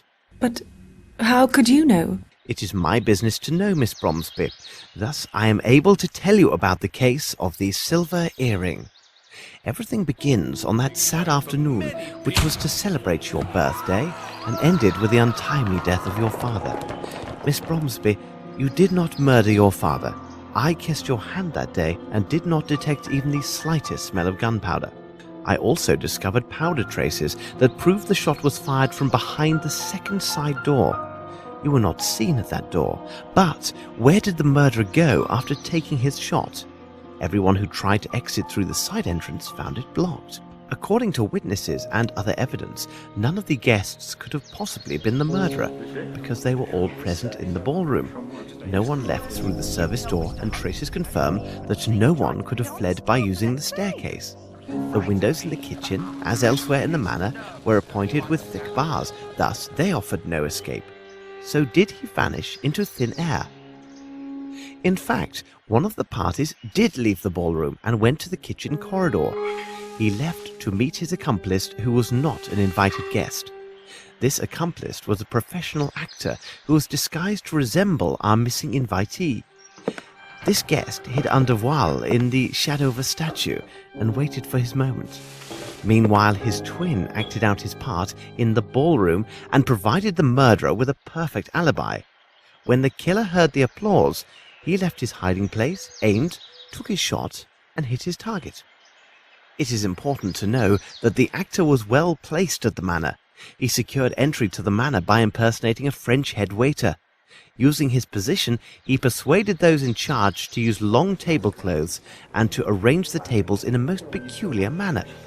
When the shooting occurred, our actor joined the crowd and rapidly crept across the room, concealed under the tables. As he neared the side door, he rose from beneath the last table and acted as if he had been jostled and fallen.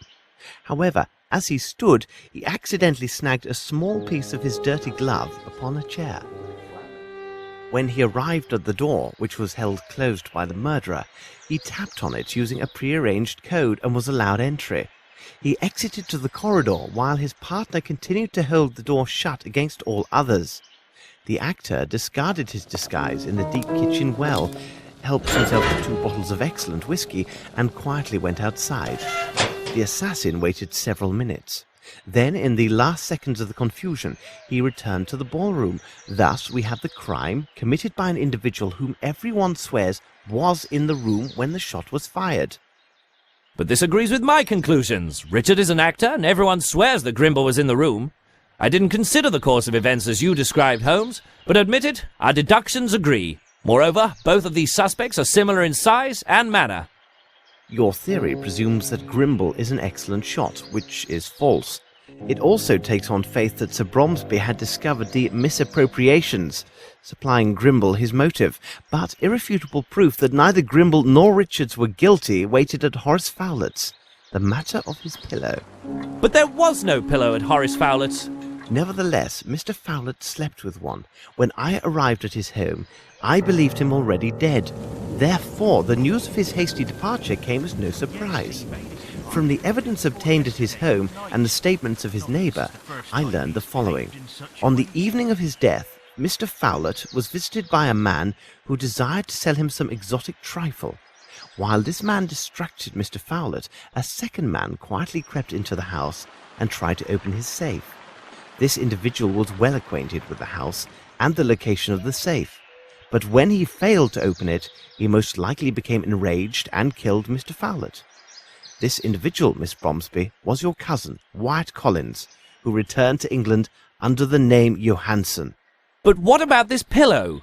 Mr. Fowlett's pillow had vanished. Later, Dr. Watson discovered a feather from the pillow in the train compartment used by the man who impersonated Fowlett. But why did Fowlett's impersonator take the pillow, and why didn't the station manager notice it? Mr. Fowlett was short, but very portly. In order to imitate him, the man used the pillow to create the appearance of a stouter man. There is no other explanation. This man was a much leaner man than Mr. Fowlett, Mr. Grimble, or Mr. Richards. Then, Holmes, who did murder Sir Bromsby? And for what reason?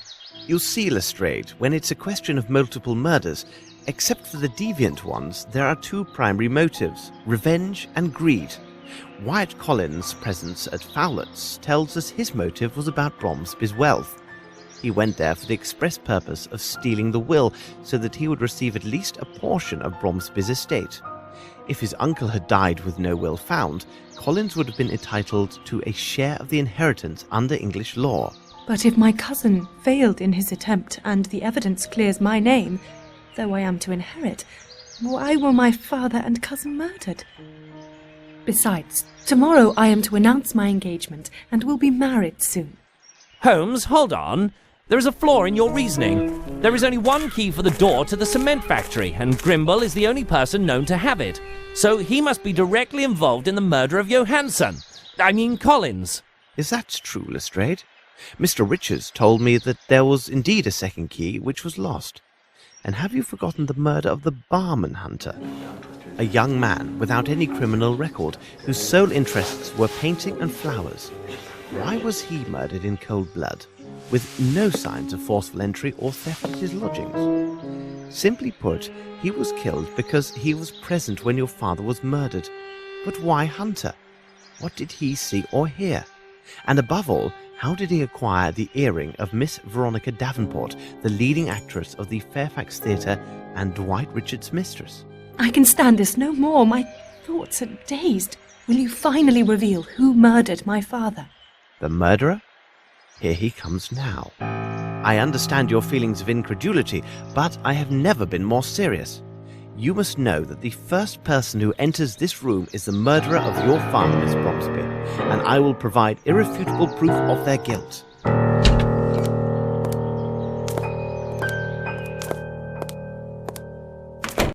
Well, good afternoon, gentlemen. You made the right choice to leave London. It is unbearably foggy. But Lavinia, darling, what's going on? She knows. But how? I mean, what? What does she know? I don't understand. Whatever do you mean? Oh no, you understand me clearly, Mr. Harrington, and you also, Spencer. Or should I say, Mr. Jeffries? Explain yourself, Mr. Holmes. What a monstrous misunderstanding.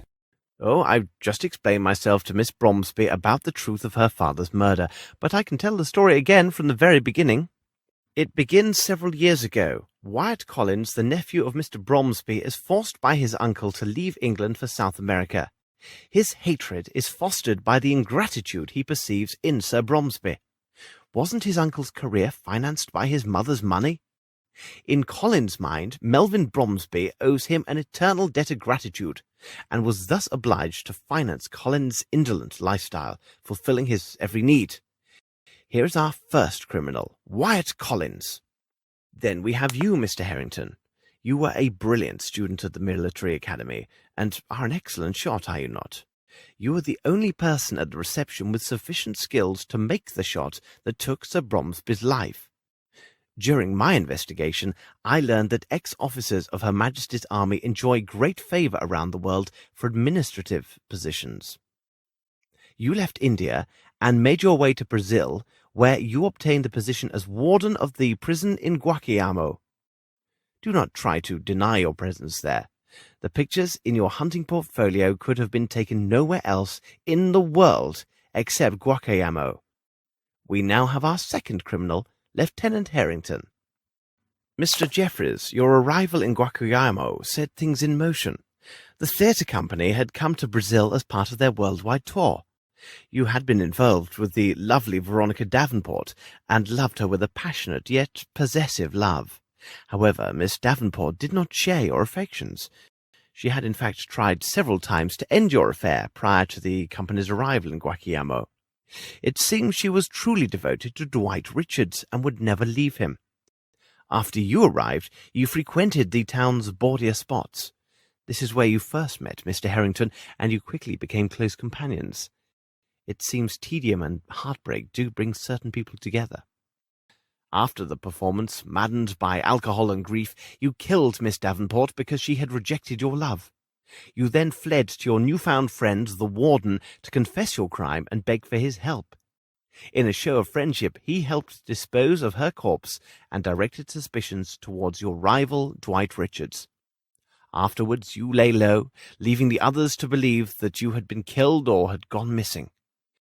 You stayed hidden until they had departed, and you must have kept Miss Davenport's earring as some morbid souvenir. No doubt you also retained not only the key to the Fairfax Theatre, but the keys from Aston's, where you had been employed several years earlier. Here, then, is our third felon, Mr. Jeffreys. Life was difficult in Brazil for our trio. Mr. Jeffreys rarely went out, Mr. Harrington's men were talking behind his back, and Mr. Collins' funds were inadequate. One evening, Collins spoke of his cousin, who, in a few months' time, was to return to England from finishing school. She was also the sole heir to one of the greatest fortunes in England. Imagine these three men besotted with alcohol, considering the wealth that would one day pass to this slip of a girl. A terrible plan was devised. Several days later they left for England, false papers for two of their party in hand, resolved to seize a portion, if not all, of this great inheritance. Incredible! Yes, incredible, and horribly true. At first their plan was to forge a duplicate will or destroy the original, so that Mr. Collins would receive a share of the estate. This would happen soon enough, as they would murder Sir Bromsby at his daughter's birthday reception. It was essential that Collins enter the country under false papers, so that neither his uncle nor the authorities would be alerted to his presence in England. This would avoid any suspicion attaching him for his uncle's death when he arrived to claim his inheritance. They quickly put their plans into effect. Mr. Jeffreys arrived at the household in the guise of a stylish French head waiter and studied the lay of the manor. Mr. Harrington, the assassin, would accompany a person with rather poor eyesight to the reception, so that the illusion of the fake Mr. Harrington would go unchallenged. As the head waiter, Jeffreys was in a unique position to study the guest list. He quickly learned that two of the guests, Miss Rowntree and Colonel Patterson, had both poor eyesight and were unaccompanied. Lieutenant Harrington was quite busy in the days before the reception. He courted Miss Rowntree with great dedication and made fast friends with the Colonel. He hoped to secure one, if not two, invitations to the reception. Your arrival as the Colonel's guest was your first error, Harrington. Is it credible that a young officer who left the army because of his hatred towards all military authority would easily befriend a man who embodies everything that he detests? But your efforts bore fruit, and you obtained your invitation. Mr. Jeffreys, as head waiter, took great care that the tables and tablecloths were arranged specifically to accommodate their schemes. Mr. Jeffreys then secured the disguise for his role as the false Lieutenant Harrington.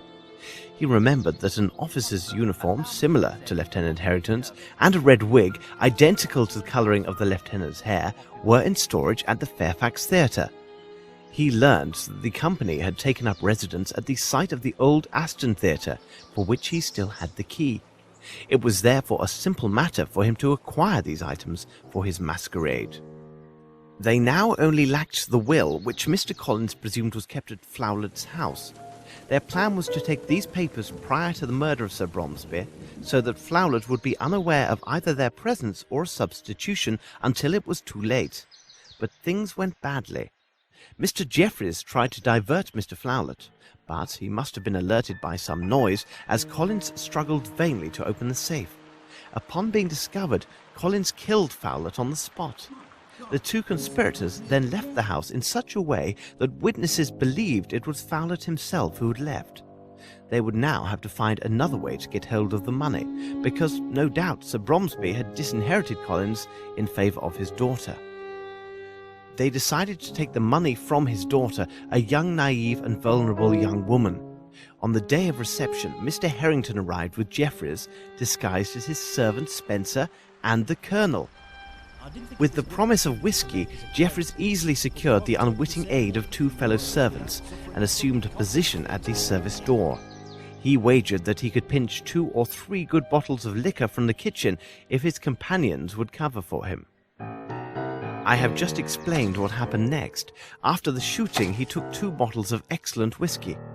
Only someone knowledgeable would have taken these 2 bottles over the others, and Mr. Jeffreys had been formerly employed at a luxurious hotel in France. Upon his return, he gave an accounting to his fellow servants, did his hair, and left the manor.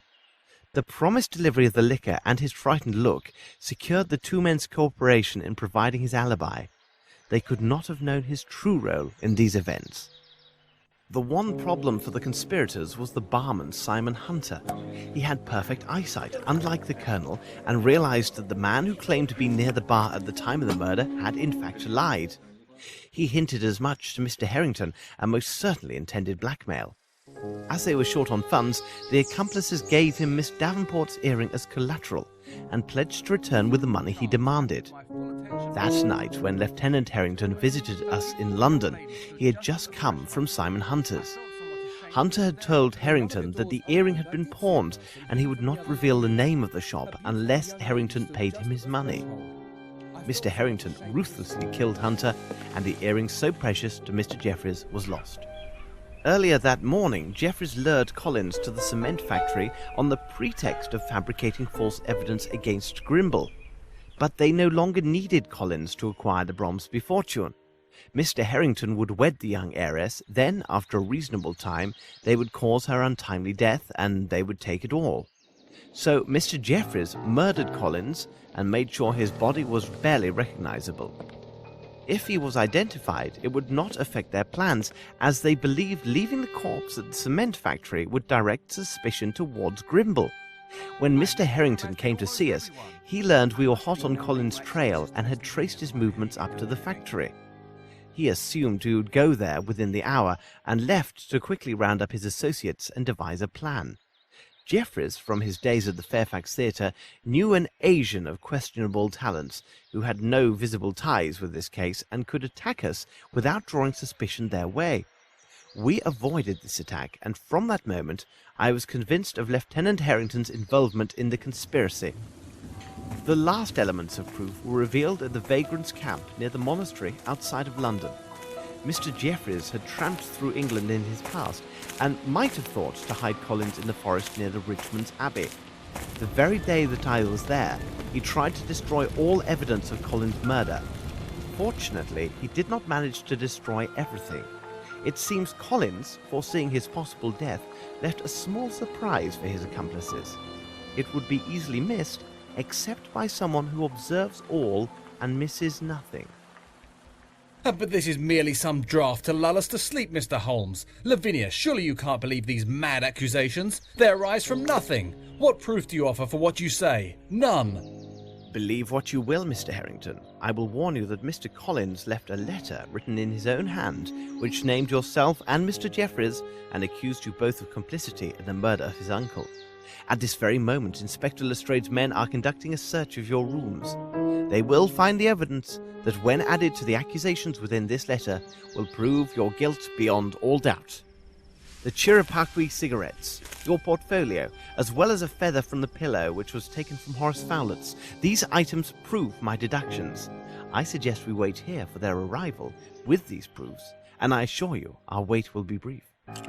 Bravo, Mr. Holmes. Well done. Accept my apologies, my dear Lavinia. I think under the circumstances it would be best if we postponed our engagement. I'm sorry for your father, but what do you expect? We had to give it our best shot. Where is the earring now? You will tell me, where is it? Unless you tell me at once where the earring is, no one will leave this room alive. Don't you understand? You are all going to die.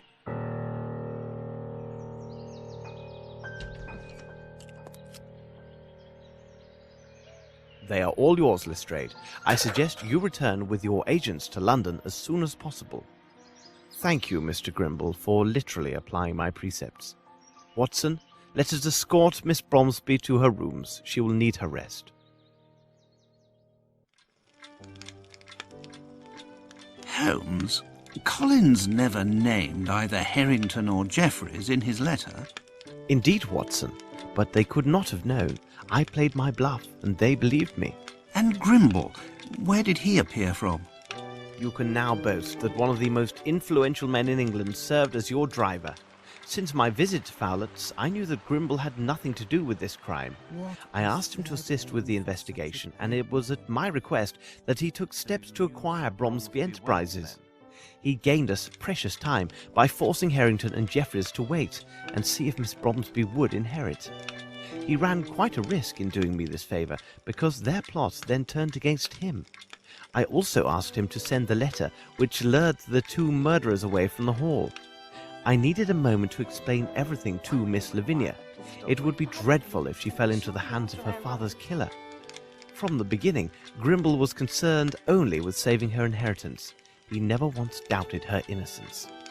Nevertheless, didn't he misappropriate those funds? Indeed, but not for his own profit. It was solely to protect his friend Bromsby. An ex-architect with whom he had quarrelled, a Mr. Waters, had contacted Sir Bromsby before this intrigue began. Waters learned from Captain Bowie that Sir Bromsby had encouraged certain actions against workers hired to build a bridge in India. That project was the bridge over the Kalidasa Abyss. Waters blackmails Bromsby from afar. Grimble received the letters and considered them to be quite serious. He knew his hot-tempered friend well and preferred to conceal the blackmail attempt for fear of disastrous consequences. So Grimble made regular payments to Waters in exchange for his silence. Unfortunately, Collins discovered the arrangement while he was working at the cement factory and threatened to reveal everything. Grimble could not afford for that to occur.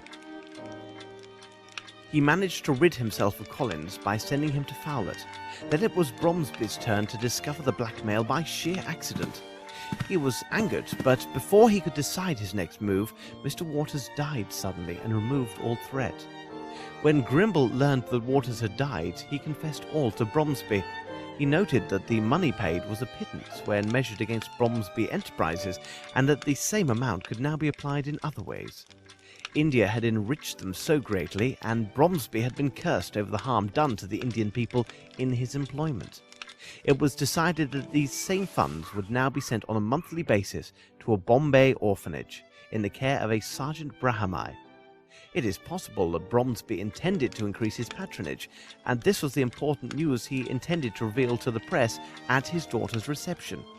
It was she who had harshly reproached him regarding his behavior towards the Indians in his employ. Do you remember the words from that poem which he had written into his notes? It said that the ungrateful always die miserably. Indeed, Holmes. But there is one thing that I still don't understand.